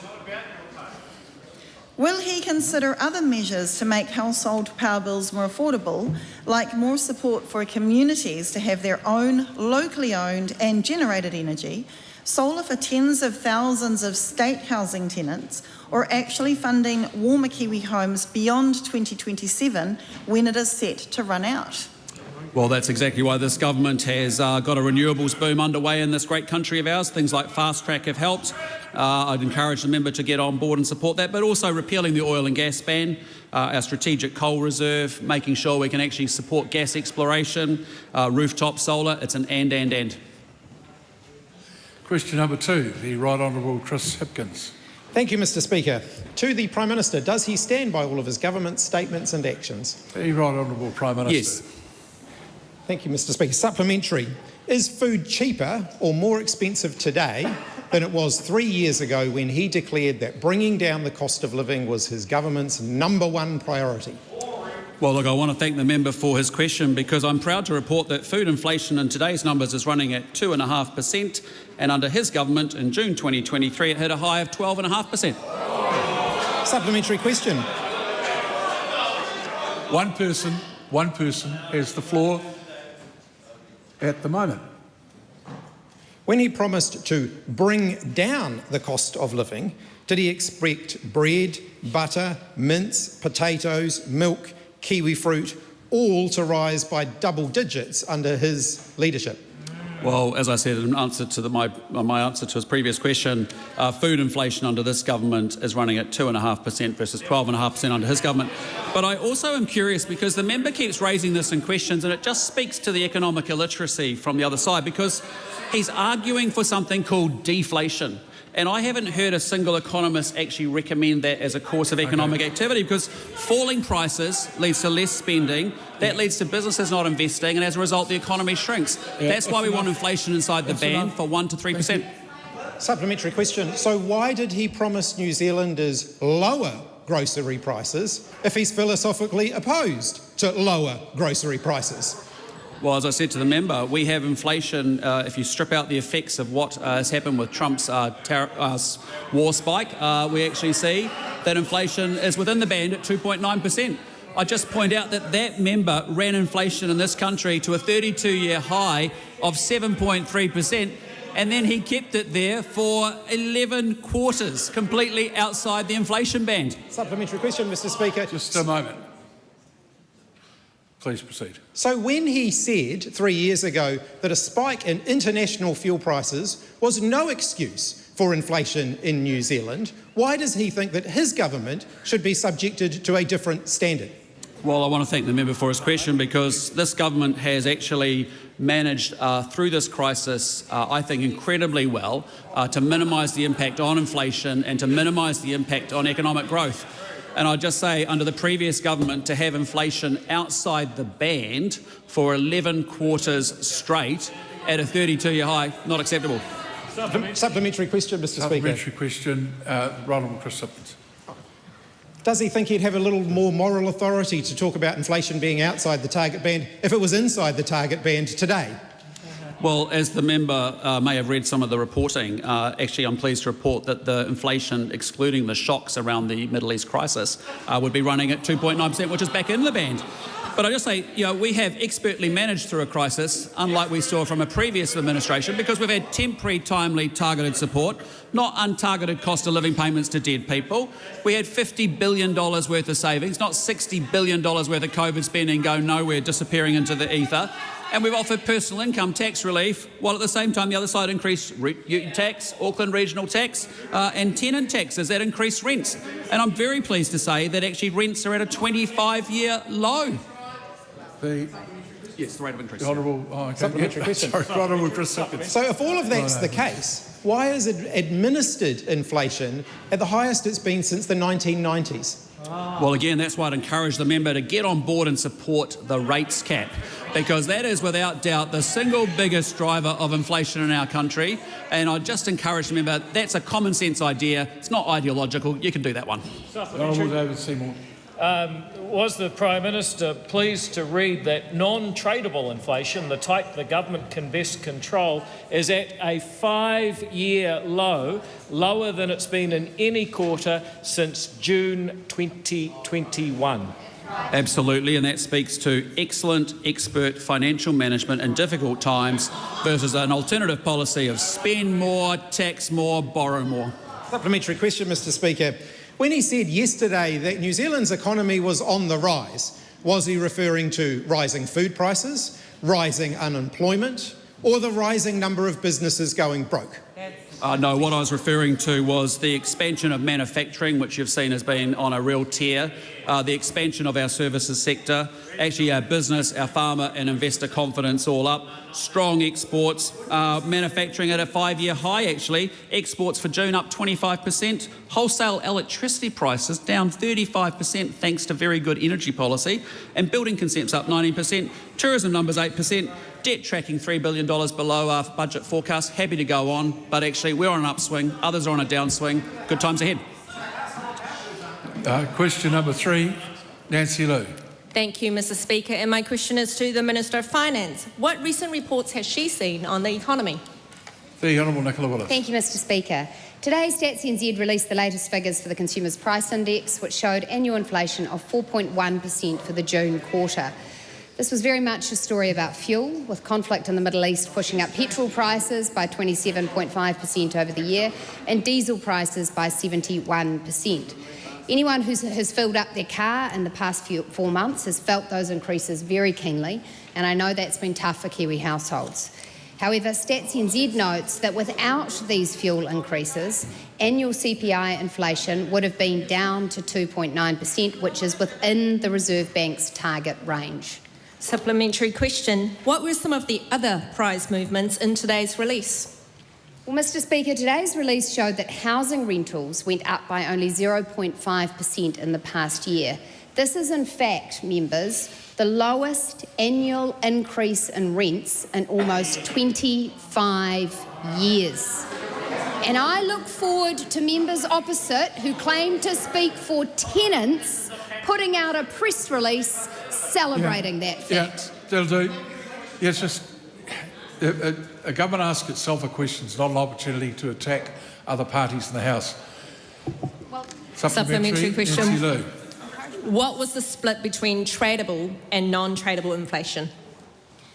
Well, Mr. Speaker, this is a very important point because tradable inflation is largely driven by supply and demand for global goods and services, together with movements in the exchange rate.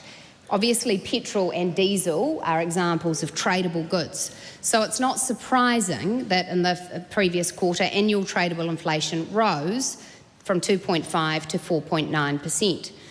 What is more encouraging is that non-tradable inflation, which is driven by domestic factors and makes up around 2/3 of the CPI basket, actually fell to 3.4%. That, members, is the lowest rate of domestic or non-tradable inflation in 5 years. There are still, of course, Mr. Speaker, some sticky elements within that. Local authority rates, for example, rose 8.8% over the year. The government will shortly be introducing legislation to cap rates increases. The opposition should support it, but sadly they don't even know what their position is. Supplementary question. No, that's it. We'll go on to question number 4. Barbara Edmonds. Malo Lestui for Mr. Speaker. To the Minister of Finance, does she stand by all her statements and actions? The Honourable Nicola Willis. Mr. Speaker, in context, yes. Supplementary. Does she take responsibility for central government charges being up 21% since she took office?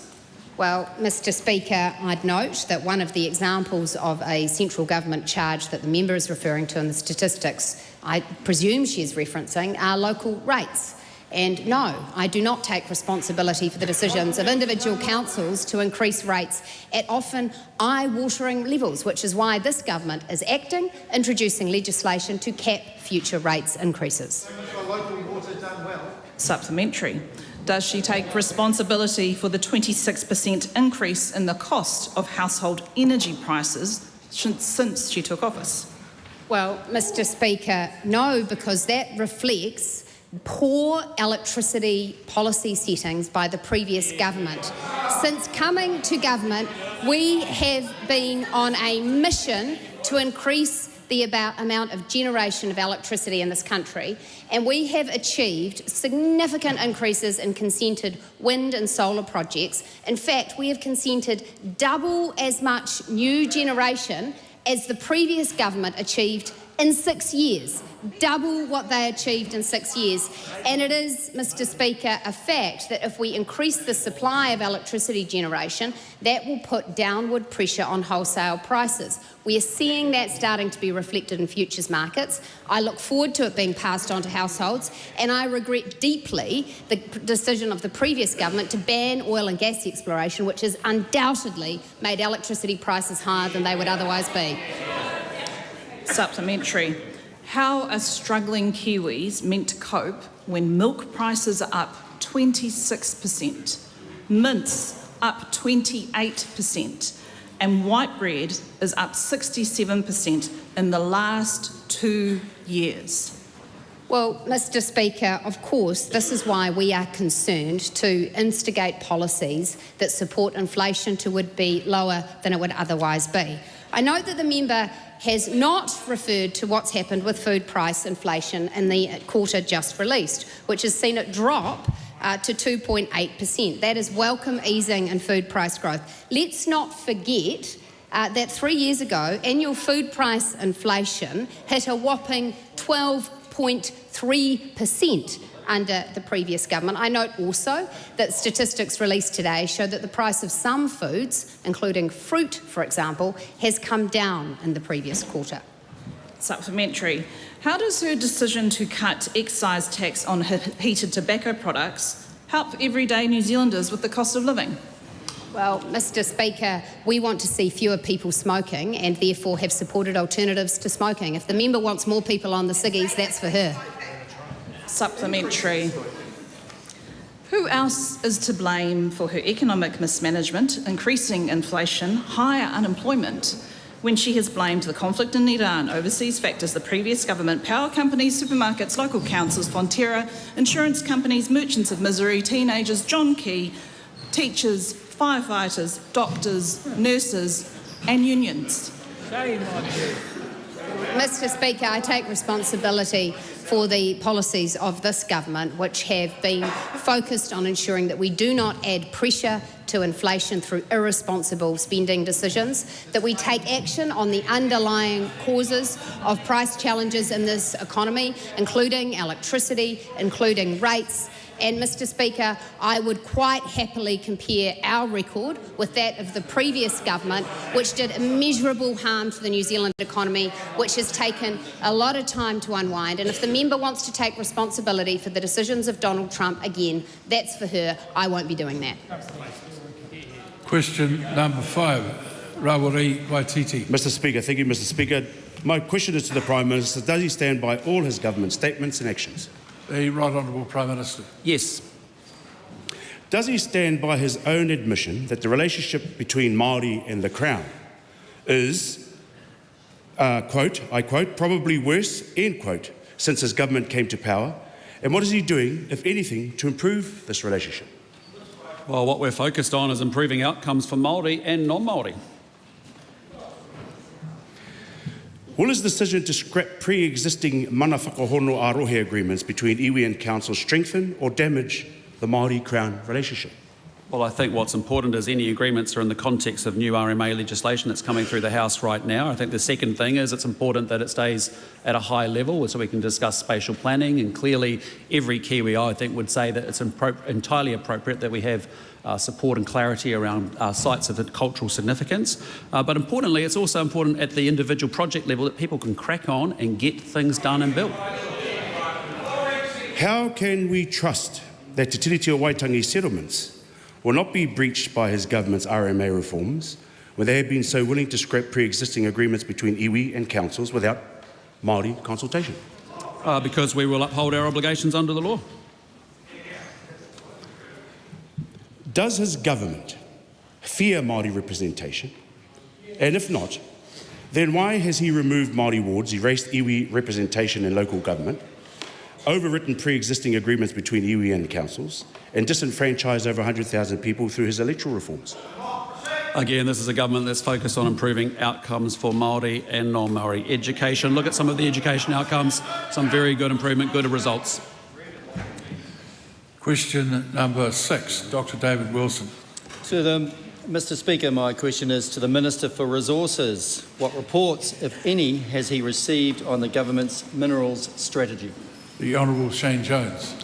Speaker, over a year ago, I announced the NZ minerals strategy, and I'm happy to report, Mr. Speaker, that mineral exports have increased, as was contemplated by the cabinet that I belong to, from 50% to 2.5 billion, up from 1.6 billion, which means within 1 year we will be reaching our 3 billion target, which is well before 2035 if we keep this growth up. Very good. Supplementary. What other indicators are there of growth in the sector? Like other sectors, Mr. Speaker, confidence and optimism is essential. when we attract interest from both domestic investors and overseas investors, and I have learned a valuable and hurtful lesson from 2018, when sadly a decision was made about the oil and gas industry without any consultation to my leader, Winston Peters. However, we've moved on from that. In New Zealand, I have to report, New Zealanders, that the minerals and the petroleum permits are up dramatically from 450, and they're up to 521, and they are growing as we speak. Supplementary. How does the minerals sector support our economy? I'm proud to say in this small part of my responsibilities, I'm regarded as the delivery man. For every export dollar, every new permit, Mr. Speaker, every ounce, a worker, a contractor, a regional business, a community benefiting from the jobs. In fact, recently I was in the West Coast, and as reflective of their enthusiasm, sir, for the policy and the fact there's 30 million being generated in royalties, and in good time they will may very well be shared with the regions they are contemplating making a bust of my good self. Supplementary. What are the next steps for continuing the growth of the minerals sector? Over the next year, the government will focus on growing international partnerships, attracting investment.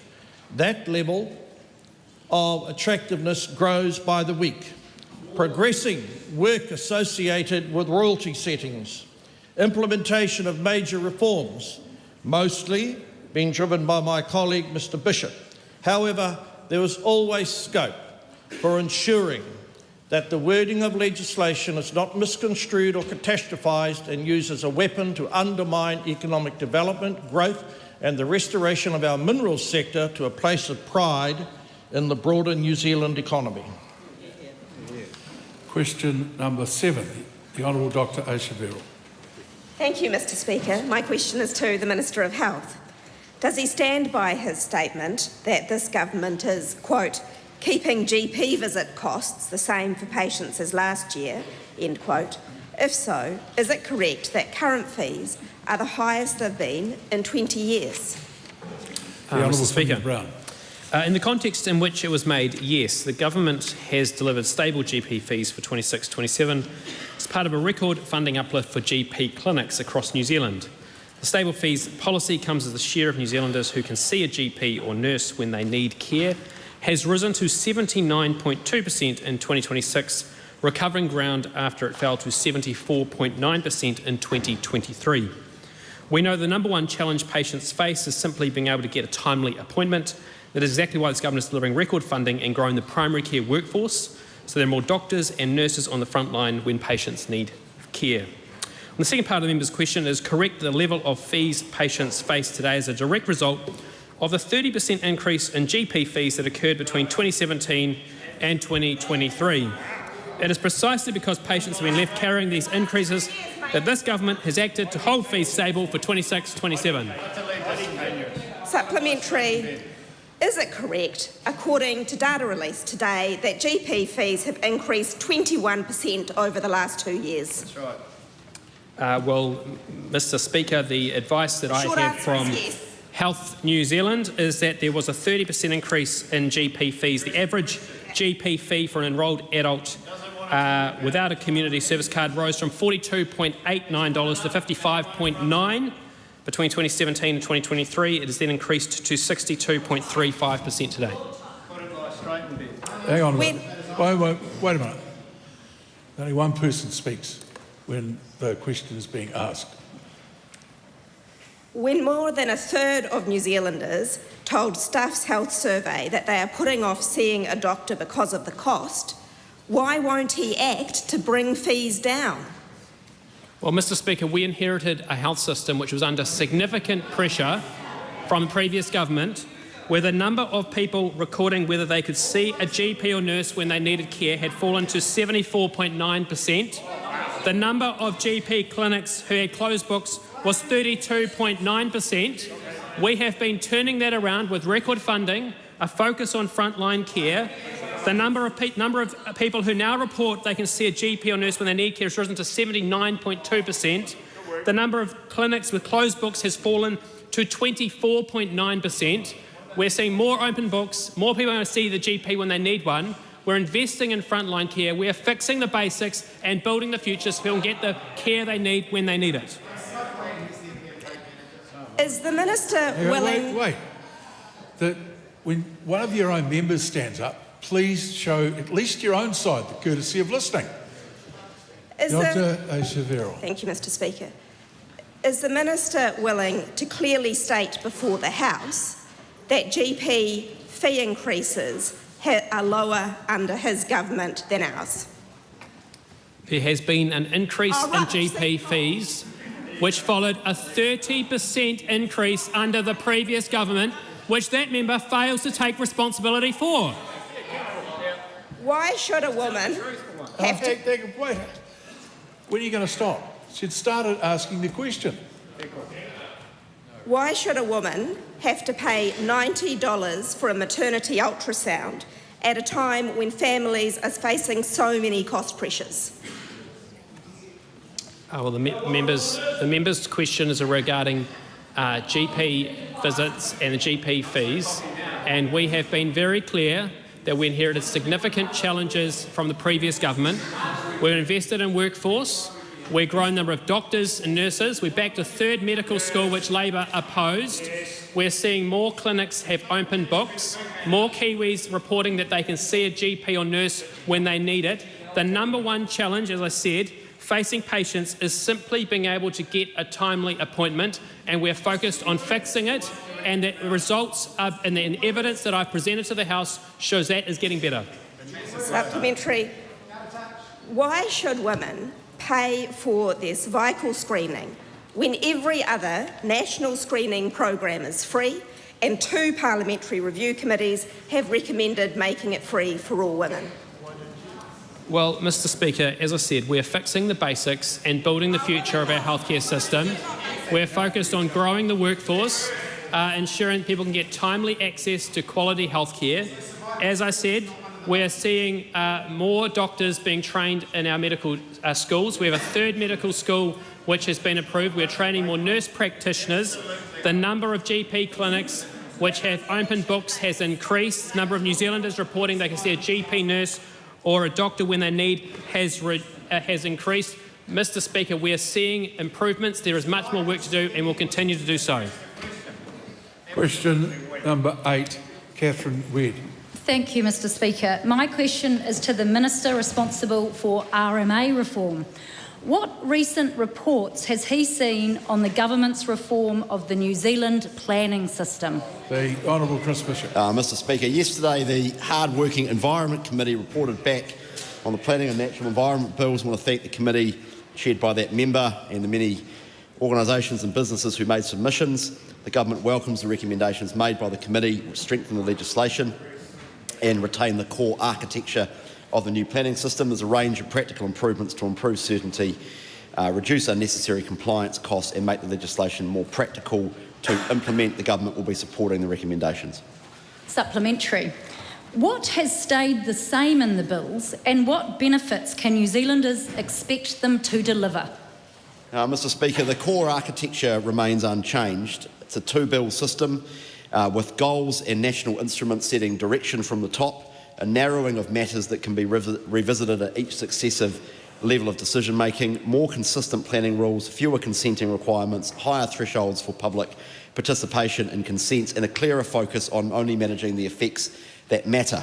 For the everyday New Zealander, it means they'll be able to get on and build the deck or the fence, add another story onto their house or run their farm with less cost and less red tape.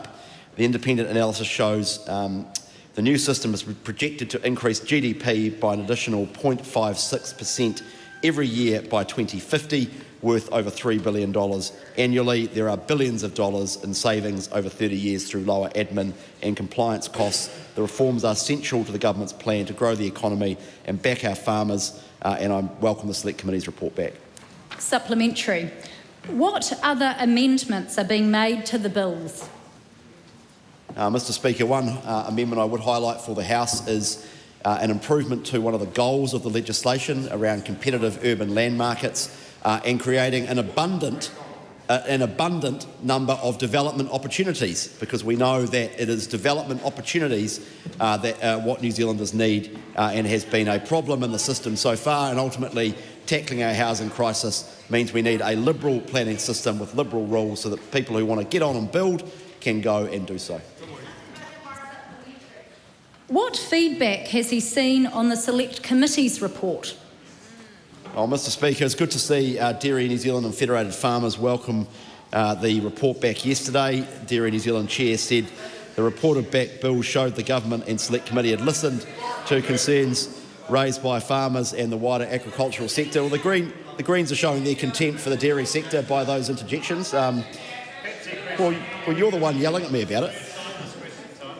Mark Hooper from Federated Farmers said it's extremely encouraging to see the Government's agreed to scrap the transfer of mana whakahono arohe agreements and replace them with more narrowly focused arrangements. Federated Farmers, sir, also welcome the Government considering changes to address Waikato Regional Council's Plan Change 1.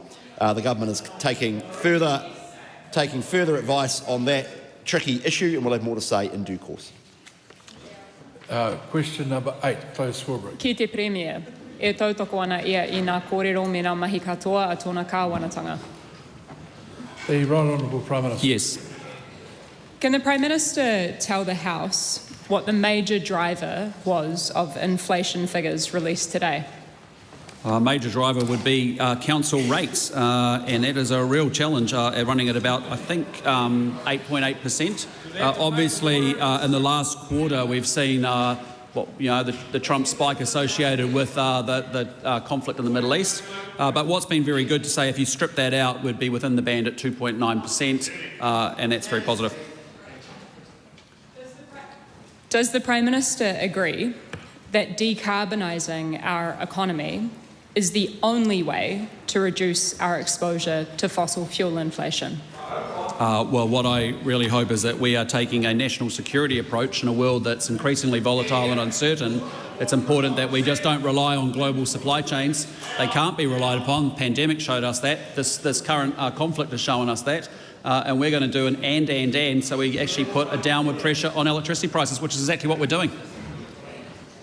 Does the Prime Minister stand by his statement and his answer just then that his government will not rely on global supply chains in the context of his government's proposed $1 billion LNG import facility, which will increase our exposure to imported fossil fuel inflation?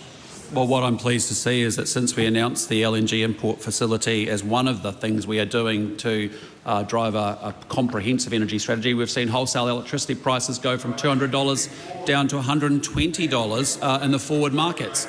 That's really important because the policies of the previous administration killed a lot of businesses in 2024.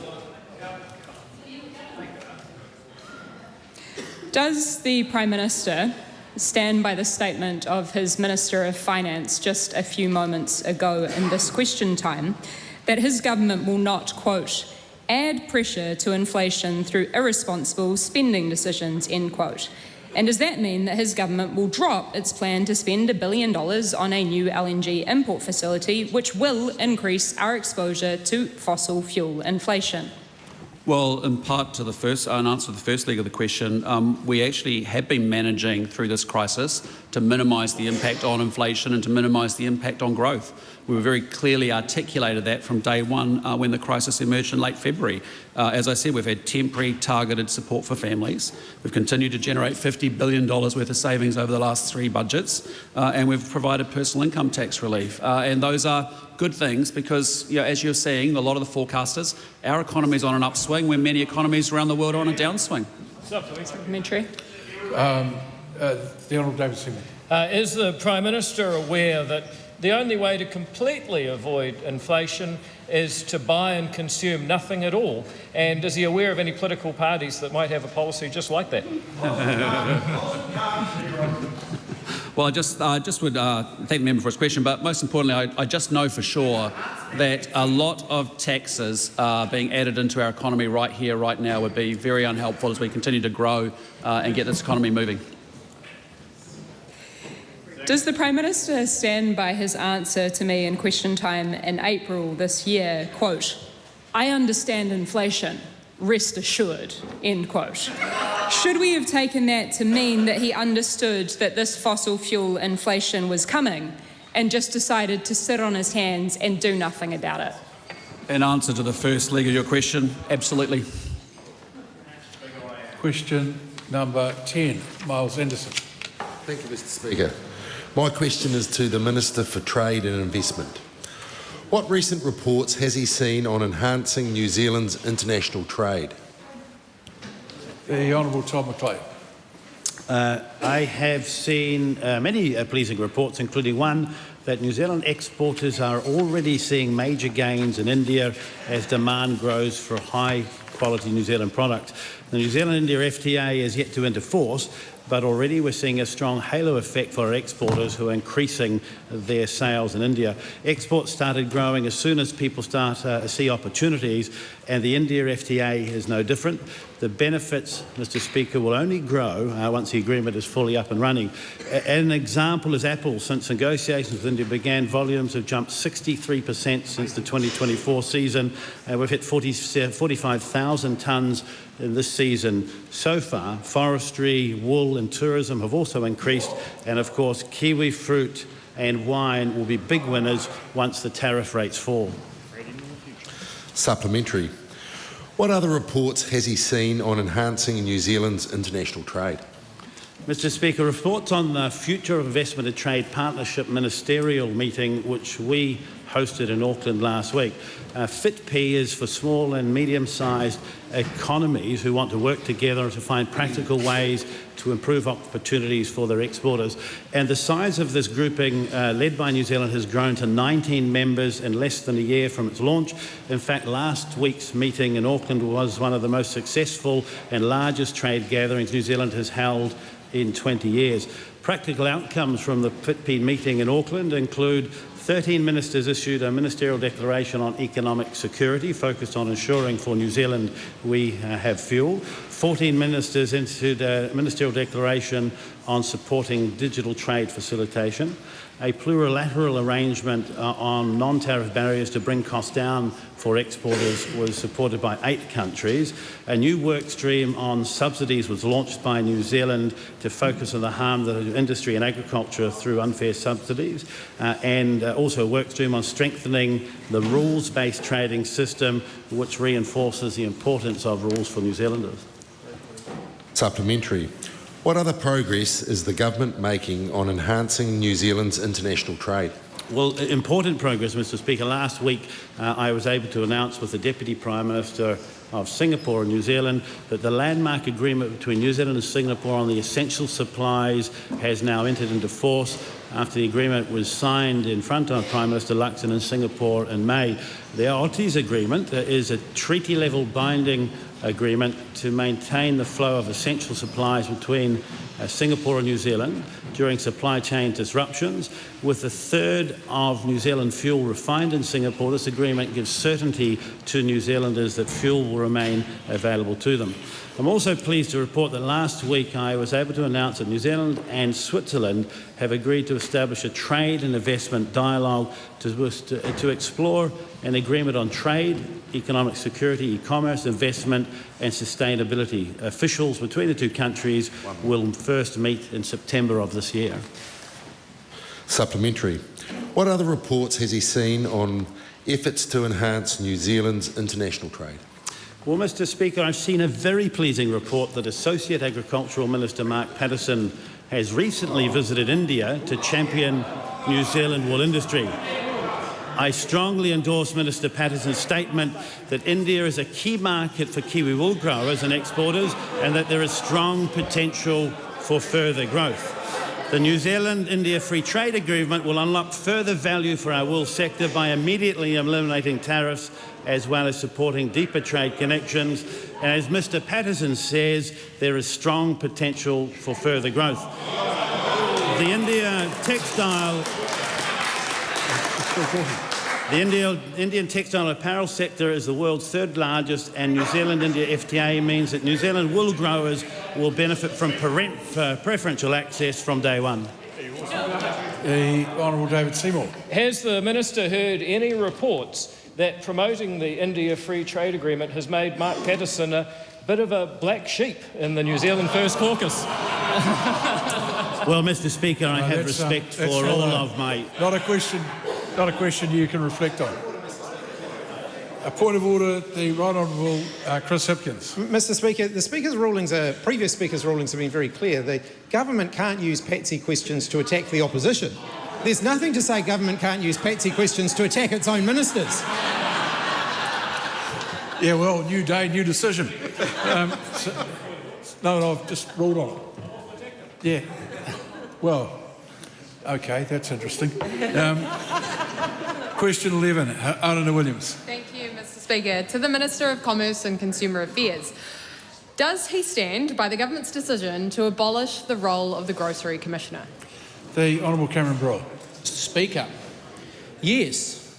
While the Commerce Commission's reform bill, which is currently before the Finance and Expenditure Select Committee, removes the statutory position of the Grocery Commission, it does not remove the powers or functions of that role.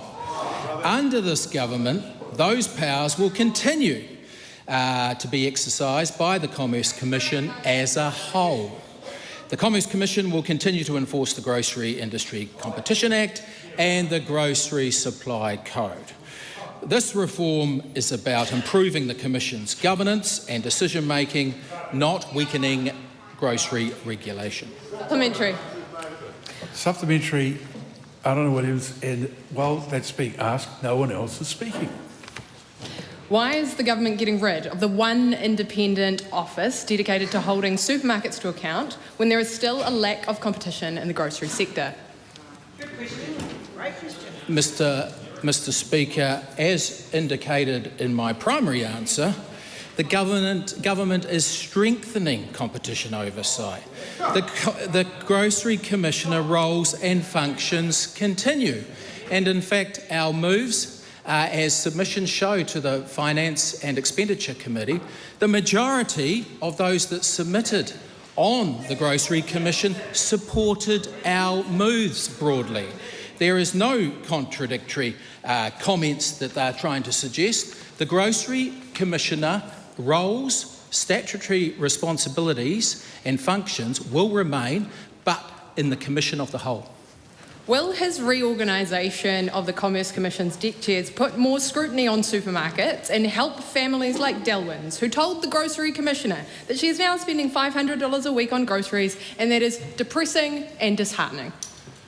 Mr. Speaker, I suspect these supplementary questions were written before Statistics New Zealand came out today with its latest food inflation numbers. And that food inflation, those food inflations numbers showed that food inflation was running at 2.8%, well down by the 12.5% under her administration. That's right. Why is his answer to go back in time to deregulated supermarkets when over the last 2 years the price of cheese is up 30%, potatoes are up 31% and prices continue to rise? Mr. Speaker, I think she's preempting what the Finance and Expenditure Committee and the ComCom reform bill is going to set out. That is yet to be reported back. I know the member sits on that committee, and I look forward to it reporting back as to the exact specifics of the ComCom's reforms and the structure of the ComCom and how that will be rolled out. Does the Minister think the grocery market is working when growers receive 60 cents a kilogram for peas in New Zealand and yet supermarkets sell them for $5 to $6 a kilogram? Mr. Speaker, in relation to the member's comments, I point to the latest annual grocery report by the ComCom, which shows some really encouraging signs. It shows that the measures that this government has collectively taken are making a difference. It shows that there's a number of middle-sized supermarkets in particular, Kaiko in Christchurch, to my Canterbury friends, for example, that is making a real difference to competition. This is what the ComCom conclude in their latest annual report on groceries. Yes, we've got a lot of work to do, but it's heading in the right direction. That's right. Is the government's laser focus still on the cost of living? If milk is up 26%, beef is up 36% and lamb chops are up 31% in the last 2 years? Mr. Speaker, our focus is laser focused on the cost of living. That is what we are campaigning on. That is why you have seen food inflation drop to 2.8% when it was 12.5% under the previous administration. We are very proud of our track record as we get inflation within the band, and that's what we're predicting in the next 2 to 3 quarters. Very good. Question number 12, Tom Rutherford. Thank you, Mr. Speaker. My question is to the Minister of Commerce and Consumer Affairs. What actions... Sorry. When you're ready, we'll have question 12 heard with the rest of the House silent. Tom Rutherford. My question is to the Minister of Commerce and Consumer Affairs. What actions is he taking to strengthen New Zealand's capital markets and support economic growth? The Honourable Cameron Brewer. Mr. Speaker, economic growth is this government's central priority, and strong capital markets play a critical role in delivering it. Last week I released a discussion document with considerable public and media fanfare, seeking feedback on the next phase of our capital markets reforms, aimed at lowering the cost of capital and delivering stronger returns for investors. These reforms are about reducing unnecessary barriers, modernising the rules and ensuring New Zealand remains globally competitive while maintaining the investor protections that give people confidence to invest. Just another example, Mr. Speaker, of this government fixing the basics and, dare I say, building the future. Very good. Supplementary. What steps has the government already taken to strengthen New Zealand's capital markets? Mr. Speaker, last year we made a series of common sense reforms to cut compliance costs, reduce red tape and remove barriers to listing on the NZX. We made forward-looking financial information optional for NZX listings and agreed to lift the mandatory climate reporting threshold to $1 billion in market capitalisation. These changes help lower the cost of capital so Kiwi businesses can raise funds more easily and investors can benefit from stronger and more competitive markets. That's right. Supplementary, how can New Zealanders have their say on these proposed reforms? Mr. Speaker, as I've said, we released the discussion document and have opened a 6-week public consultation process through MB. I encourage businesses, investors, financial advisors, fund managers, mum and dad investors and anyone with an interest in our capital markets to make a submission through MB's website. We want practical feedback from people who use these markets every day so we can make sure the settings support growth, investment and opportunity. Very good. Supplementary, what feedback has the Minister received on the discussion paper so far? Mr. Speaker, the early feedback has been very, very positive and, as I said, a lot of public acclaim and media excitement. The Institute of Directors say the proposals are a step in the right direction and that reforms to increase liquidity and encourage NZ listings will benefit the economy. That's the Institute of Directors. Chartered accountants have also welcomed the opportunity to modernise our capital market settings while maintaining investor confidence and protections. The clear message is that these reforms can make it easier for Kiwi businesses to raise capital, grow and attract investment. I look forward to seeing further feedback through the consultation process, and we're once again, Mr. Speaker, fixing the basics and building the future. Very good. That concludes our questions.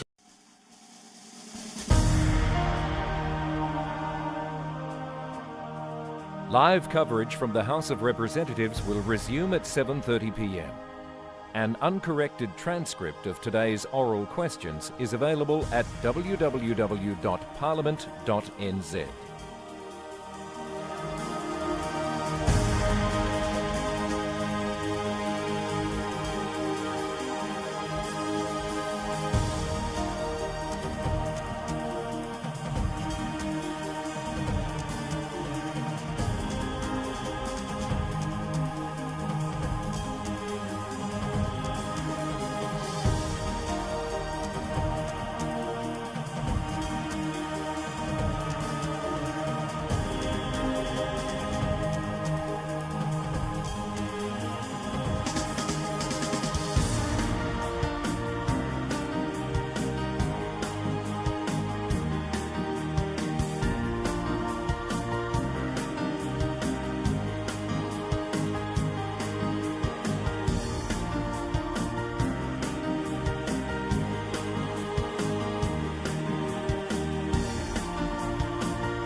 Members, the House is resumed. When we left for the dinner break, we were on the employment leave bill.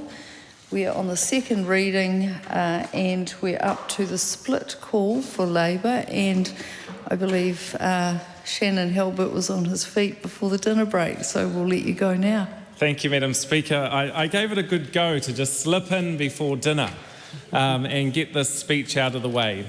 Not because I wanted to get it out of the way quickly, because if you heard from the National Party speakers tonight, they will say nothing to see here in this bill. There's nothing, absolutely nothing to see in this very important employment leave bill this evening, Madam Speaker. Under Labor, of course, we stand for a fair work environment. It's important not only that people are paid what they're worth, but they have decent jobs to go to, that they have good, reliable employment, and of course, that they have proper rest time in the work that they do.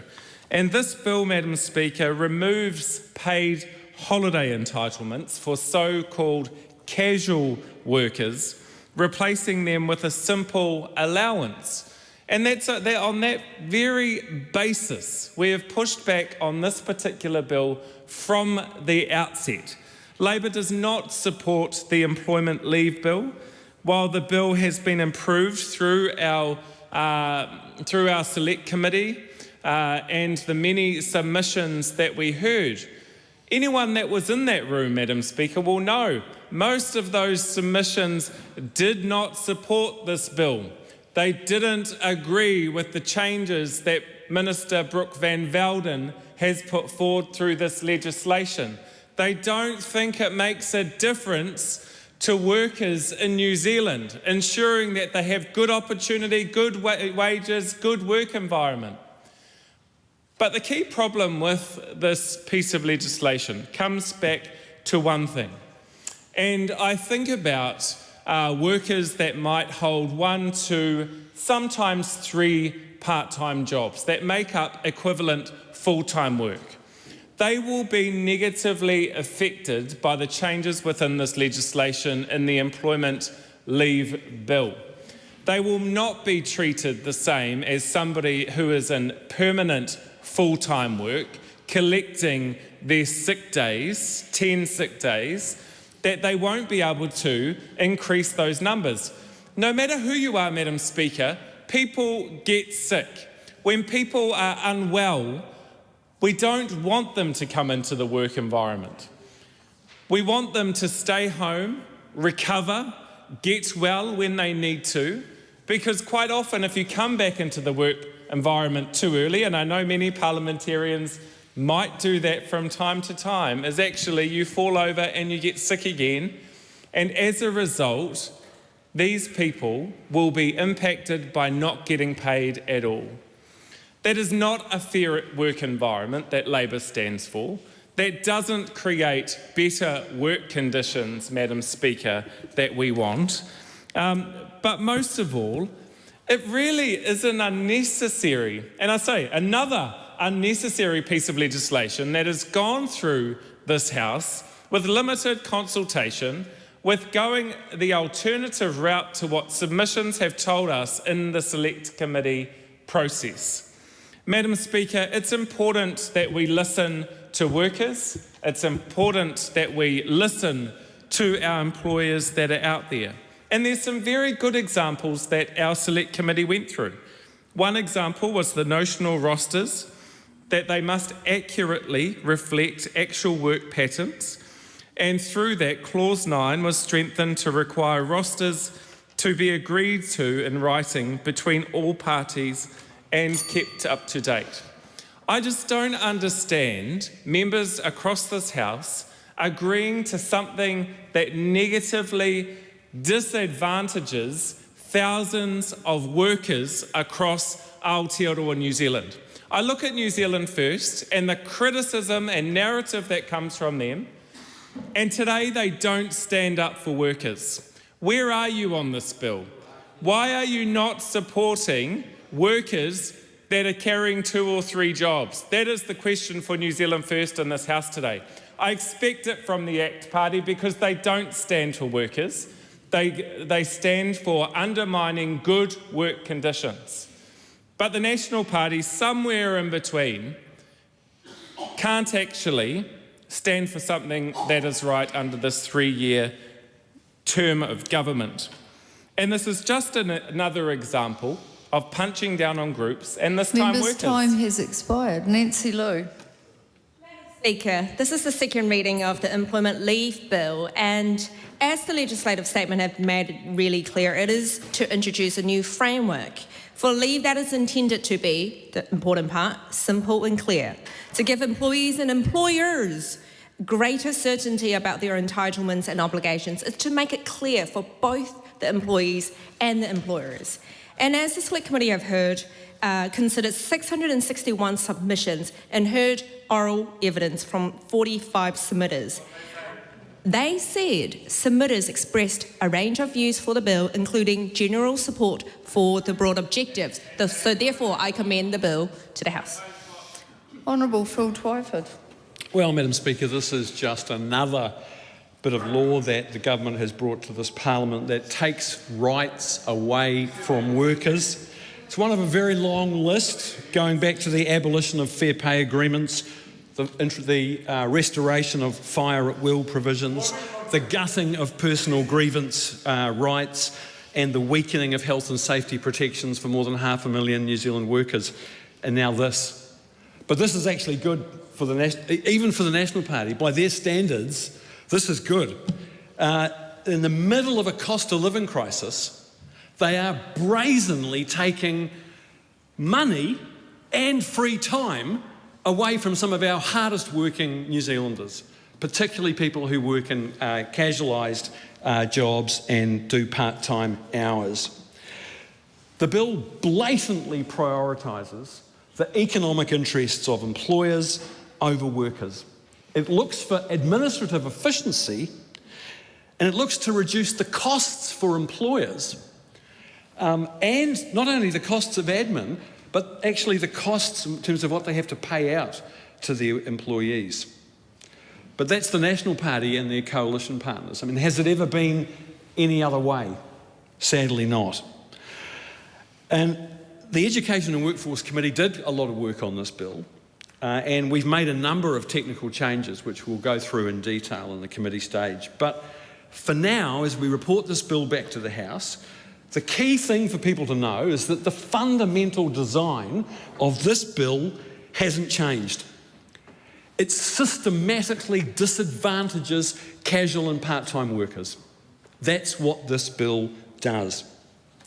And on something as fundamental as the rights of workers to time off work, to be compensated for working on public holidays, and to be paid so they can actually live when they're having days off, this government has chosen to listen to the interests of employers, whose interest is to reduce costs, and those who administer payroll, whose interest lies in administrative efficiency, and ignore all of the voices of workers, New Zealanders who work for a living, who came along to the Select Committee, and their representatives told us what they thought of this bill, and it wasn't pretty.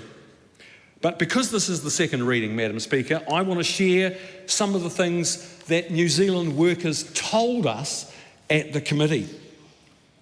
The PSA said that this bill, the leave system that it introduces, will reduce leave for tens of thousands of their members, including care and support workers, librarians, community centre workers, animal control, noise control, mental health workers, health protection officers, emergency department receptionists, IT support workers, call centre workers, customs officers, meat inspectors, firefighters, meteorologists. So I hope that the members opposite feel good about that. And when they get home at the end of this week in Parliament and their children or grandchildren say to them, "What did you do at Parliament this week?" you can say, Well, sweetheart, we took away the pay and time off for firefighters and emergency department receptionists and call centre workers. So I hope that they feel really good about that. I hope that they sleep really well at night, having done that. This bill will reduce, as the PSA said, the total annual pay of hundreds of thousands of workers. Any worker who receives part of their pay as penal rates for antisocial hours, additional payments for overtime, and allowances that vary from week to week, bonuses or commissions, will have their pay and leave cut under this bill. The New Zealand Nurses Organisation said that under the current law, a neonatal nurse who works 4 10-hour days per week gets 10 days sick leave per year. In this example, for 10 days out of the year, if that nurse is sick, she can be away from work on full pay to recover. But under this bill, that same neonatal nurse will receive only 80 hours of sick leave per year. She will have 2 fewer days of sick leave each year. And it should go without saying that people who work in the health sector are at much greater risk of getting sick or injured at work, and this includes catching viruses and diseases from patients or being assaulted in the workplace. Workers' First Union gave the example of ambulance officers who typically work a 4x4 shift structure where they work 12-hour shifts, 4 days on, 4 days off.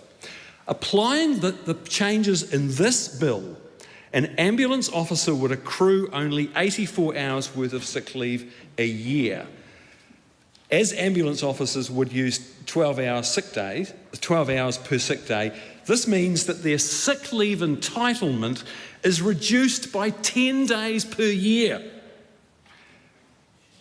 Sorry, from 10 days to 7 days, that's a loss of 3 days per year. If we look at public holidays, the CTU talked about one of their members, Shanna, who works in a busy cafe.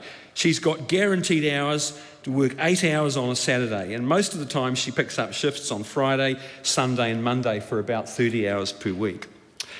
In 2026, she'll work 7 public holidays, get 7 alternative holidays, plus 3 paid unwork holidays, Anzac, Christmas and Boxing Day.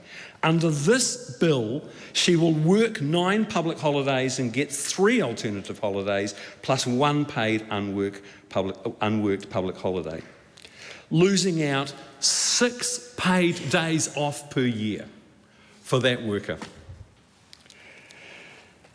As well as making life miserable and taking money and free time off away from the people who can least afford it, this bill has 2 particularly pernicious effects. It incentivises employers even more than is currently the case to casualise their workforce. It makes it cheaper to employ part-time and casual workers. It will make the jobs of even more New Zealand workers more precarious, more unreliable, and because of that, more stressful. It will make the lives of so many New Zealand workers worse. They don't care. And what's more, Madam Speaker, its harmful effects will be felt unevenly, unfairly and disproportionately affecting the workers with the least bargaining power in our economy. Part-timers, casual workers, the low-paid, and you know who that means? That means young workers, women, Māori, Pacifica, and others from migrant communities and disabled workers. So I say to the members opposite, go home at the end of the week, tell your children and grandchildren that's what you did this week. You took rights away, you took money away, and you took free time off away from hundreds of thousands of those New Zealand workers. This is the ugly face of privilege and power in New Zealand. It's the National Party and its coalition partners, New Zealand First and ACT, the parties of I'm all right, stuff you, once again giving the finger to hard-working New Zealanders.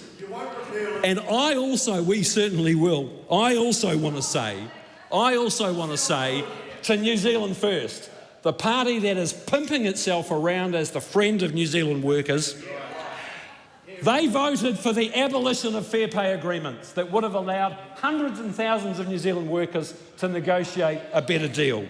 They voted for the restored fire at will for all New Zealand employers.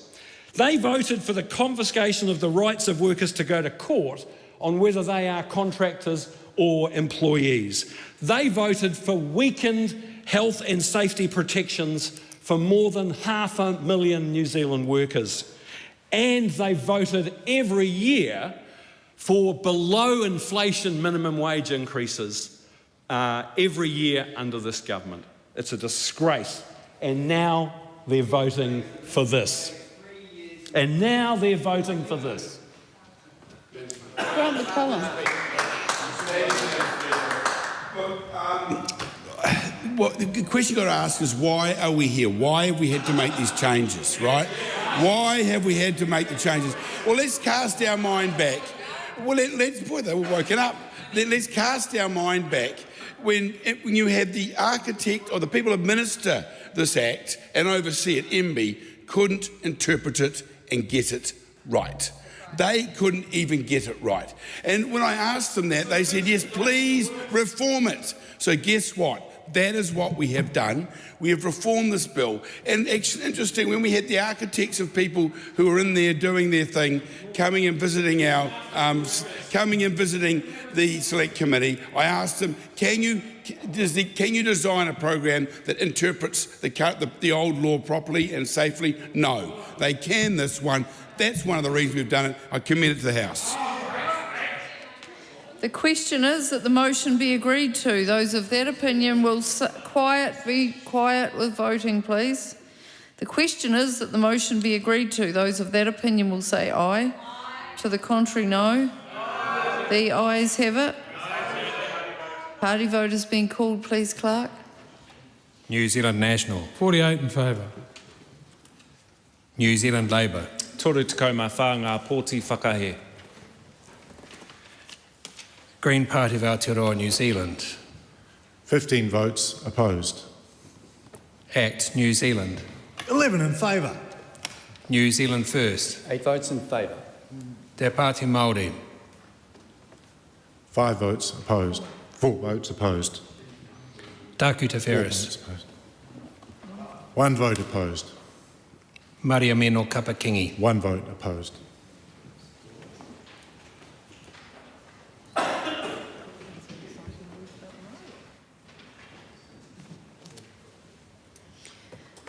The ayes are 67, the noes are 55. The question is agreed.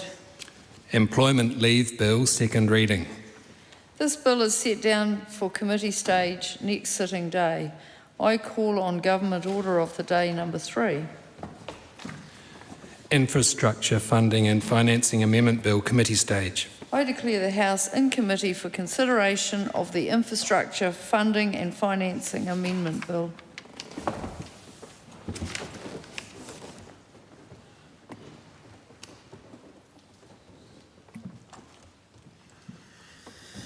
Evening, Minister. Hey.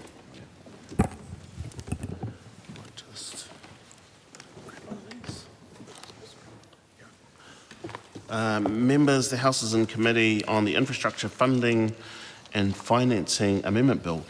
We come first to Part 1. Part 1, this is the debate on clauses 3 to 65, amendments to Infrastructure Funding and Financing Act 2020 and schedules 1 to 3. The question is that Part 1 stand part. Thank you very much, Mr. Chair. It's important to state right from the get-go that the Labor Party supports this bill, has done from the start and has worked constructively throughout. I would like the Minister to walk us through this quite substantial amendment paper. Not all of it, obviously, we'll be here all night, but it's important that the sector continues to see that on something as important as this, both the local government sector and the infrastructure sector that both sides of Parliament are working together. Now, admittedly, for various other conflicting responsibilities, I wasn't able to participate in the Select Committee stage, but my colleagues that will be contributing to this did. But I have to say that we were expecting to be able to discuss with the Minister the merits of this bill rather than putting forward amendments to change it. And we are faced with, at this stage, an amendment paper from the Minister that is just as large as the bill. So some reassurance from him that there is not, first of all opportunities to ensure that the Select Committee has considered all aspects of this, and that the inclusion of this amendment bill is not contrary to the guidance that the Speaker gave the House only last sitting week. Honourable Chris Bishop. Mr Chair, as the member sort of noted in his remarks, the bill is complicated and technical. The amendment paper makes a series of really minor and technical changes that have been identified following the Select Committee's consideration. There is one substantive change that is through the amendment paper, which is to include the ongoing operation and maintenance costs as an eligible cost that could be funded each year by the portion of annual levy revenue. So the Infrastructure Funding and Financing Act at the moment allows for essentially cost recovery of the capital costs of a new project. It doesn't include the ongoing operating costs. The feedback from National Infrastructure Funding and Financing Limited, who are actually the Crown agency who essentially administer the Act, was that this change would allow a more complete funding and financing solution for infrastructure projects, because it allows both the capital and ongoing operating and maintenance costs to be recovered through the levy for the life of the levy. And so that is the major change that the government's decided to make and is putting before the House as an amendment paper. The rest of the changes in the amendment paper are minor and technical. That's the big one. Celia Wade-Brown. Thank you, Mr Chair. I have some questions. I'd like to first address that the Green Party is supportive of the general direction, but we are trying to digest the amendments. My colleagues Francisco Hernandez and Chloe Swarbrick, of course, have participated in the Select Committee process, and the Honourable Julianne Genter, this is one of her areas. I would like to understand from the Minister whether these changes, which seem to be, for once, supportive of local government being able to fund infrastructure from something other than rates, which may be very important soon, whether the amendment makes much difference to local government. And also, we have an ongoing question about affordability and its consideration in a project.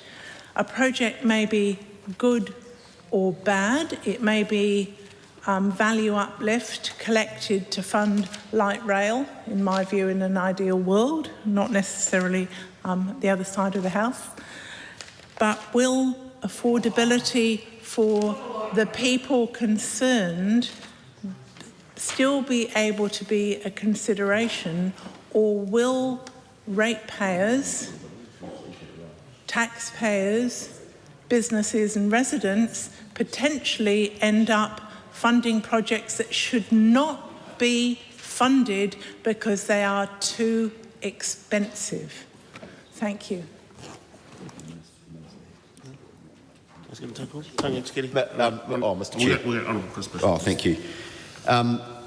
Thank the member for her questions, plural. Does local government support it? I think broadly yes. Certainly, if you just take a step back, if you talk to local government land, they'll say to you, we need new tools to fund infrastructure, and I broadly agree with them, and this is one. And when they talk about broadening the range of ways in which we can fund infrastructure, that's often code for things like this. And if you just go back a step, this was, the original Act was passed in 2020. It actually originated work done under the last national government, picked up by Honourable Phil Twyford in government, as a way of getting around. Well, he's smiling, but I'm being truthful. It was as a way of allowing the funding of infrastructure off council balance sheets to get around the idea that to get around the debt problems of local councils, and to make sure that if there was a supply of land and someone wanted to develop the land and there was a supply of infrastructure that was able to be funded, then the planning system and the infrastructure funding system should not get in the way of that. And so that was the genesis of the IFF Act in 2017, and it became passed in 2020. Now, since then, there have been 3 projects that have utilised it, which, to be honest, is lower than I think many people would like. Obviously, Milldale was the first one. It's a bit of a trial, I think it'd be fair to say. The other 2 projects since then have been, basically city-wide projects. So we've got the Tauranga Transport project and the sludge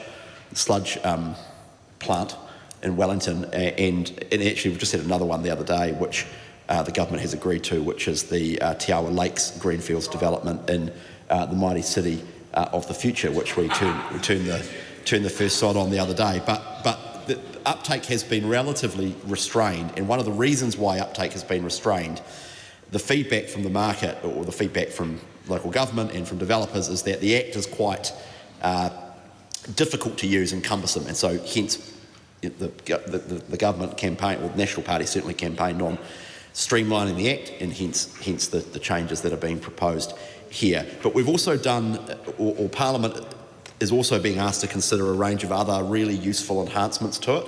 So at the moment it's designed for greenfields, new infrastructure. That's useful and good, and we should, in a world in which we will hopefully end up, as a result of the planning reforms the government's doing, end up with competitive urban land markets and abundant development opportunities.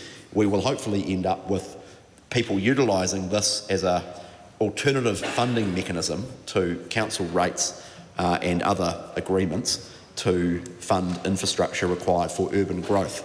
So this, I would say this is part of the toolkit alongside traditional rates and development levies, which is a separate piece of legislation and a separate work stream that the government is working on, and we'll have more to say about that in due course. That's also extremely complicated but very important for urban growth. This is part of the toolkit in order to facilitate housing growth, and I've always put it in bucket 2 of the government's housing reforms. Pillar 1 is about land supply, Pillar 2 is about infrastructure funding and financing.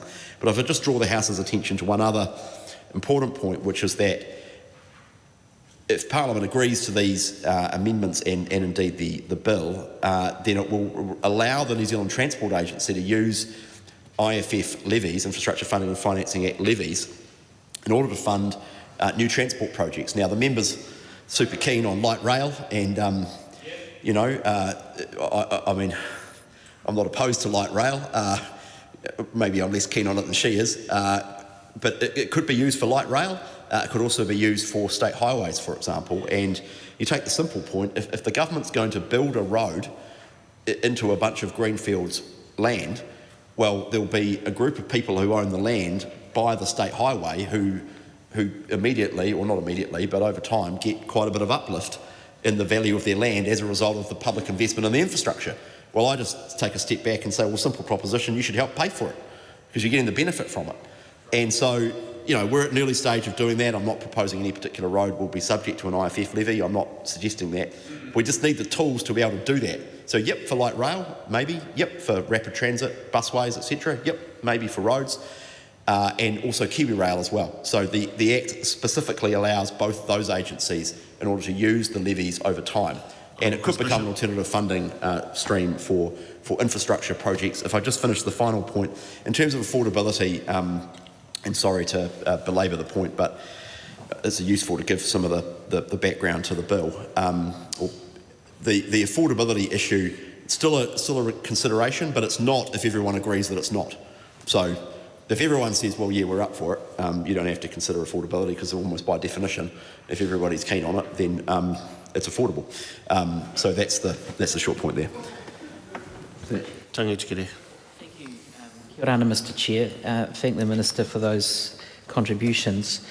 I was able to sit in on a handful of the Select Committee that considered this bill, and I certainly accept the Minister's observation there that many of the aspects in the bill are technical. The most substantive change that he has referred to around the ongoing operating costs, the observation I'd make there is it's pleasing that that's come through feedback from the Infrastructure Commission. Minister, you did indicate that the majority, if not all, of the remaining changes in your amendment paper are technical. And certainly don't intend to go through every single aspect, but I do want to just tease out maybe a couple of them to ensure the sort of consistency in approach. The first is under clause 5(1)(a). This is a new definition of construction. Now, the reason why I am asking the Minister to perhaps just justify its inclusion in the amendment paper is that an attempt to seek consistency elsewhere from a definition contained in another piece of legislation? If so, where does that come from? Because it is a new addition that he is seeking to insert. And the other one that I wanted to touch on, Mr Chair, was new section 9A. The easiest sort of descriptor is page 13 of the Minister's amendment paper, where the definitions of an agency are defined through A through G.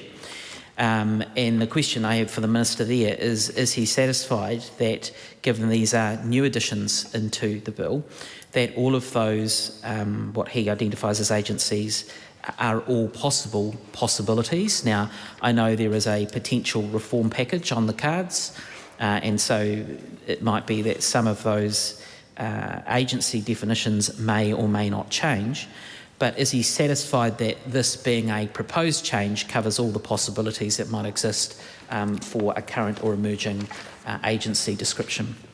On the second issue, I'll come back to the member on the first one, but on the second one, I mean, the short answer is yes at this point, noting that, of course, that it is Parliament's prerogative to change in the future. I think we've captured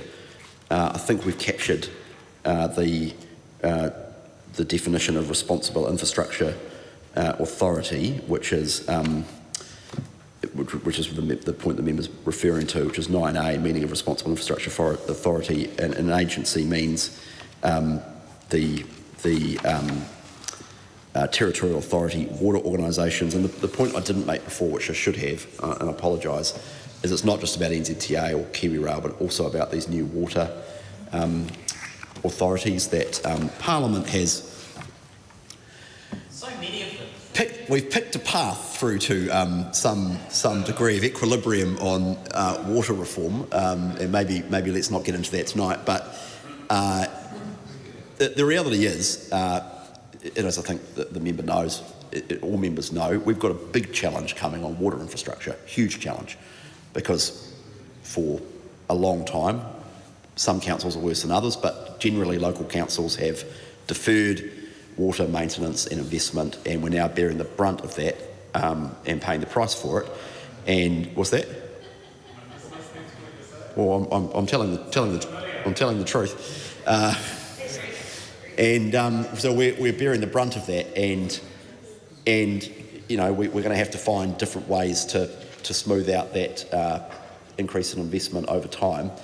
And the IFF Act is potentially one of those mechanisms, particularly, well, I don't want to say particularly, but it potentially can be used, and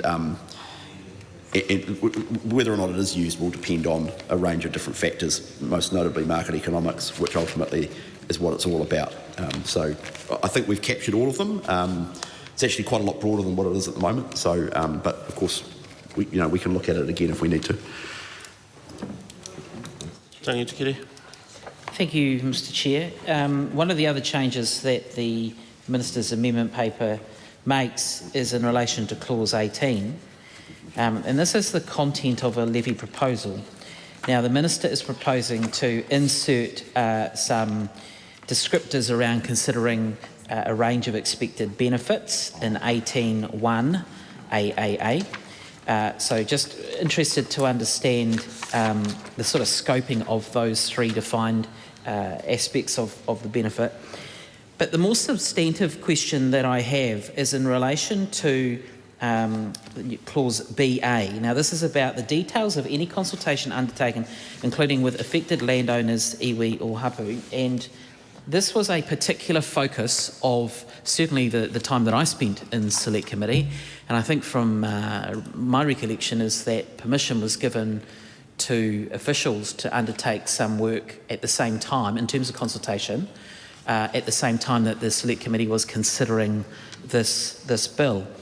So my question for the Minister is, given that that was a particular focus of the Select Committee and it was referred to in the Select Committee's report, what information would the Minister expect to see as a result of the consultation that's undertaken? Because it's not, certainly the conversation in the Select Committee was not just a tick the box kind of approach, but the consultation needs to happen. As a result of that, the outcome of any consultation needs to be part of the information that informs decisions that have been taken in terms of a levy proposal. And so I think it is important to just get an understanding from the Minister around, I guess, what sort of, not necessarily threshold, but what would he expect to see in terms of information that would come out under Clause 18 as a result of that consultation process?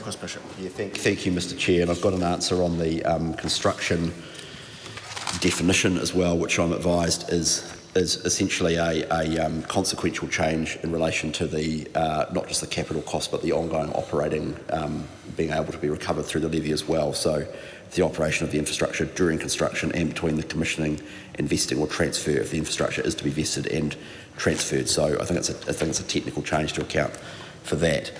In relation to the Maori land issues the member raises, and I want to thank the member for his good faith engagement on these issues, and I know the committee did spend quite a bit of time on it. So the existing IFF Act says that consent is required in all cases from owners of protected Maori land for the land to be included in any IFF levy area, and they were designed for a greenfields housing scenario. But as I say, the Act has now ended up being used for citywide infrastructure projects that benefit the wider community, and the levy area has ended up being tens of thousands of properties.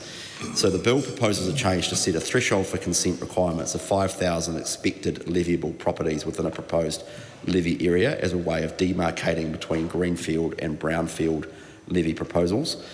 So this change aims to alleviate concerns with differential treatment and application compared to rates, where the IFF Act is being used by councils effectively as an off-balance sheet targeted rate, and remove the difficulty associated with the identification and consent requirements for protected Maori land that NIFCO and levy proposers are experiencing with brownfield and citywide levy proposals.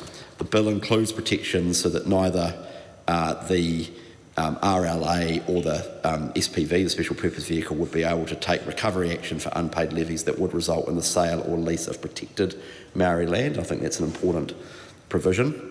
So this ensures that Maori land cannot be alienated through the IFF Act, so that's an important protection. And in response to feedback from iwi and Maori, the Select Committee has recommended, as the member will be aware, an amendment to require levy proposals to include details of any consultation undertaken, including with affected landowners, iwi or hapu.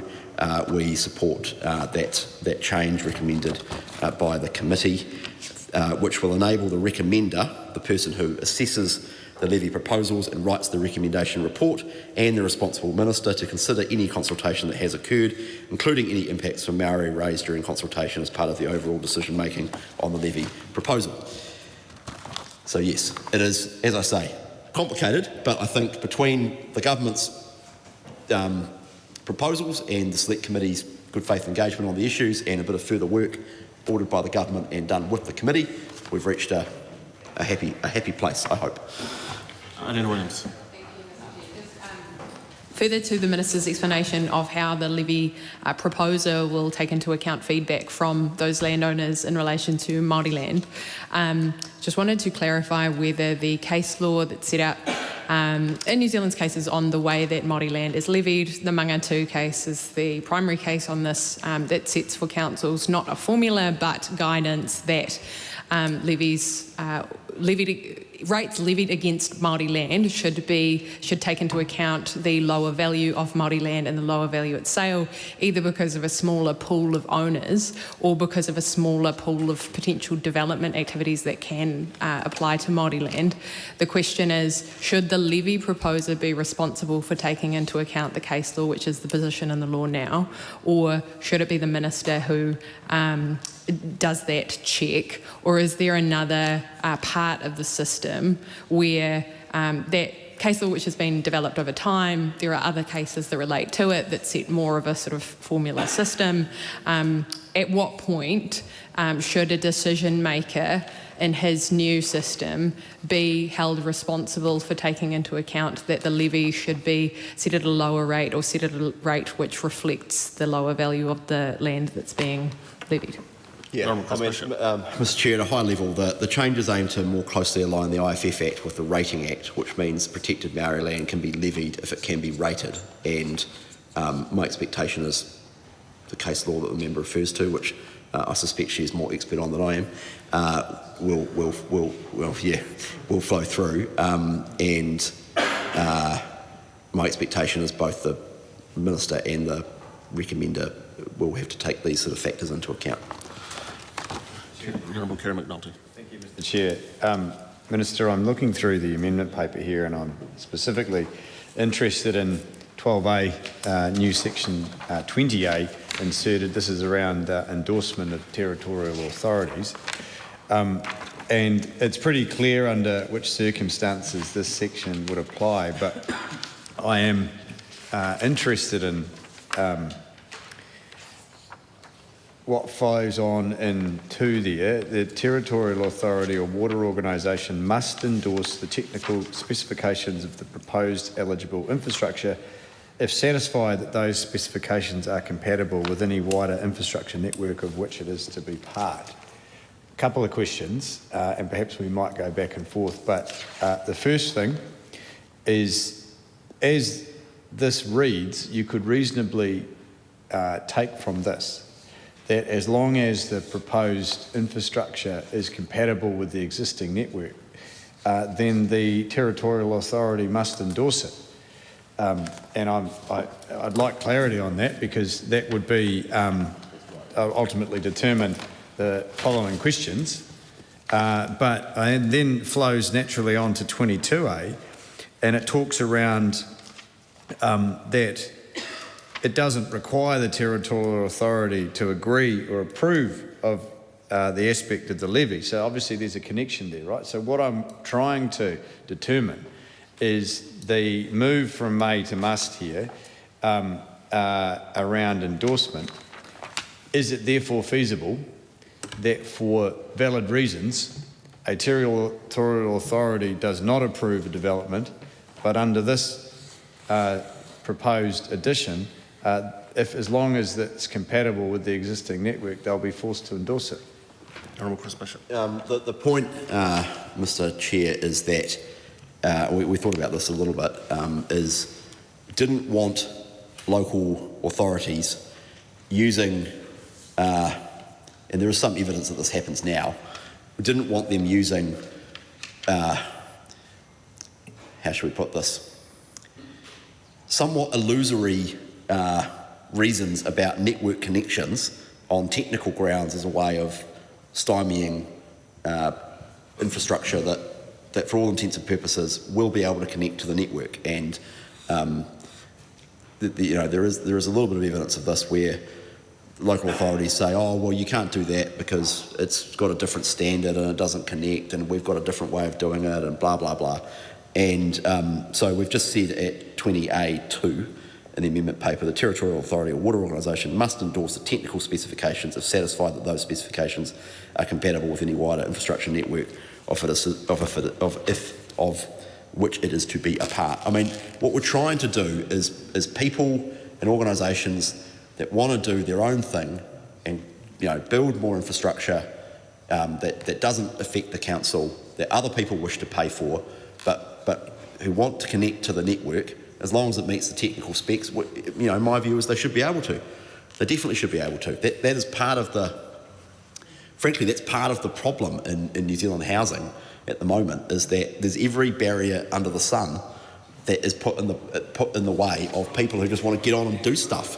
And yep, you've got to have some standards, but you shouldn't put barriers in the way of people who want to do stuff on their own steam. And if we allowed a bit more of that, we probably would be in a better situation as a country. So this is, it's one change that is useful on the way.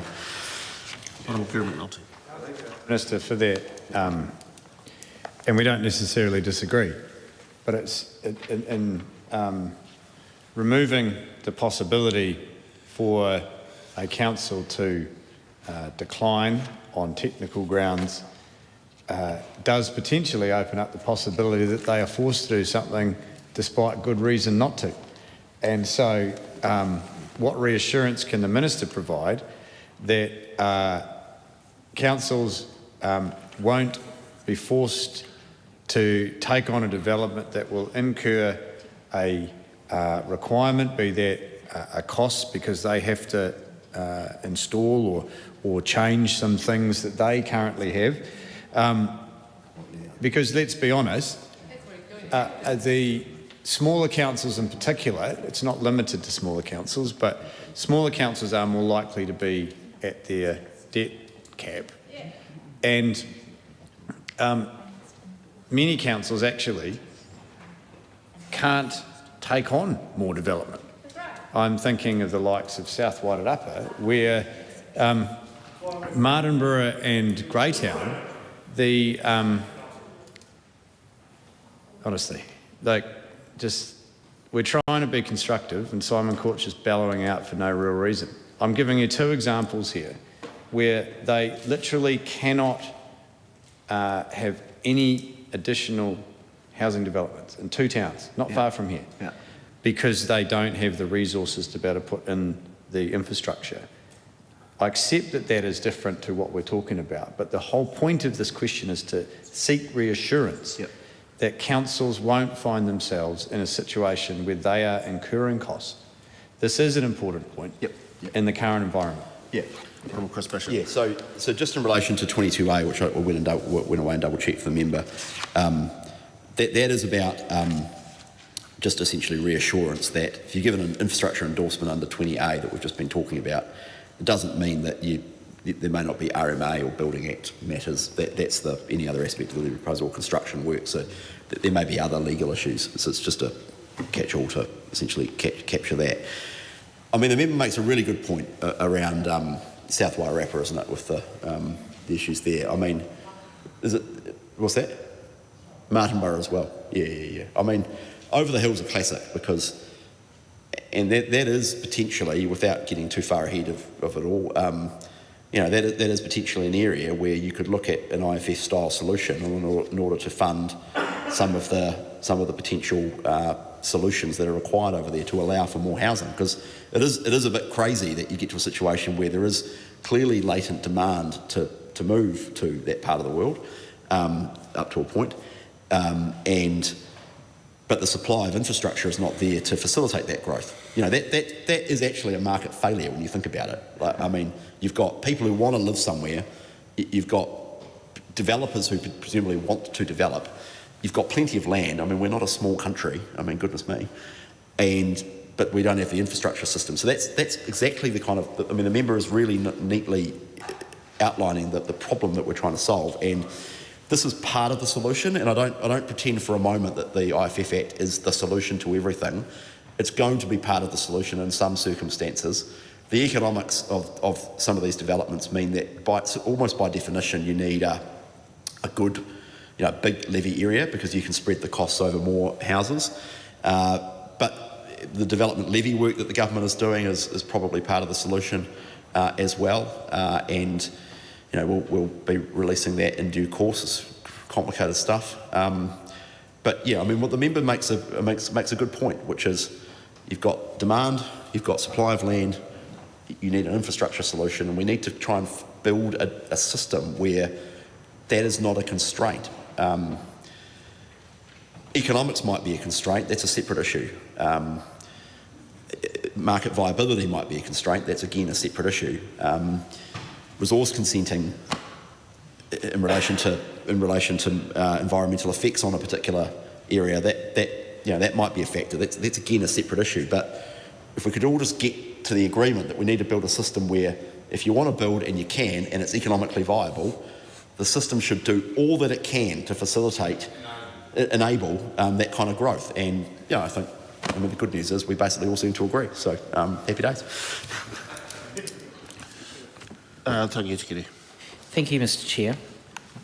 Minister, can I just point you to page 20 of your amendment paper? This is a change that you're seeking to make in relation to clause 3 of clause 27, or section 27, clause 17. And it's basically what came out of the Select Committee was this obligation for the Minister to only recommend the levy on the terms that are specified and set out in the levy proposal. Now, what you're seeking to change there is that actually the Minister could only or may only recommend the levy in two regards. The first is that instead of the term set out in the levy proposal being the only rider, the difference here is that there would be effectively the effects of the proposal being able to be implemented. And then the second part of that is that the terms won't differ from the effect in any other way. So, are you able to give some reassurance this evening that that change is minor and that the consideration that a minister would be required to turn their mind to in recommending the levy would still be within what could be seen as that existing envelope, I guess?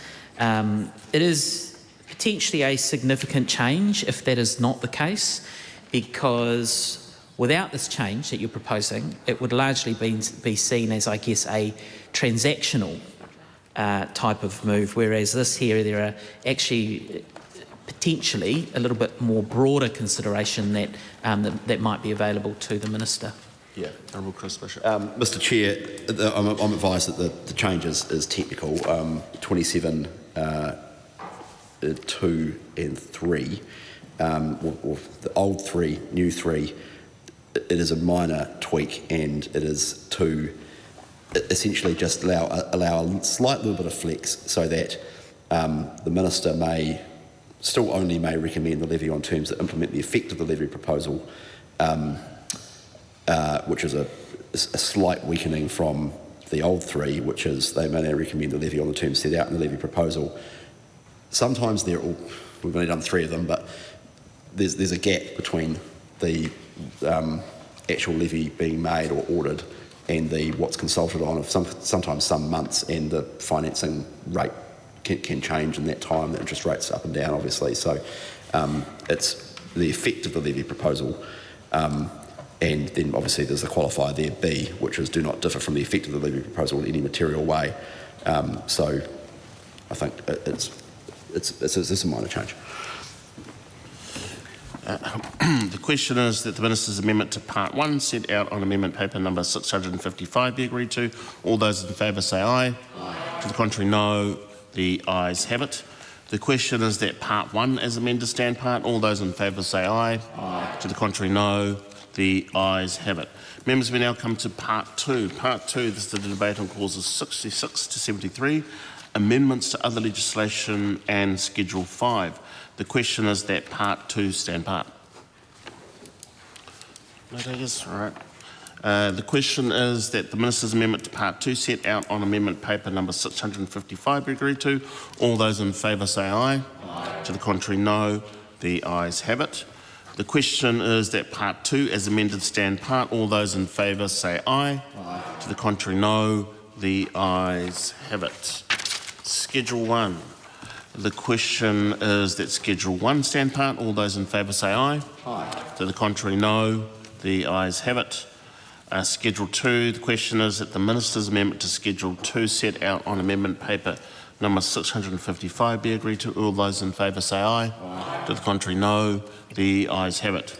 The question is that Schedule 2 as amended stand part. All those in favour say aye. Aye. To the contrary, no. The ayes have it. Schedule 3. The question is that Schedule 3 stand part. All those in favour say aye. Aye. To the contrary, no. The ayes have it. Schedule 5. The question is that Schedule 5 stand part. All those in favour say aye. Aye. To the contrary, no. The ayes have it. Members, we now come to our final debate, clauses 1 and 2. This is the debate on clauses 1 and 2, title and commencement. Ryan Hamilton. It's great to speak on this bill. The IFF, the FEC had great... What's that? Title and commencement. Yeah, thank you, Mr. Chair. That's what I was talking to. It was great to be able to speak on, to have this bill come through the committee on FEC. It was a great bill, Mr. Speaker, and we saw the benefits of IFF in Hamilton with Te Awa Lakes, obviously, with the $50 million levy, which will help unlock 2,500 houses north of Hamilton. And in fact, through that infrastructure levy, we're actually able to unlock another additional 5,000 houses north of that. So it's great to see this passage come through the House in a relatively bipartisan way. In fact, we understand that this legislation has been in place for some time actually, but it was unable or struggled to be deployed in a way which was efficient and in a way which was able to be taken up by developing communities, and in fact for council communities to understand what was being involved as well. So, Mr. Speaker, I applaud the work of the House, in fact, that we can reach a relatively bipartisan agreement tonight on this bill, because this really is about unlocking all sorts of housing and development. But I do wonder about the bill. In fact, in Hamilton, we had the Housing Infrastructure Funding loan, which we called the HIF, and we were trying to biff the HIF to get an IF, but it was a little bit problematic. But the IFF is good, but we do wonder if it should be called just the IF bill rather than the Infrastructure Funding and Financing Amendment bill, just for clarity. But I appreciate the Minister has a lot on his plate, so I'd be interested in his thoughts on that. Well, Mr. Speaker, let me take a brief call on this one. We did. It's interesting the member raises the point around the name. I mean, we did go through a bit of an exercise around this. I mean, the starting point is the Act that we already have, which is the Infrastructure Funding and Financing Act. So that's always a good start. I wanted to have something around. I wanted to include something around housing growth in the bill. I was very keen on housing growth because ultimately, urban growth, housing growth. I don't know. People get worked up when you say you're an urbanist, but you know, urban growth is good. Let's not go there. All housing growth is good growth, but I was defeated by my colleagues, and it looks like I'll be defeated by the House as well. So, oh well, these things happen. But the urban growth agenda. Now it's a bit loud. Sorry. The urban growth agenda. Well, it's good to see the urban growth agenda is continuing. We called it something else. It's called Going for Housing Growth, but there's a long lineage of urban growth, and I'm pleased to say that some of the ideas developed by the Honourable Phil Twyford and his erstwhile expert advisory group, some of whom continue to advise me to this day, have been picked up as we build a better New Zealand. The question is that Clause 1 stand part. All those in favour say aye. Aye. To the contrary, no. The ayes have it. The question is that Clause 2 stand part. All those in favour say aye. Aye. To the contrary, no. The ayes have it. I will report this bill with amendment. Oh, yeah, there we go. Cool.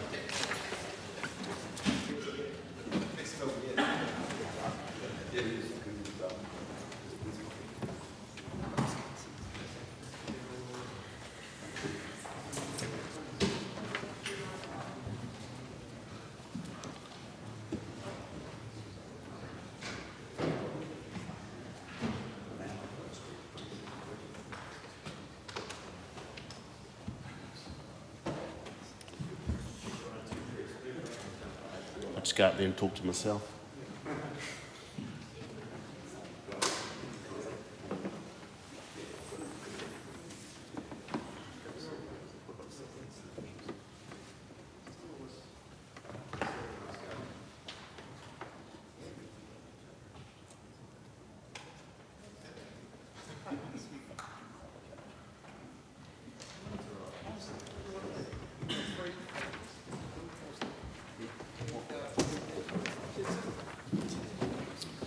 The House is resumed.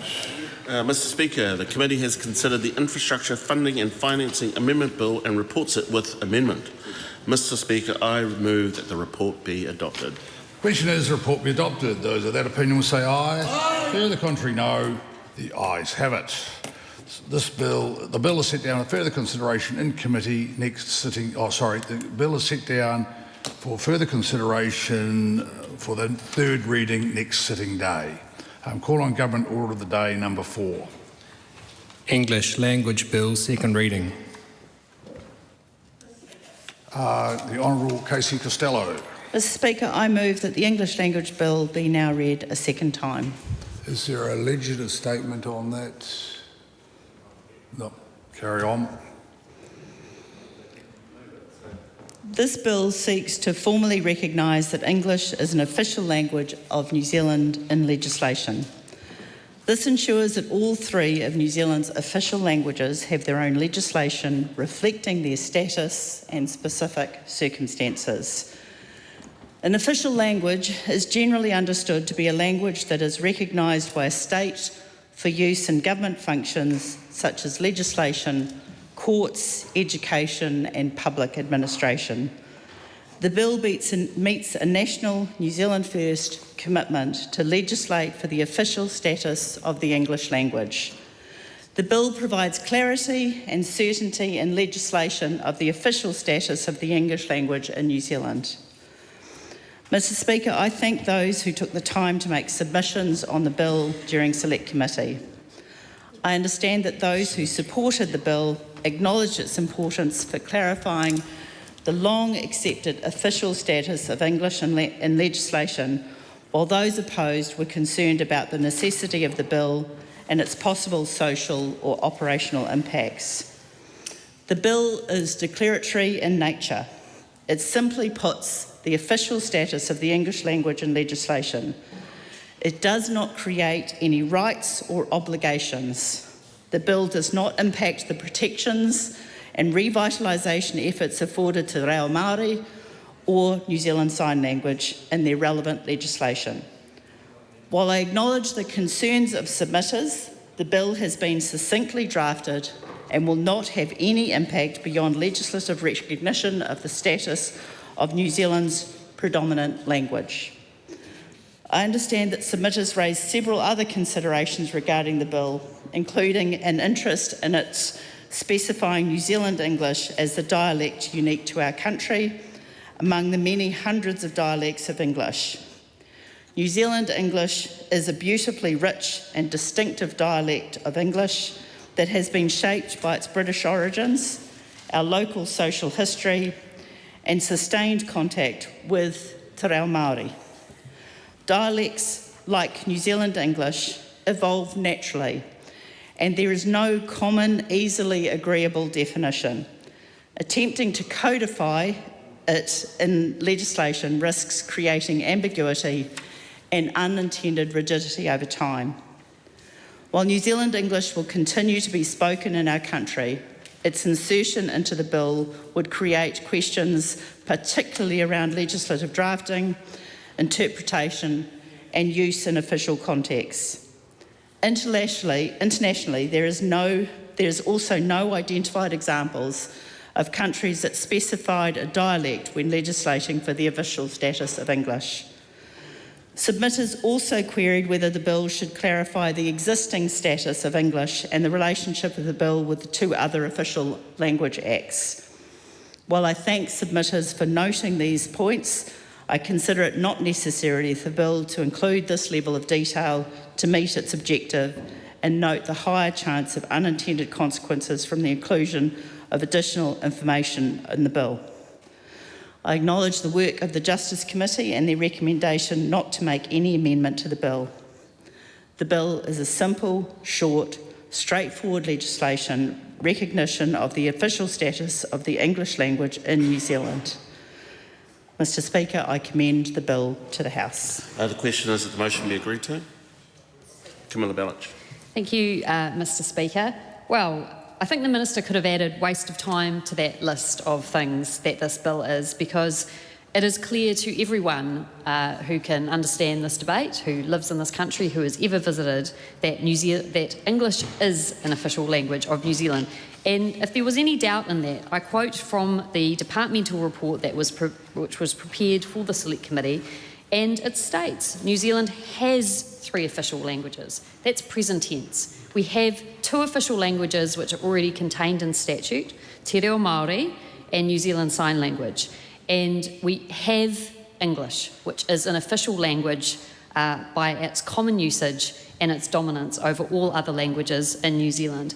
And I want to make an important point, which is it was a huge amount of effort and work to recognise Te Reo Māori as an official language in 1987, and I want to recognise the people who recognised and worked to have Te Reo Māori recognised as an official language all those years ago. I think that recognising a language like Te Reo Māori that does not have the dominance that English has, that is only spoken predominantly in New Zealand, was a really important sign of its importance as a language to New Zealand, and the commitment of the government of the day and all subsequent governments towards the revitalisation and renaissance of Te Reo Māori that to a certain extent we've seen. But Mr Speaker, the work is ongoing on making sure that Te Reo Māori is just as readily spoken as English in New Zealand, and we know that a significant amount of effort needs to go into that and a significant amount of resource, and if the government was interested in protecting languages that are precious to New Zealand, that resource should have gone into Te Reo Māori or into New Zealand Sign Language, which is also in 2006 became an official language of New Zealand. That would have been, if a focus on languages was important to this government, the appropriate way to do it. Unfortunately, this is not what this government has chosen. And in the Minister's speech, she spoke eloquently about Te Reo Māori, but I think it's important to understand that this bill in itself, in its existence, forms a challenge to a lot of those revitalisation works that were undertaken around Te Reo Māori, and is in fact offensive to those movements that brought protection to those languages which were under threat in New Zealand. So I think that is important to see it through those lenses. I don't think there's any evidence at all that this is a necessary thing to have in statute or to clean up our law, or is legislatively necessary at all. We heard absolutely nothing to do with that in the Select Committee, and almost 2/3 of submitters actually opposed this bill.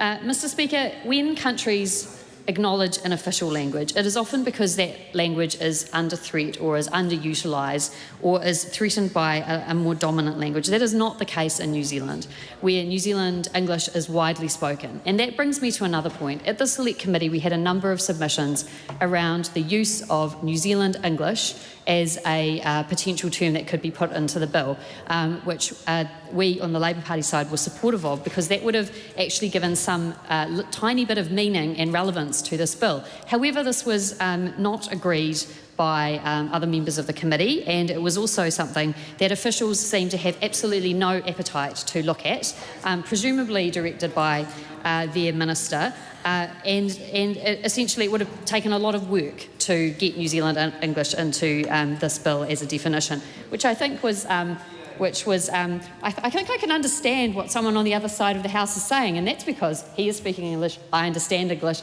that is the main language of our House. In fact, proving the point of why it is so unnecessary to have this bill, because we all understand each other already. So what a waste of time.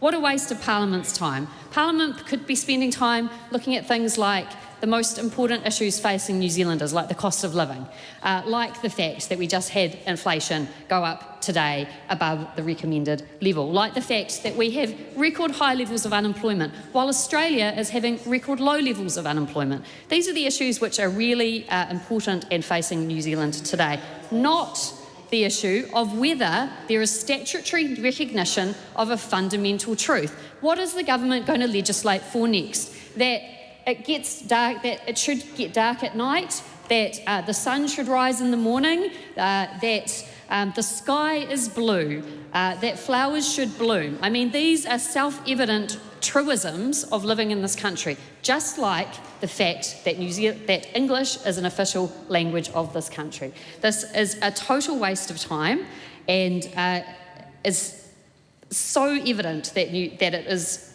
just. I honestly don't even want to use my full call because it is such a waste of time and it's offensive to this House. But I just want to mention two important submissions that we got at Select Committee. One was from Graham Edgler, who mentioned that he actually saw that there was some risk in moving English to an official language in statute, and that would potentially be an issue. And so I think we raised that with officials and they said, they weren't concerned about that. However, I think it is relevant that legal academics do think that there is some risk in moving from what is a common law-based definition, which is self-evident that it is already an official language, to a statute-based definition. And the reason he gave for that was it may create some confusion. The second submission I wanted to highlight was from Dr. Dean Knight, and he stated that if there was to be statutory recognition of English, then that should be in the Constitution Act alongside the other two languages, thus giving them the same equal footing, essentially. Those were all rejected because they were too much work for essentially what was just a nod to people who are opposed to the revitalisation of the Māori language, which is essentially the purpose of this bill, to create division, to make people angry and upset, which it certainly achieved, and to not actually make any... And I challenged my colleagues from New Zealand First. We know that it's come from them. Tell me one reason why you are bringing this bill to the House. One reason. There is no reason, because English is already an official language of New Zealand. The Ministry of Justice says that it is.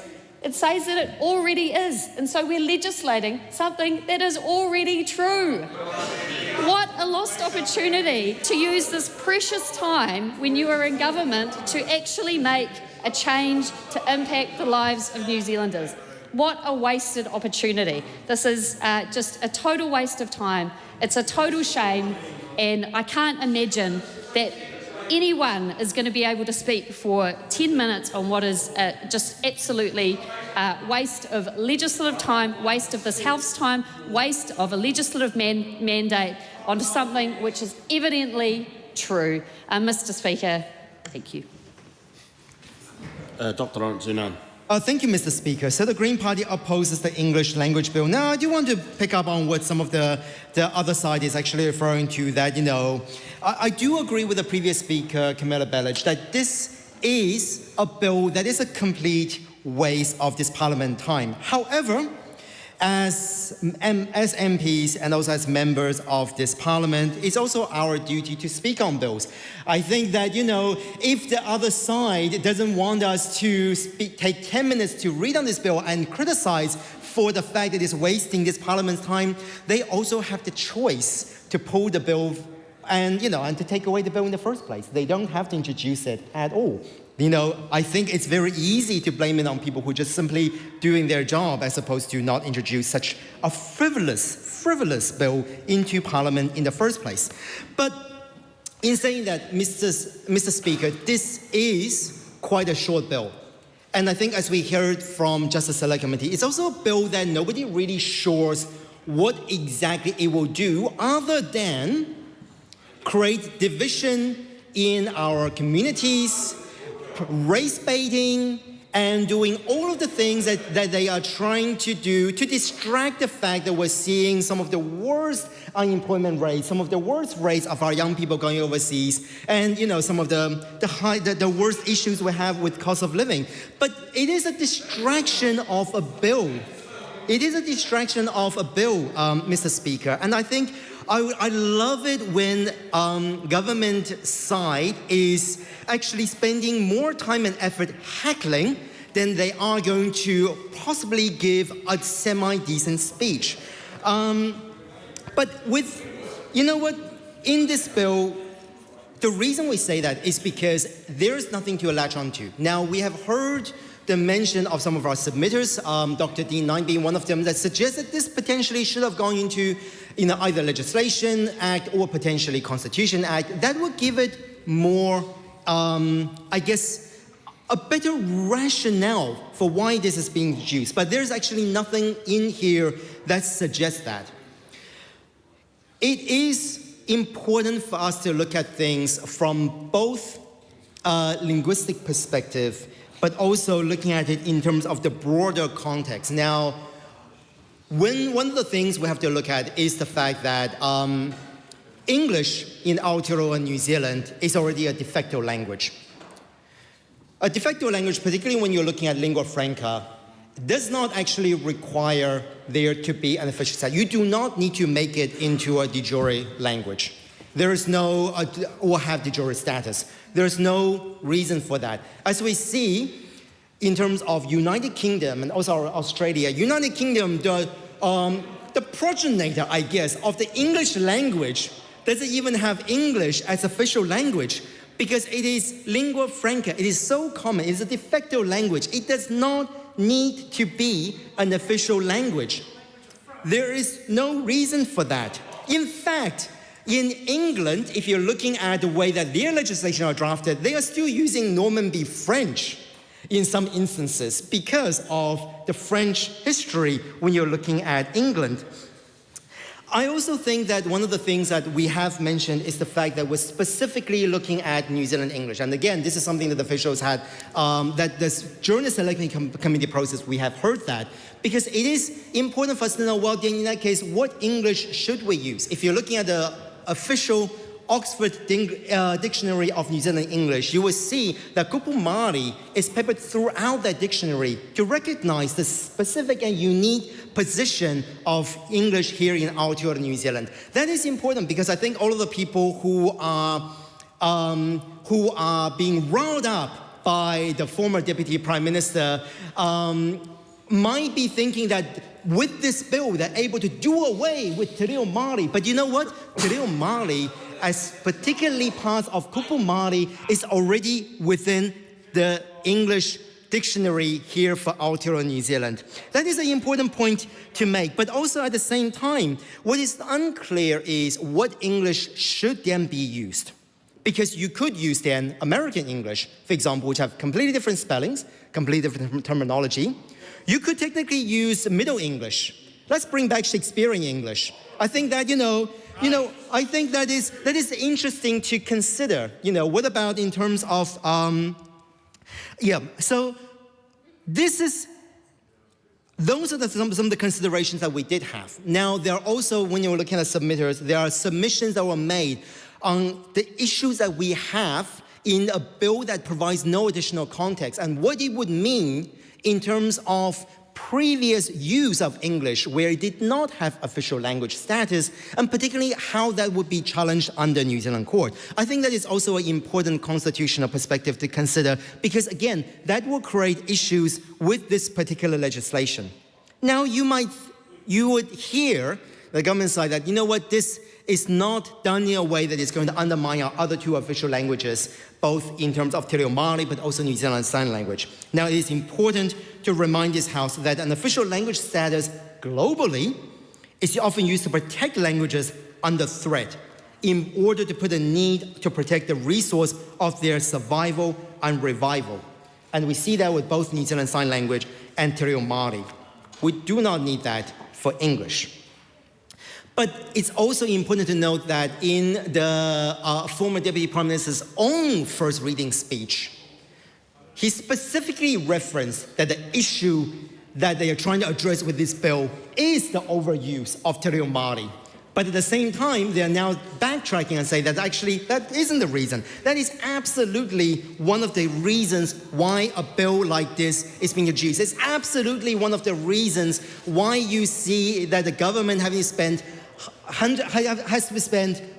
a lot of taxpayers' money changing the order of our signage around so that way English goes first as opposed to Te Reo Māori, because this is the level of pettiness and pettifogging we're seeing from this particular government.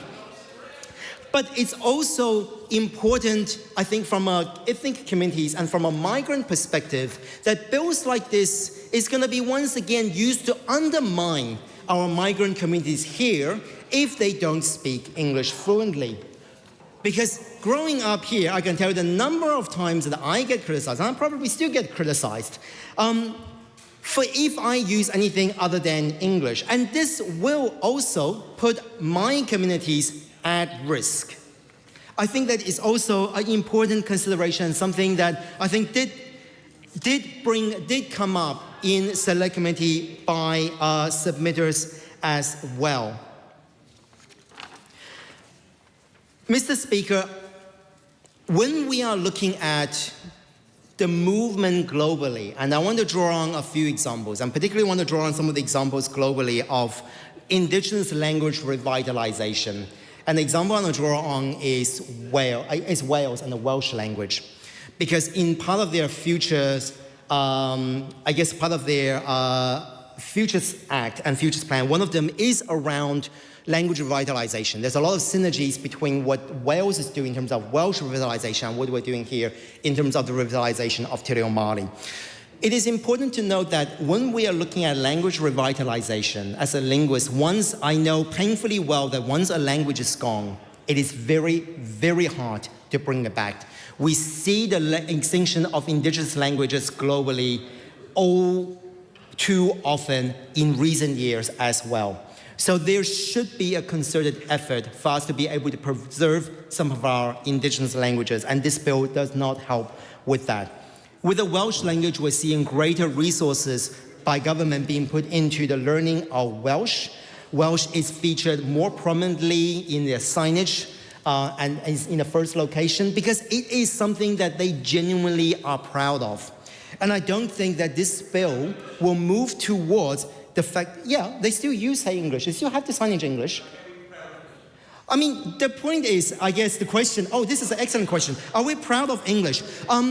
English is a utilitarian language. We are using it. There are different ways for you to be proud of English, but is it something that we should be, let's say, proud of here in Aotearoa, New Zealand at the expense of other indigenous languages and other languages in general? Absolutely not. I don't see the same people who are criticizing on whether we should be proud of the English language also come out strongly and say they are proud of Te Reo Māori, they're proud of New Zealand Sign Language. If they are going to be doing that, then they can do that with all of the languages, as opposed to just singling out one language above others. So the fact that they are even asking that question is the epitome of hypocrisy, Mr. Speaker. So I do want to reiterate then, this is a bill that the Green Party will not support, and this is something that is incredibly frivolous, done by a frivolous government, and we will not be here for that.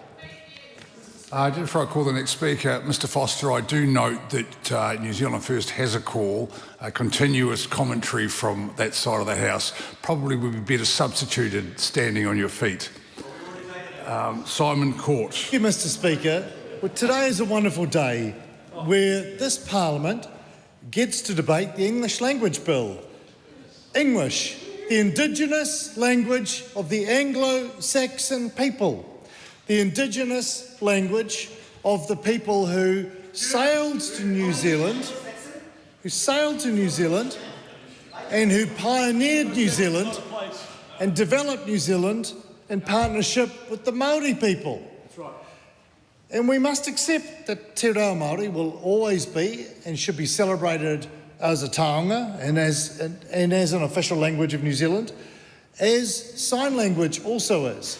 I've had a go at sign language. I have a son with Down syndrome, and I tell you what, when kids who can't speak properly, who are still learning their fine motor skills, need to communicate, sign language is the best way for mum and dad and teachers to do that.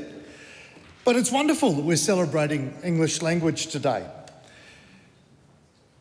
I'm concerned about this tone of sanctimony coming from the opposition, as if there's a problem with this. How on earth can there be a problem with celebrating the language of one of our nation's founders? Those people who came from the British Empire, what we call the Anglosphere, and we're still part of that Anglosphere. New Zealand is one of the Five Eyes powers, along with Canada, the United States, Great Britain and Australia. What we have in common is the English language. What I've heard from the opposition tonight is an unsubtle challenge to our history.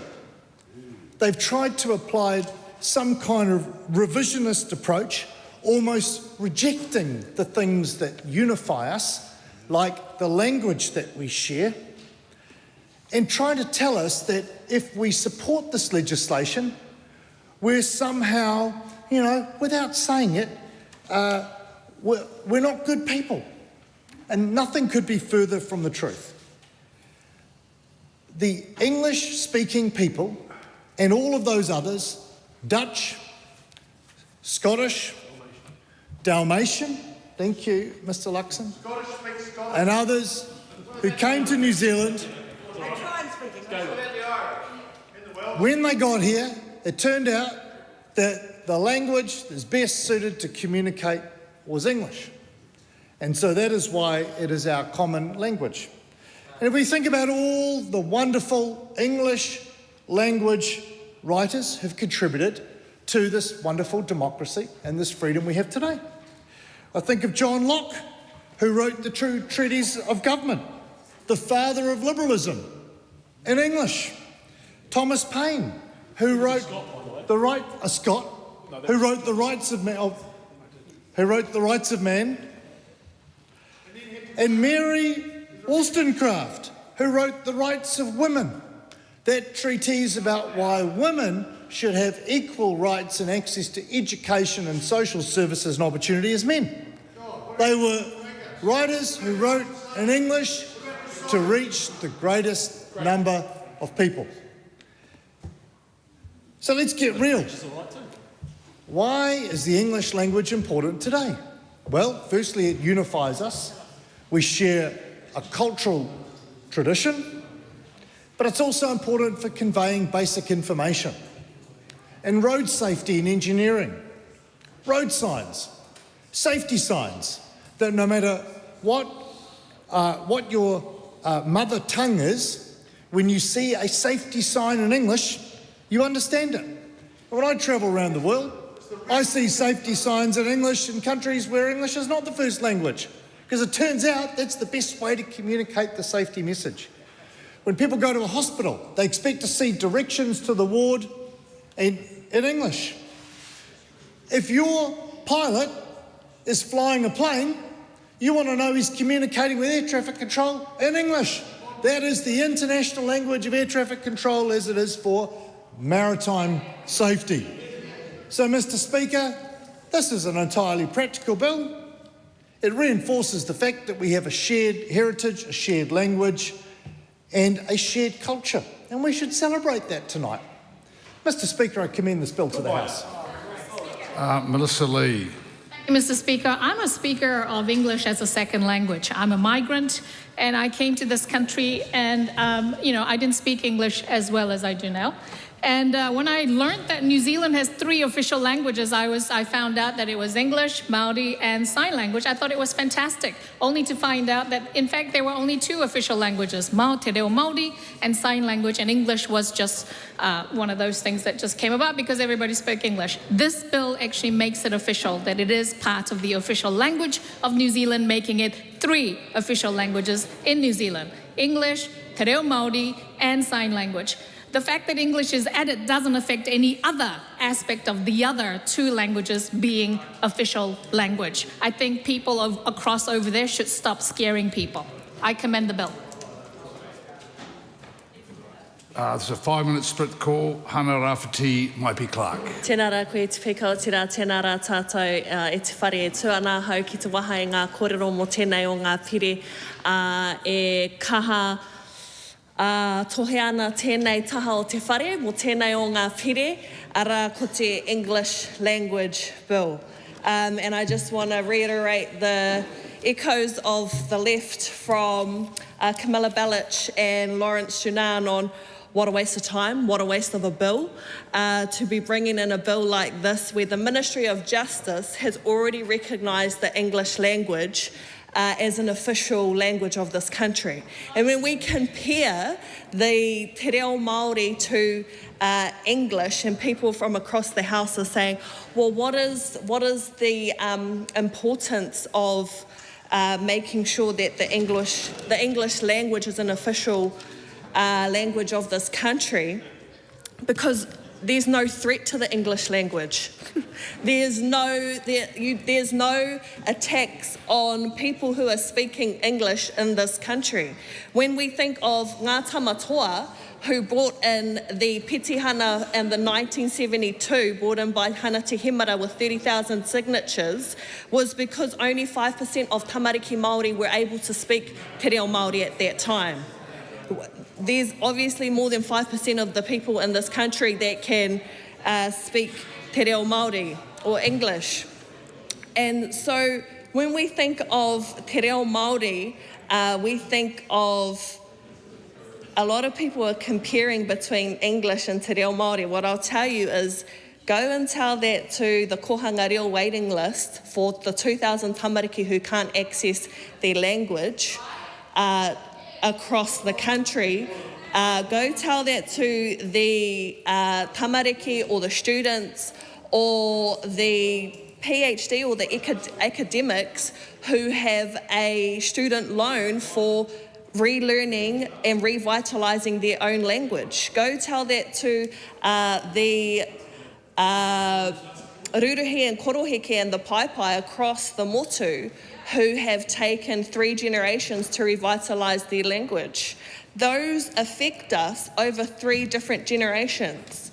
3 different generations and more, a whole stolen generation, not only in here in Aotearoa, but across the world indigenously. When we think of Aboriginal, when we think of the Amazonians, when we think of multiple different Indigenous countries around the world who are trying to revitalise and protect their language, some experts within the legal experts have stated that this is unusual in a predominantly English-speaking country because countries only tend to legislate when they're worried about preserving language. They're also worried that this bill could negatively impact the use of te reo Māori.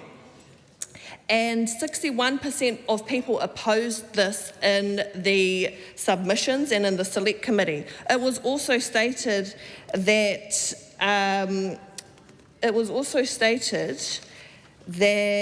Hobson's Pledge have been very outspoken advocates on making English an official language. They are currently hosting a petition which has over 33,000 signatures and being lobbied. I just want to ask Parliament or ask the government, what are the actions in place to revitalise and to protect te reo Māori under the 2030 Whakatupuranga Ruamano as well? Because what we have seen is $30 million cut from Te Ahu o Te Reo Māori. We have seen $36.1 million of Māori reprioritised Māori education. And then we bring in bills to make English an official language. And what I will say is that what is the threat that is opposed on the English language, and why is it that Parliament has to have protections over the English language when we should be putting funding, we should be putting resources, and we should be putting protection mechanisms in place over te reo Māori, because also symbolism matters. And we have seen the removal of signage throughout all government agencies of te reo Māori being removed. So what does that say to us as a country when we've come so far from 1972, te reo Māori being an official language, to 2026? We now come to places where funding has been cut from our language. We have seen reprioritisation of signage, and then we have bills of the English language being an official language when it is already an official language from the Ministry of Justice. Huhanga Linden. Tēnā koe te pika, e tuanau ki te tautoko o ngā mihi mo tēnei pire pōhehe, he mahi pōhehe ki runga I tō tātou reo Māori, te reo take o tēnei whenua. E hanga pauri anau te tū I tēnei wā, nā te mea ko tēnei ture, he mea takahi I te reo Māori, Me ngā pēhitanga, me ngā taimahatanga, ki runga I waku mātua, waku krane, waku tūpuna, I patua tō rātou reo Māori, tō rātou arero Māori, ki Aotearoa nei, ki roto I ngā kura, ki roto I ngā wāhi mahi, nō reira ko tēnei ture he mea raweke I tō tātou reo Māori, tēnei taonga tuku iho o Aotearoa tonu. Mr. Speaker, the English language dominates New Zealand. It dominates our airwaves, it dominates our workplaces, it dominates every part of our society. It's spoken by over 96% of our population here in Aotearoa. For what reason does it need statutory protection? It has been used as a language to colonise our ancestors and our people. And in the loss of our Indigenous language through the harms and the acts and omissions of the Crown, the use of legislation to recognise the importance of te reo Māori as a taonga, which of course came through the Y11 claim and subsequently recognised in 1987, was something that had to be fought for. It was something that our ancestors and our grannies fought for legislative recognition, because through that legislative recognition comes resource, comes opportunity to grow and promote and provide visibility for our Indigenous language of Aotearoa, same too with sign language. So English language is not at risk. When we have a complete dominance of that language across our community and society, why is it needed to be firmed up in a legislation when already we see, just by the swipe of a pen and a coalition agreement, that te reo Māori is denigrated and undermined, where we were moving hand in hand as English and Māori in our signage and the way that we're articulating and representing ourselves in our local communities, but also to the world. We're now in an instance whereby English language is being given primacy in the way that our people, our children, are now seeing themselves and what is uniquely Aotearoa. It pains me to have to point out the fact that the English language has been used as a weapon, as a patu on Tiwi Māori through successive generations, because I thought we had passed that. I thought we had passed that and we had come to a point in a maturity in Aotearoa whereby we celebrated te reo Māori as a taonga, and it was given legislative recognition in order to ensure that we saw the embedding of language, culture and heritage in the way that our public service moved, in our schools and education, in our broadcasting, which of course brought to life Te Taurawhiri, Te Reo Māori, our Māori broadcasters, and the many resources and the use of Te Reo Māori in our communities.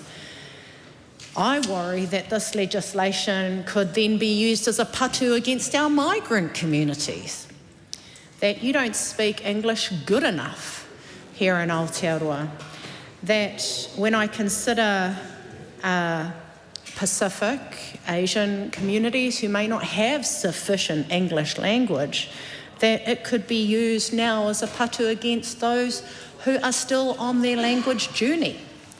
These are some of the concerns that we heard in the Select Committee, and in practice, this bill is a waste of time, he momo, and it's offensive to my whakapapa, for my future generations, and for the young people of New Zealand who love te reo Māori. Ryan Hamilton. Thank you, Mr. Chair. Look, I just want to bring a calming voice. You know, some of the opposition said that this was a waste of time, and yet they took their full calls. They took 5 minutes and 10 minutes to tell us this is a waste of time. They talked about how this bill is going to diminish te reo. Well, I can assure them it's not. In fact, this bill is 1 page. It has 5 lines on it, and it makes something which we all took for granted an official language, Mr. Speaker. So I'm pleased to say that the English language bill, this bill, is just a little bit of legislative hygiene. You know, we can let our light shine, and it doesn't diminish anyone else's light. We can all share our 3 universal languages together. This just makes it official. Nothing to see here. Stay calm, carry on. Everything will be ka pai. Thank you. The Honourable Dr. Duncan Webb.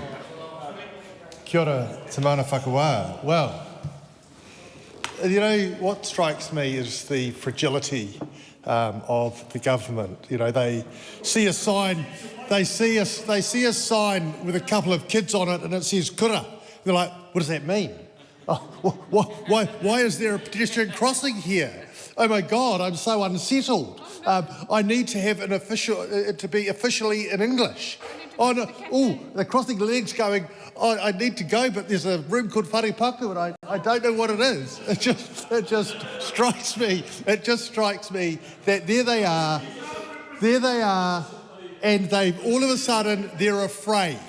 In their fragile lives, they want to make sure that the comfort, the blanket of the English language is thrown over them. Don't worry, you won't have to see anything foreign.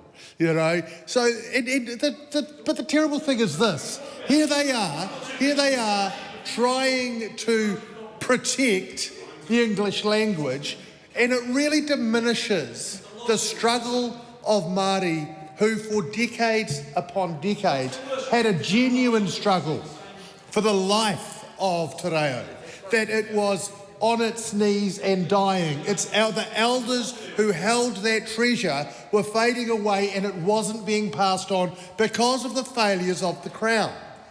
And there were a group of people there who fought tooth and nail to preserve that language, to create kuhanga reo, to pass on that language tradition, and they've done so successfully. It's a great example of a language that has been brought from the brink of extinction to become a flourishing language.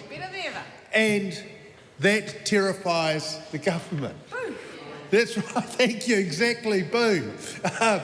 And so they're like, oh my goodness, we can't have an act, a piece of legislation which says Māori is an official language and sign language is an official language, because what happens to English? Oh my God, is it going to fade away? And it's just so stupid to have a piece of legislation to do this, because we know that English is an official language, and let's face it, it is the dominant official language. You don't get a court summons in te reo or sign language. You don't get a speeding ticket in te reo. You know, the order paper is not in te reo. So the language of government and the dominant language of New Zealand is English. You don't need, this is like, you know, A Few Good Men, you know, this is like Code Red. You don't need it written down for it to be known that this is, that English is the official language of New Zealand. So it is an assault on Māori to do this. It is an assault to say, look, we can flex our muscles and say we are going to make English an official language, even though it is pervasive throughout New Zealand. And look, the fact of the matter is that this bill does run risks, because all of a sudden we've got these 3 official languages. So if we're going to say they're on an equal footing, and we have 3 legal official languages set in legislation, then there's an assumption there that they're equal. So if I, yeah, well, you might say that. Try writing a university exam in te reo and see what happens. I tell you, it doesn't get marked. Not unless you've given them 6 weeks' notice and organise an interpreter. Turn up to court and give evidence in te reo, and you'll be in trouble because they want to have lots of notice. So whilst there are some availability to use te reo in official channels, try applying for a job with the public service in te reo and you won't get very far. They'll want to know that you can speak English, and they won't be too worried if you can't speak Te Reo. So let's not pretend, let's not fool ourselves that the three languages are equal. English remains the dominant language, and this government wants to stamp that, make it stamp on that mark because it's afraid.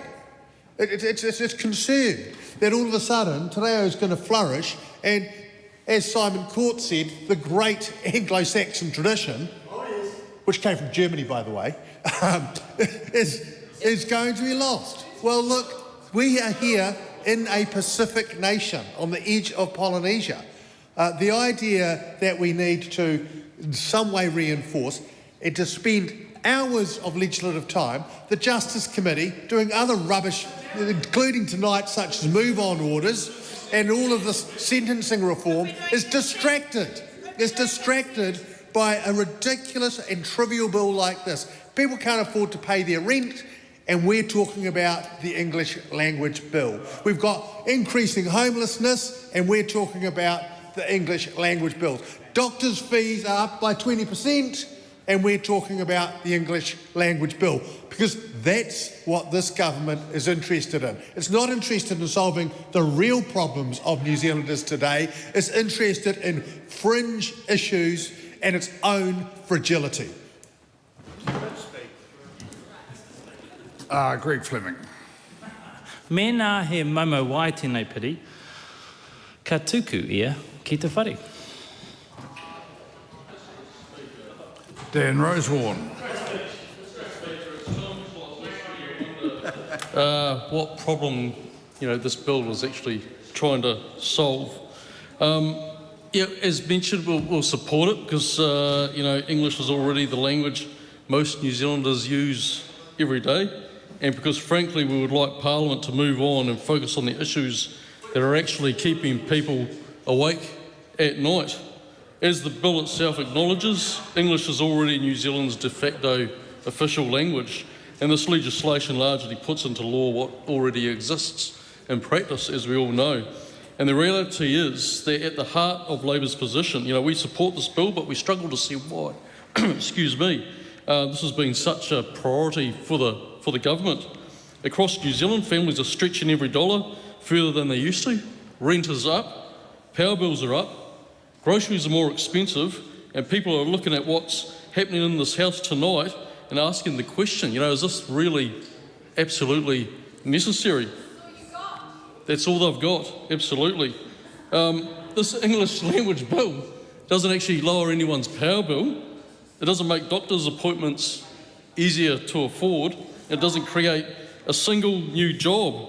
What it does is confirm something most New Zealanders already know now, and that is that November the 7th is coming, and they want change. Now, we're not opposing this bill. This bill is also explicit in recognising English. It does not alter the status of English or Te Reo Māori, for that matter, or New Zealand Sign Language as official languages. But while the government has spent months pursuing legislation like this bill, Labour's focus has been on people. We're focused on helping families address the cost of living. We're focused on affordable health care, and we're focused on making sure people get ahead through hard work. And Christopher Luxon, he promised New Zealanders that he would tackle the cost of living.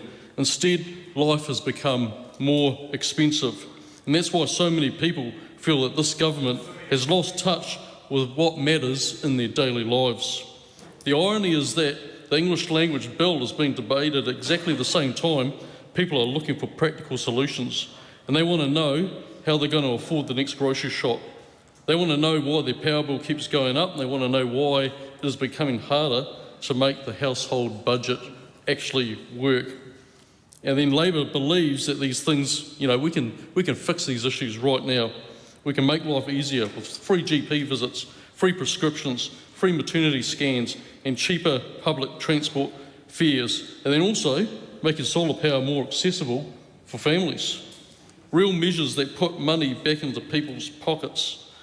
So at the same time, we need to grow the economy, not through slogans or distractions like this bill, but by tackling the small businesses that create jobs, helping them out, helping our communities and supporting apprentices into learning a trade and investing in New Zealand's future so more opportunity stays here at home. And that's why this English language bill that we're debating tonight feels so disconnected, because it's so disconnected from the conversations that most New Zealanders are having around the kitchen table. For most people, English is already a language they speak, they work with English, and they raise their families using English. And the question they are asking isn't whether English is an official language, I'll tell you that. The question that they're asking is why everything costs so much. So Labour will support this bill, but we acknowledge but we don't understand what it seeks to do, and we don't understand why it's necessary. And I'll tell you what, I'm looking forward to November 7th, when the people will actually get a say, and we're not getting these distractions like this bill. Thank you, Mr. Speaker. Sam Uffendale. Thank you, Mr. Speaker. This is a common sense bill. I commend it to the House. The Honourable Priyanka Radhakrishnan. Thank you, Mr. Speaker. I absolutely stand with colleagues on the side of the House who have explained why this legislation is unnecessary and is an absolute waste of Parliament's time. Many speakers on this side of the House have pointed out, Mr. Speaker, that there is no need to protect the English language. It continues to flourish. About 1 billion people speak it around the world. Almost 2/3 of submitters to this bill opposed it, primarily on the basis that they didn't think it was needed, that it was a waste of time, that legislation on official languages are usually written to protect languages, to promote languages that might be under threat. I mean, we have a history in this country where people have been beaten for speaking Te Reo Māori.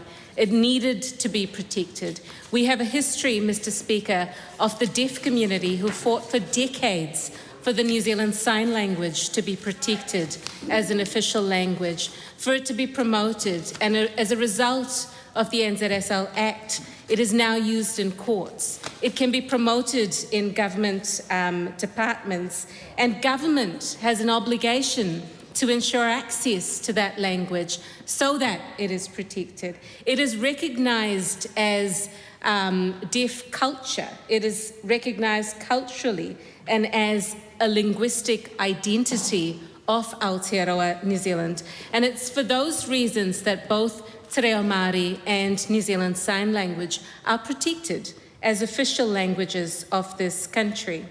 And yet we have a government, a party, a justice minister who has said that this would not be a priority for him or his party, but have populist bedfellows, Mr. Speaker. And so here we are, protecting English as an official language, when we could instead be using the House's time to be promoting consent legislation, which my colleague Camilla Bellich tried to introduce today as a member's bill in this House, but was voted down by government members because they'd rather apparently spend their time promoting and protecting English as an official language.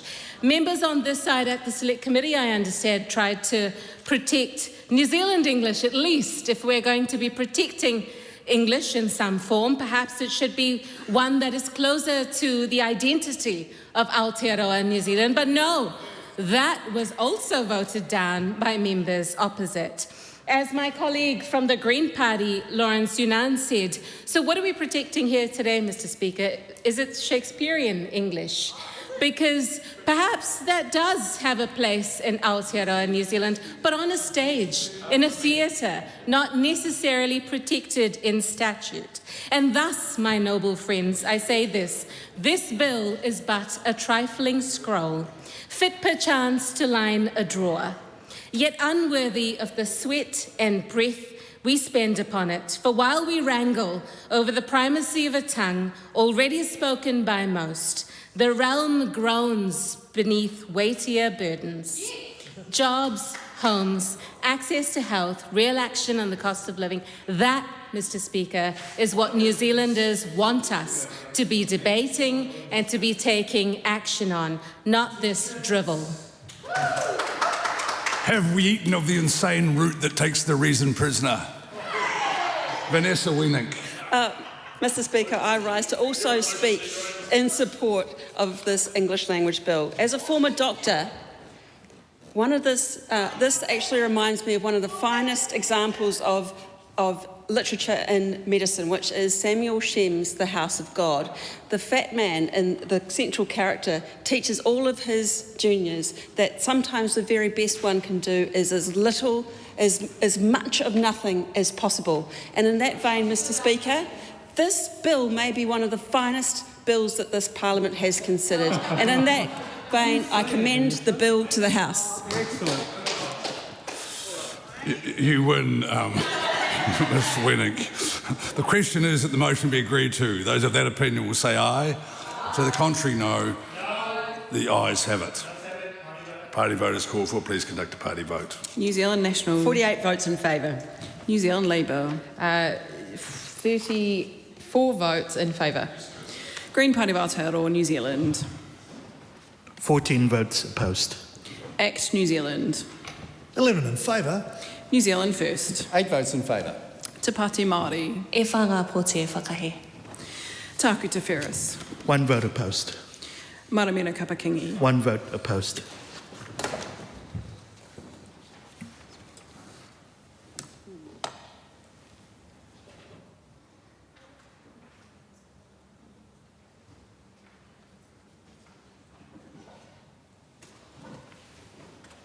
The ayes are 101, the noes are 20. The question is agreed. English Language Bill, second reading. This bill is set down for committee stage next sitting day. Call on Government Order of the Day number 5. Financial Markets Conduct Amendment Bill, interrupted debate on second reading.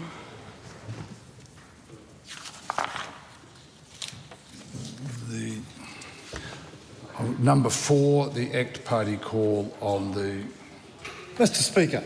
Simon Court. ACT supports the Financial Markets Conduct Amendment Bill. It's an omnibus bill and complements the Credit Contracts and Consumer Finance Amendment Bill, which ACT championed changes to in opposition, and the Financial Services Providers Registration and Disputes Resolution Amendment Bill.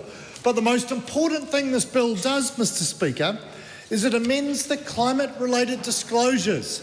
ACT opposed the green and red tape of forcing New Zealand businesses to write a report, an ESG, an environmental and social good report, telling the government exactly what they're doing about the climate and the planet.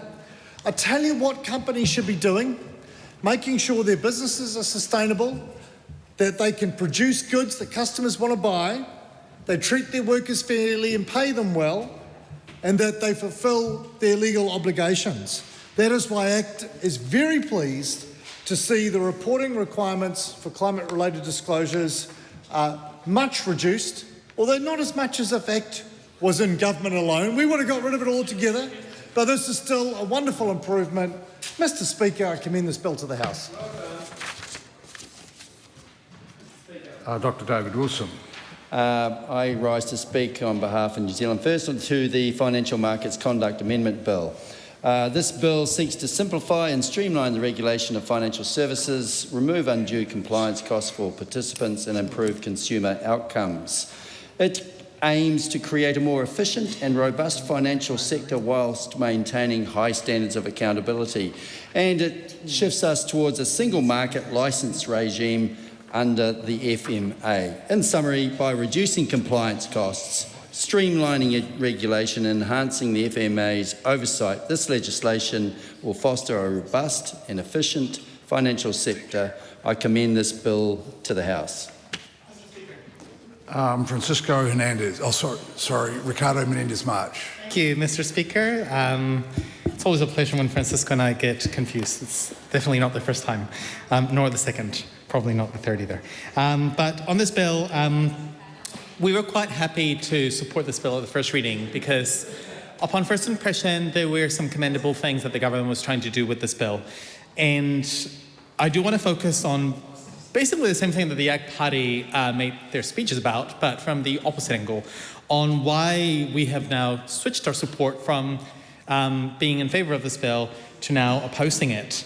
And it's a particularly problematic thing for the government parties and the political parties within it to, rather than focus perhaps on the genuinely commendable bits, to actually celebrate what I think is just a long-standing line of climate denialist and rhetoric that seems to be counterintuitive to the best available evidence, that we do need businesses to actually basically disclose their climate-related risks and opportunities. And I think particularly the challenge that we have here is that the justification for these changes, in my view, were not substantiated. This regime did not have enough time to actually go its course and for us to actually see the real benefits or potential changes that we would have seen, and I think it was quite rushed. And particularly when we note that the Amendment 446 actually raises the threshold by over 10-fold,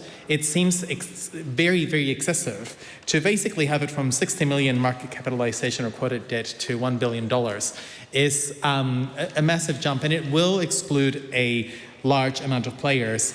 We've also got the amendment removing the managed investment scheme from the regime and adjusting liability settings to remove deemed director liability for certain entity breaches, as well as provide the directors and entities not required to have the same high level of evidence for the climate disclosures as they do for the financial disclosures.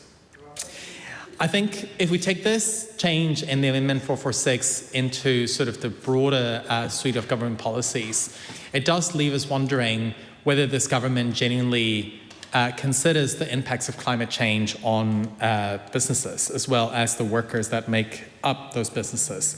And I think the answer is no, and particularly when you look at political parties like the ACT Party, who in their contribution talked about what they would do if they were alone in government and go even further, it really tells us that the government's priorities here is not to listen to the best available evidence or to actually engage in robust ways with what could be a balanced way to actually have businesses, report on their climate-related risks while acknowledging perhaps that some players may face some disproportionate barriers and trying to resolve those as opposed to just simply raise the threshold and include most players from it.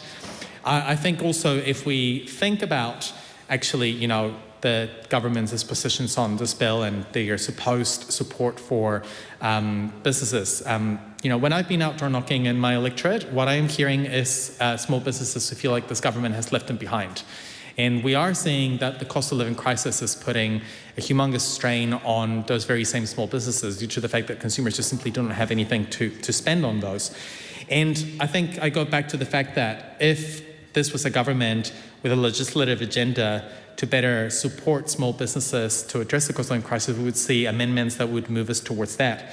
I am particularly concerned that the amendment paper 446, while it may have had some ability in the Select Committee that was in charge of this bill for it to have sort of submissions, that I think wasn't something that the government brought forward very clearly as part of his agenda, like the fact that it came halfway through the process wasn't particularly tidy either, and it does concern us that the government seems to just be using any opportunity in their legislative agenda to undermine climate policy, and we know that ultimately as extreme weather events ramp up, the reality is that these climate disclosures actually become all the more important. So it's a shame that the Green Party has to switch our position on this bill due to this amendment paper, because ultimately, having requirements on the communication of the price of services and other bits in the bill initially was something that we actually thought had merit, but unfortunately we cannot longer support this bill due to the climate denialist amendment papers that were brought forward as part of it. Ryan Hamilton. Mr. Speaker, thank you, sir. Mr. Speaker, the Financial Markets Conduct Amendment Bill, second reading, which was one of the three parts in the holy trinity of removing red tape of the financial regulations framework. Great to see this advance through the second reading, and of course to lift the climate-related disclosures from $60 million to $1 billion seems much more fit for purpose. Removing red tape, Mr. Speaker, we are fixing the basics and building the future. Ruben Davidson. Mr. Speaker, and look, it's a pleasure to stand and have a full 10 minutes to take a call on this Financial Markets Conduct Amendment Bill.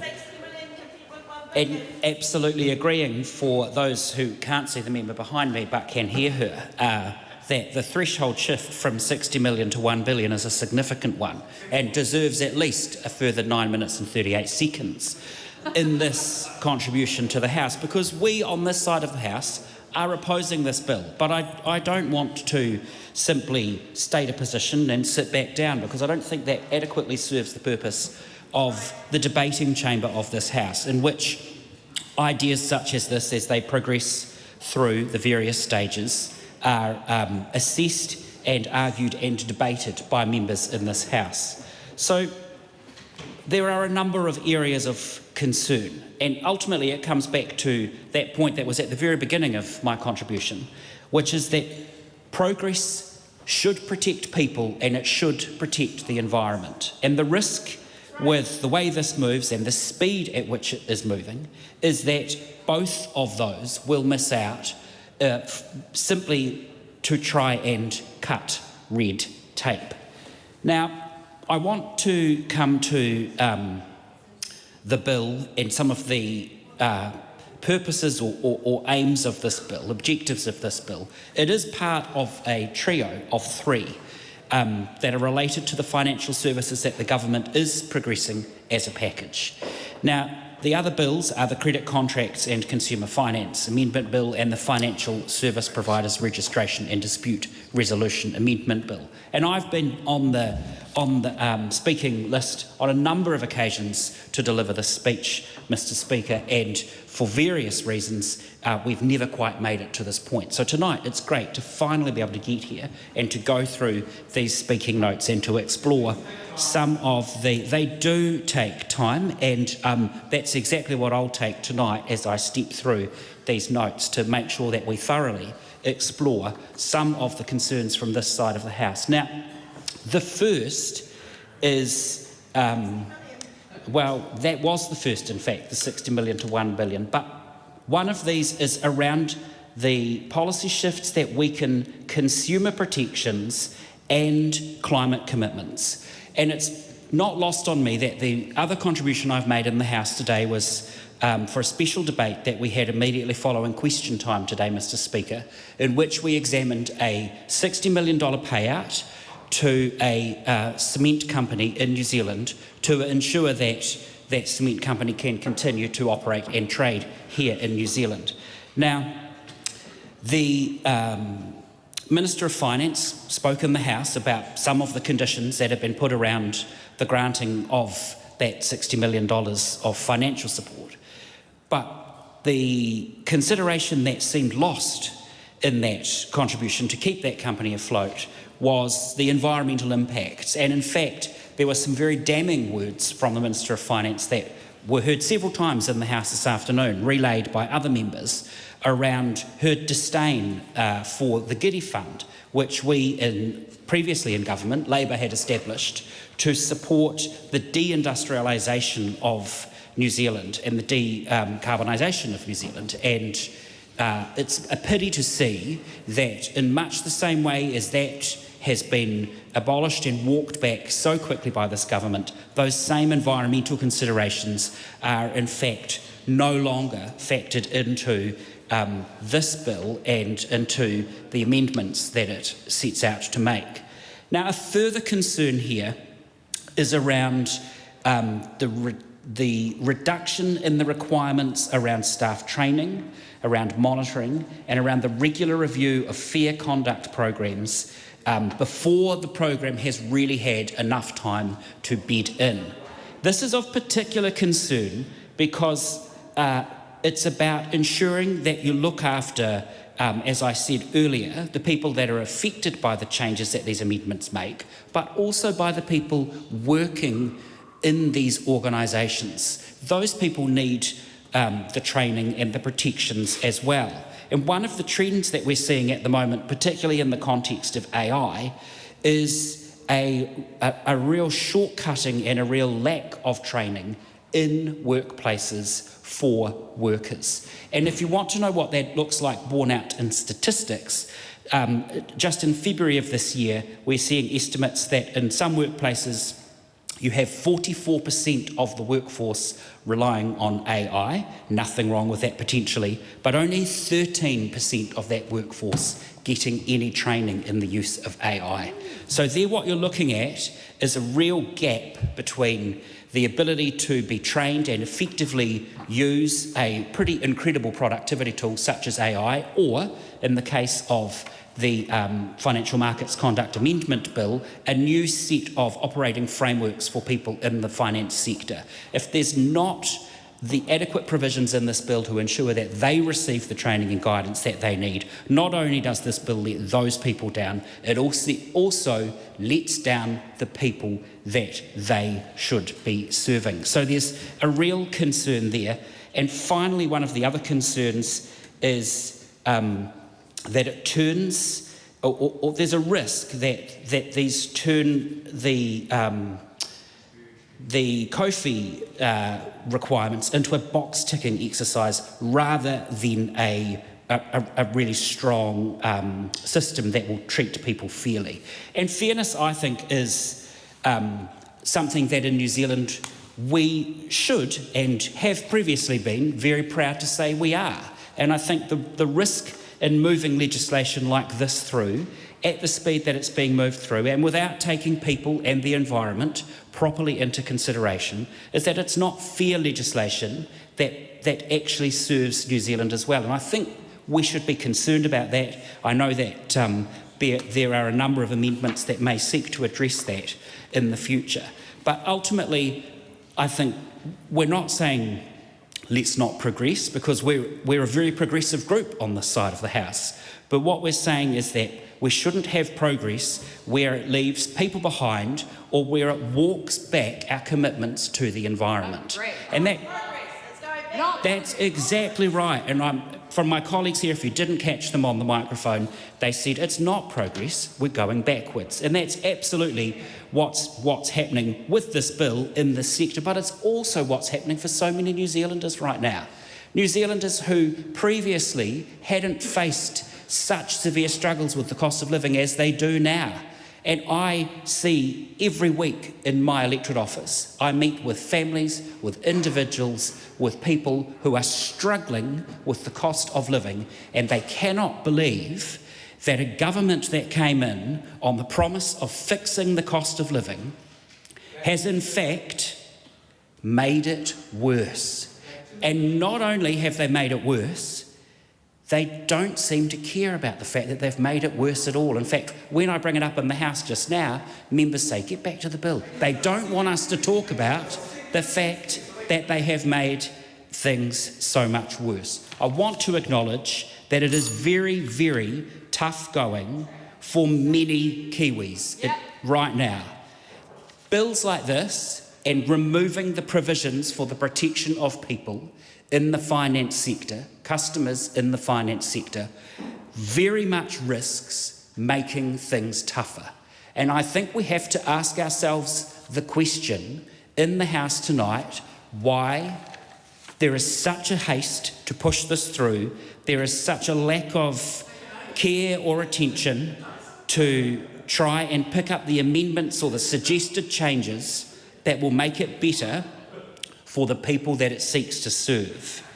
So as I suggested at the beginning of my speech, you'll remember that it was only 9 minutes ago, I'm sure it feels a lot less, but as I mentioned at the beginning of my speech, we do oppose this bill. And the reasons that we oppose it, some of them I've outlined, but probably I wouldn't have wanted to take any less time, but I do think that the colleague behind me, Honourable Rachel Brooking, made a very good point when she simply reiterated the shift from 60 million to 1 billion as the threshold. So our hope is that by the time this comes back to a third reading in the House, having gone through Committee of the Whole House, that we might be able to see ourselves in a position to be able to support a bill by the third reading. But there are still a number of changes that need to be made, and I've outlined some of those in my contribution tonight. Where those changes are technical, it's up to the government to make it work. So get to work, make this a better bill, make it work for people, make it work for the environment. Dan Bidwar.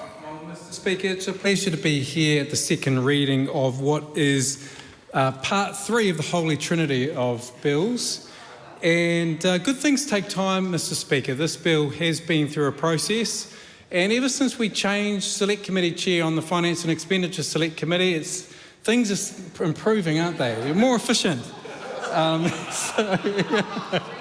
Mr. Speaker, the reporting thresholds have changed. It's all a part of this government's plan to remove red and green tape, remove bureaucracy, and to fix the basics and build the future. I commend this bill to the House.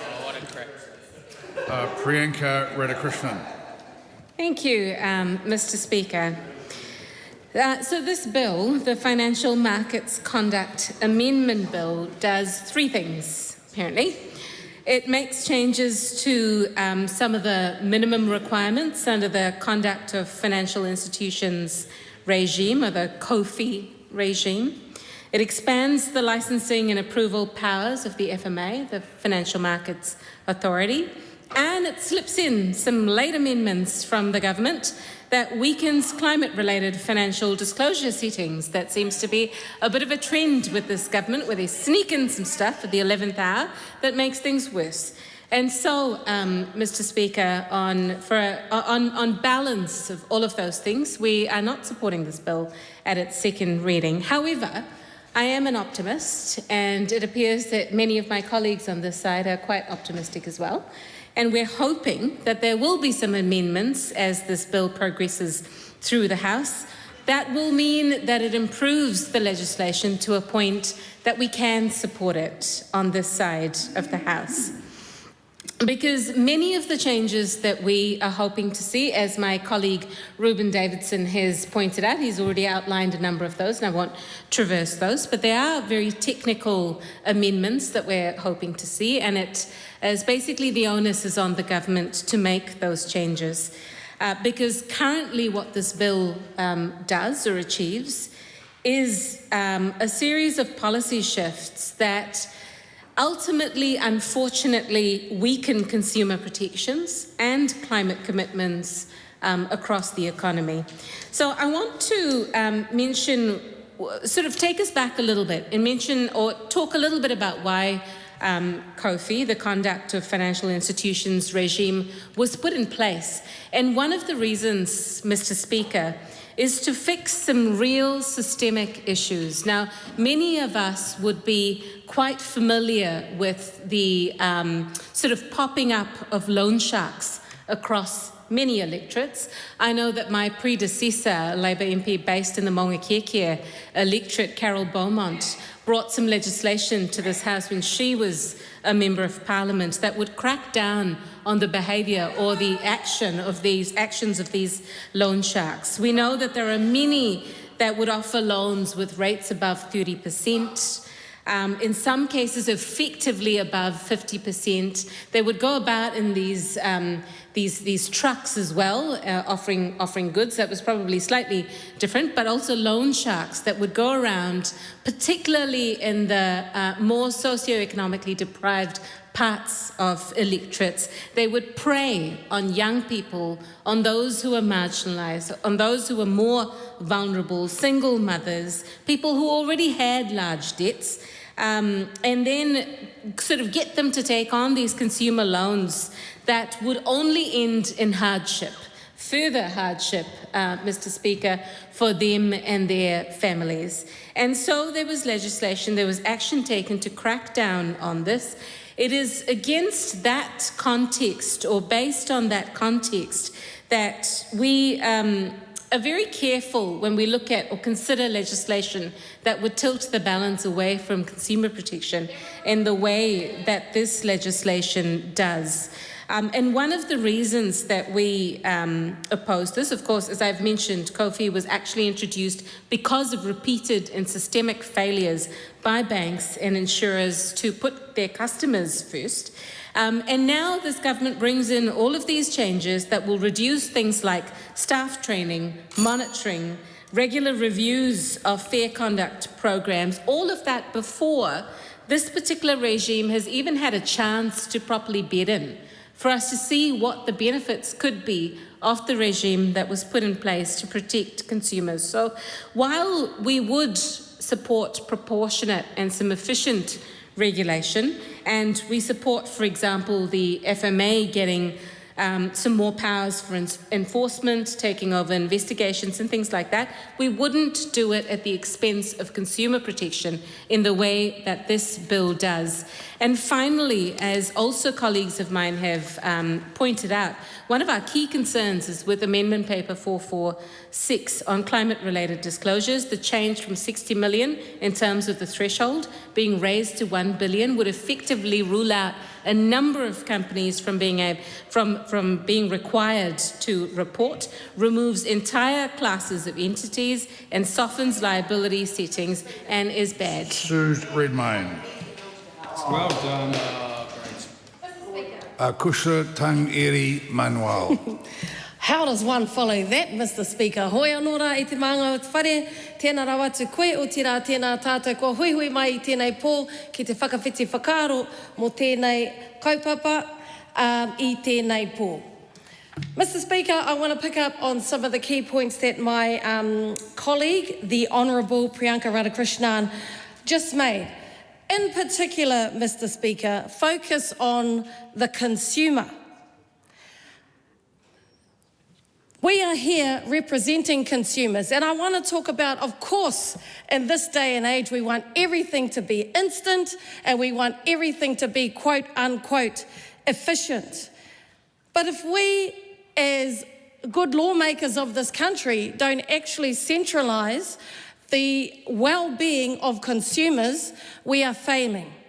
Because sometimes these proposed efficiencies, Mr. Speaker, actually target the vulnerabilities of some of the people we represent. And so I want to talk about what lending and access to finance represents to a lot of people. Not only the people I represent in Ikaroa Rāwhiti, Mr. Speaker, but the people of New Zealand who tell us all each and every day that the number one priority for them is the cost of living. Now, instead of making laws that make life easier for them, right now what we're doing is making the risks of targeting them and their vulnerability. Because, Mr. Speaker, what easier access to lending, I say in inverted commas, actually represents to a lot of whānau is the opportunity to provide and the opportunity for what they perceive to be security for their families. So, Mr. Speaker, if some of our whānau go into a lender at the moment, say, and there are protections and criteria, often it will be disappointing to them, Mr. Speaker, that they may not meet the criteria of the lender under the current legislation.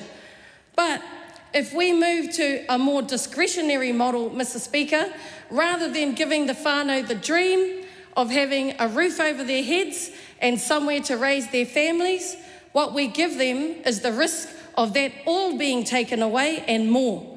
Not only do they no longer have the home, because they haven't been asked all the questions and they haven't been given all the information.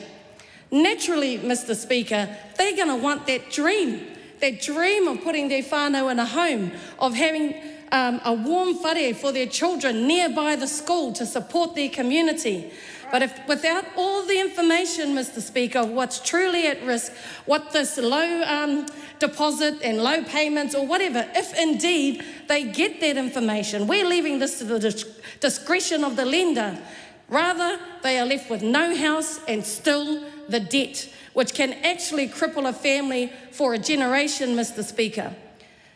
What we also risk is not only whānau entering into this for the security of a home, people will do this for vehicles, Mr. Speaker. In fact, I already know of families who are doing this for food, for day-to-day expenses. I know it might seem more efficient to do this, but the big picture, if we truly focus on efficiencies for consumers, Mr. Speaker, we must consider what this means for their livelihoods. Another example, Mr. Speaker, we talk about the environmental or the climate rollbacks. We hear often toi tū te whenua. We know that whānau are heavily impacted by erosion and connection to whenua. But this isn't just about landslides, Mr. Speaker. This is just not just about weather events. Whānau Māori, whānau Pākehā, aha rānei, whānau in New Zealand are far more sophisticated about their desire to protect our environment, Mr. Speaker. And so if, for example, someone's KiwiSaver is going investing in a company that they don't feel serves the best interest of the taiao of Papatuanuku, our environment, and this is not disclosed to them, Mr. Speaker, that too is not in the best interest of our consumers of New Zealand. They deserve all this information to be given to them so they make the wise investment that they want to based on their beliefs and their values of where they want their money to go. Speaking of climate disclosure, Mr. Speaker, another example is, you look, for example, at Māori companies, Māori trusts. Not only do they serve the interests of many people, Mr. Speaker, beneficiaries can go into their thousands. They have an obligation to look after the whenua to which they whakapapa and of which they are kaitiaki. Yes, Mr. Speaker, to make economic returns, but also to make sure that that whenua is viable for generations to come.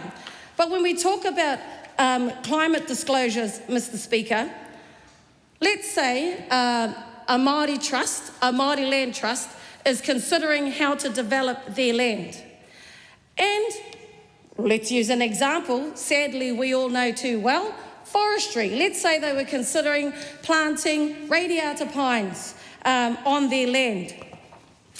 Now, if in fact, Mr. Speaker, all the climate information was not disclosed to them, that is detrimental, as I said, for generations.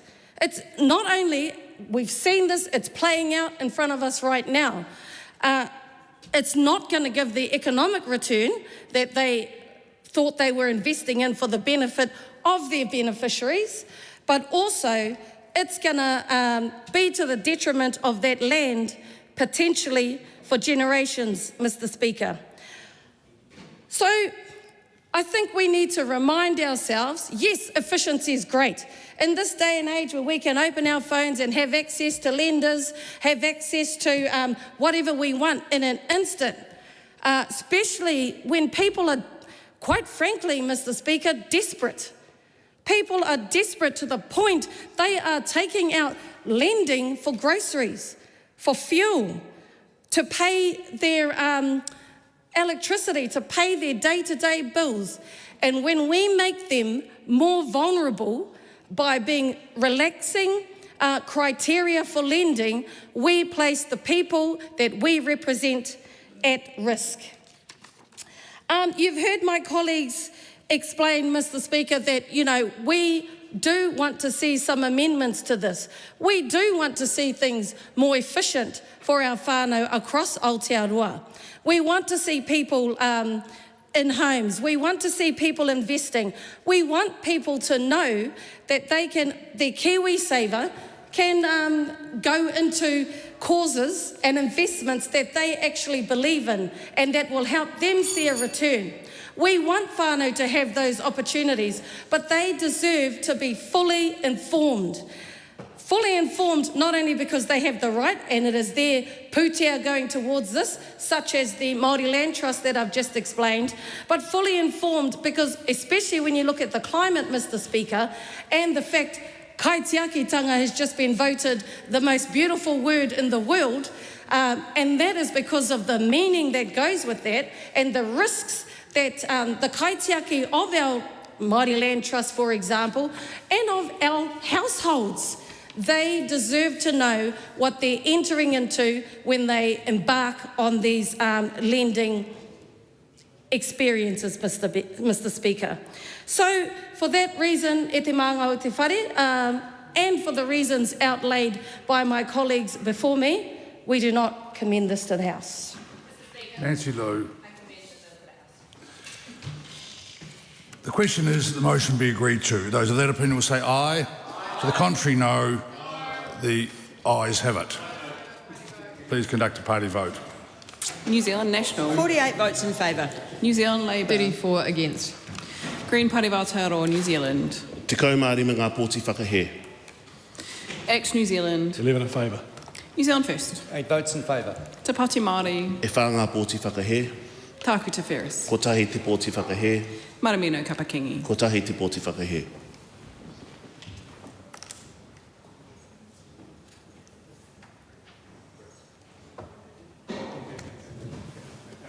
The ayes are 67, the noes are 55. The question is agreed. Financial Markets Conduct Amendment Bill, second reading. With exquisite timing, the House now stands adjourned until 2 p.m. tomorrow. Oh, sorry, and the bill is set down for committee stage next sitting day. Now the House stands adjourned until 2 p.m. tomorrow.